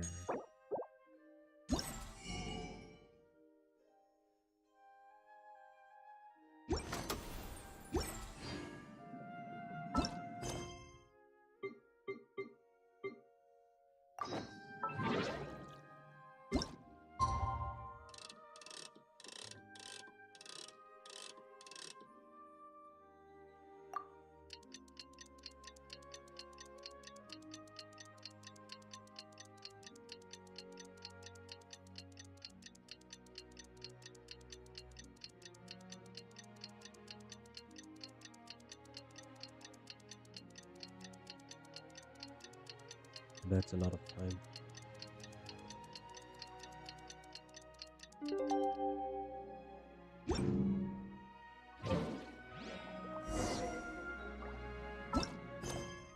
Let's go.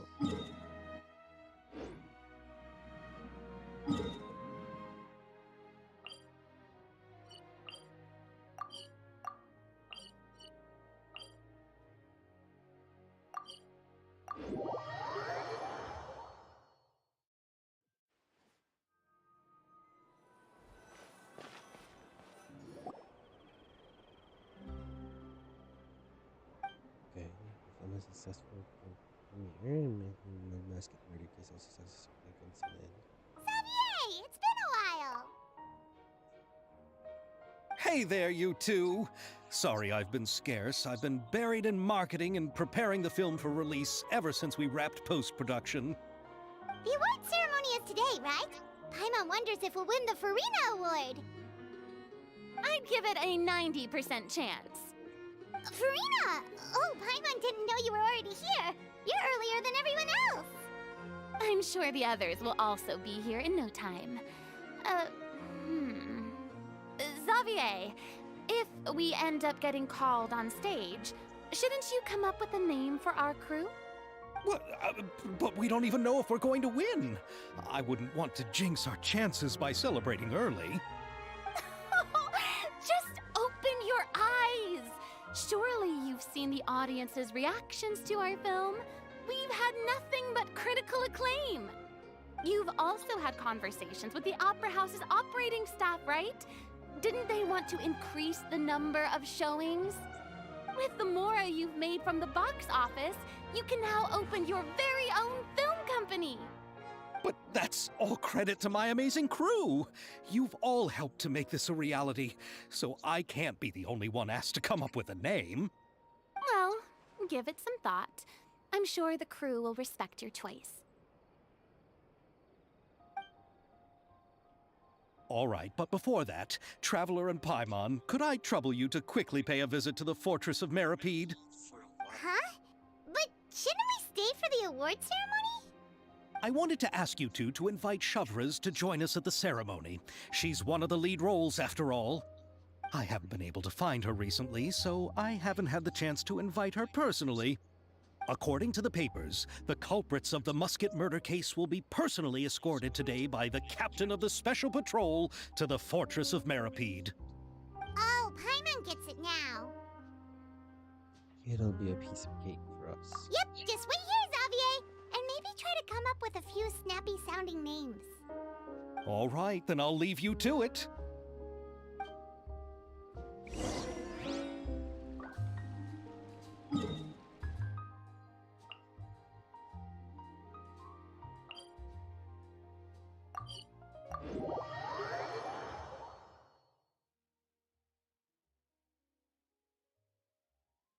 The wrong waypoint.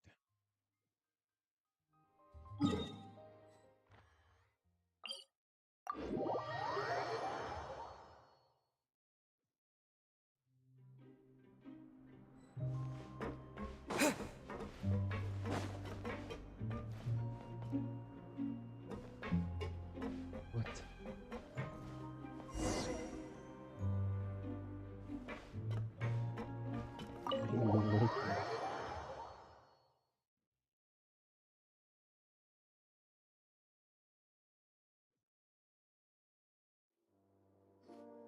This is as far as I'll be taking them.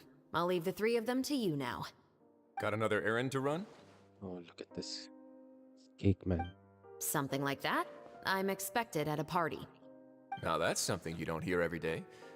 Found a new pastime? No, it's just a special occasion. Chevras! Risley! Festivals really do bring people together. It's been a while since I last had so many visitors at the Fortress of Meripede. Call it the festival spirit, I guess.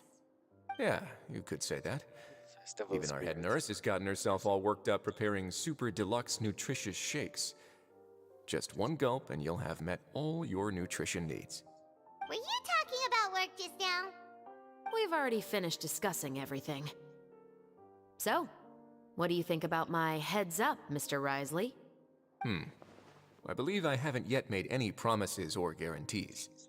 But you also didn't shoot me down. Here, how about this? You could give everyone a copy of the newspaper. Perhaps on the day when the cover story happens to, oh, I don't know, expose a certain someone's misdeeds from 20 years ago? I suppose then a certain someone may soon find himself the most unlucky person in the Fortress of Meripede? While another two people will soon be hailed as heroes. Speaking of heroes, did you two need something from me?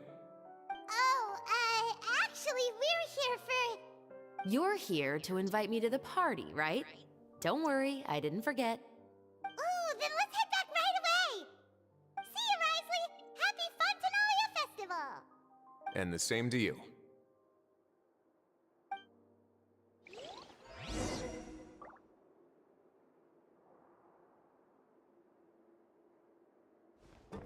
Please, go and enjoy the festival.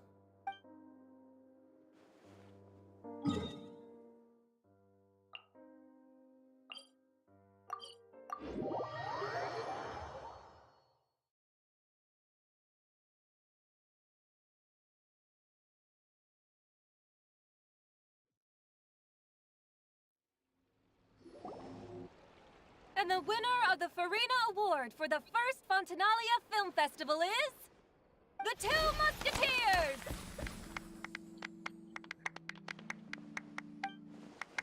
Of course. Of course. Of course.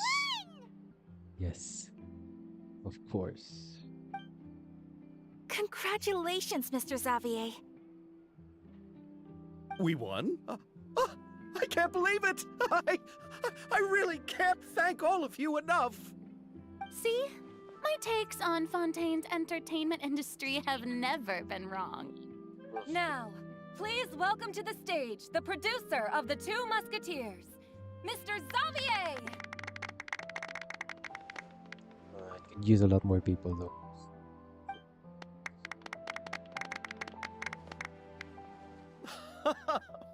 Thank you! Thank you all so much for your recognition and support.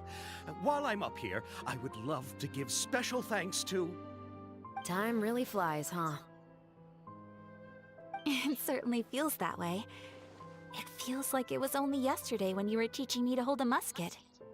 Will you come back to Fontaine again? Of course! I'm very fond of this city. There are so many novel and interesting things that it's been hard to keep track of them all. But how about you? Would you be interested in visiting Inazuma? Oh, that would be interesting. I can't say the thought has crossed my mind before, but I'd be willing to consider it now. I will be eagerly awaiting your visit. It would be wonderful if you could visit my home and enjoy a taste of our tea and desserts. Yeah, let's keep in touch. Did you accomplish all you came here for? Yes. And you should visit Inazuma again sometime. How has Ogura and her business been? To my knowledge, she's doing quite well. Tell her I said hi. I certainly will. I heard the thunderstorm has stopped. Yes, and the war has also been brought to an end. Peace and prosperity has returned to the islands. I quite like the sound of that. Perfect for hanging textiles out to dry. I'd like to offer my thanks again to the entire cast and crew. Without you, I would have never completed this film, much less had the opportunity to be standing on this stage. With the support of my entire crew, I would like to officially announce our film company, Musketeer Pictures. really nice ring to it.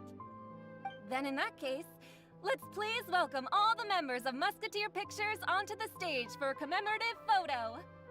Oh, Paimon didn't know we'd also be taking pictures.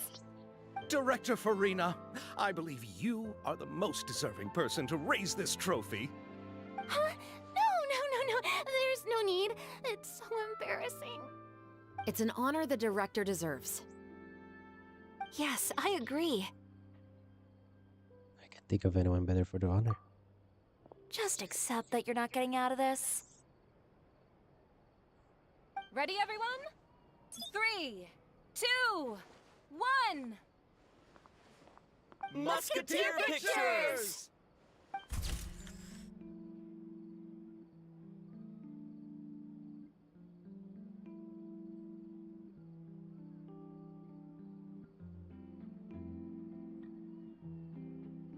Wait, we are taking a screenshot of that. Yep.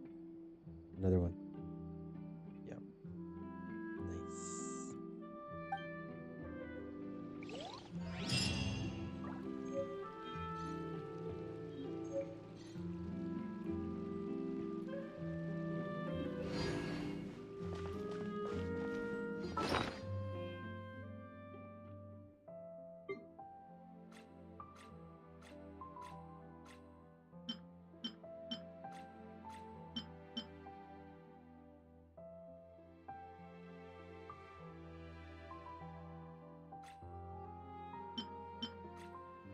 I think there we have it.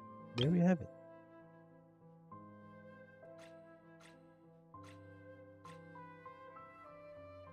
Where is it? Where is it? Where is it?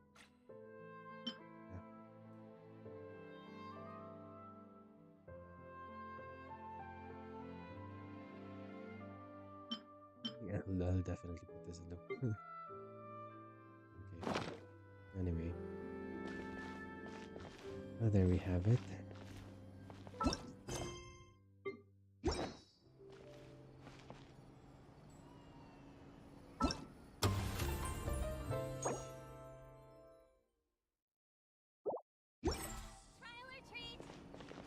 Let's go through the dialogues. Miss Yoimiya, we haven't had the chance to talk, but please accept my thanks for everything you've done over the past few days. Oh, but I feel like I didn't do anything out of the ordinary.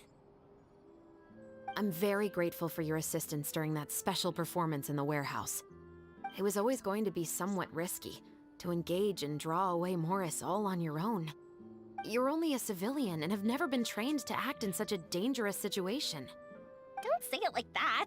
As the director's assistant, it was my duty to help out the crew however I could. It was an honor to help you solve the case. I have to admit, though, my heart was thumping super hard the entire time it was laying on the ground. I was scared that everyone would notice. You did great. Oh, and before I forget, if you ever visit Inazuma, please come and pay a visit to Naganohara Fireworks. I'll make some fireworks for you. I even know what shape we'd make. I'm guessing a musket. Telling you now would ruin the surprise. If you really want to see it, just come and visit me. That's crazy. Oh, Farina's here. Lady Farina, please allow me to take just one more photo of you. I would also love to get your autograph, just as a memento of our time together on the crew. Hey, I've had enough of the camera flashes from when we were all up on stage. But, Lady Farina, you are the best director I've ever met! The most photogenic maiden in all of Fontaine! This kind of lively and celebratory setting is exactly where you shine. I believe all photographers would agree. Come, the brightest star of our land! Show us your light! The camera is waiting to sing praises of your beauty! My God. Well, I'm flattered, but, No, it's a lot of praises right there. all right. I'll humor you and try a few more different poses. Shoes. But I don't have to hold the trophy, right? Of course. You may pose however you like. Thank you so much. Thank you so much. By the heavens, my luck has been beyond belief. I'm having a hard time coming to terms with it now. Oh.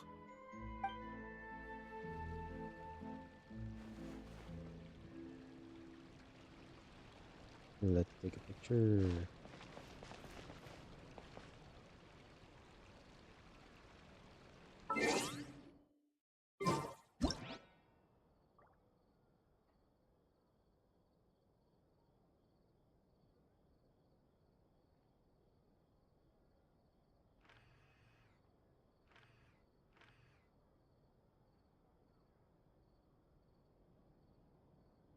Oh.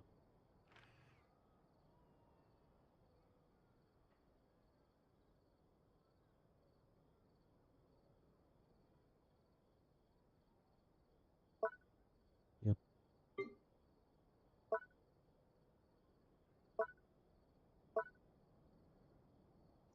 Face the camera.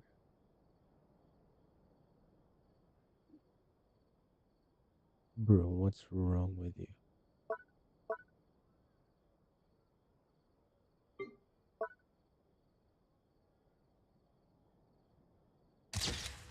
Yep. Yep.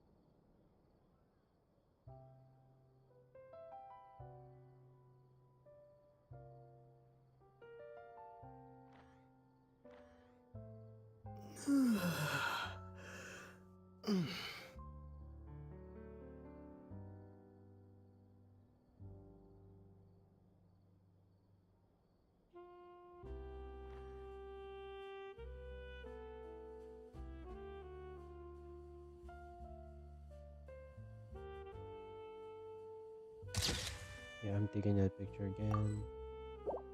And another.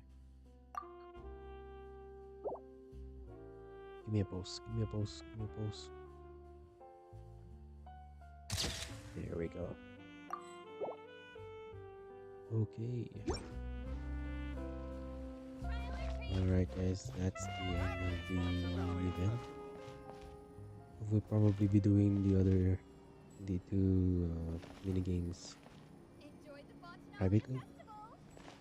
Okay, but yeah, so that's the story. That's the whole event. It took me 5 hours, almost 5 hours to record that. But anyway, I hope you enjoyed the video, the edited video, of course. What I'm saying. I hope I would see you again in the next one.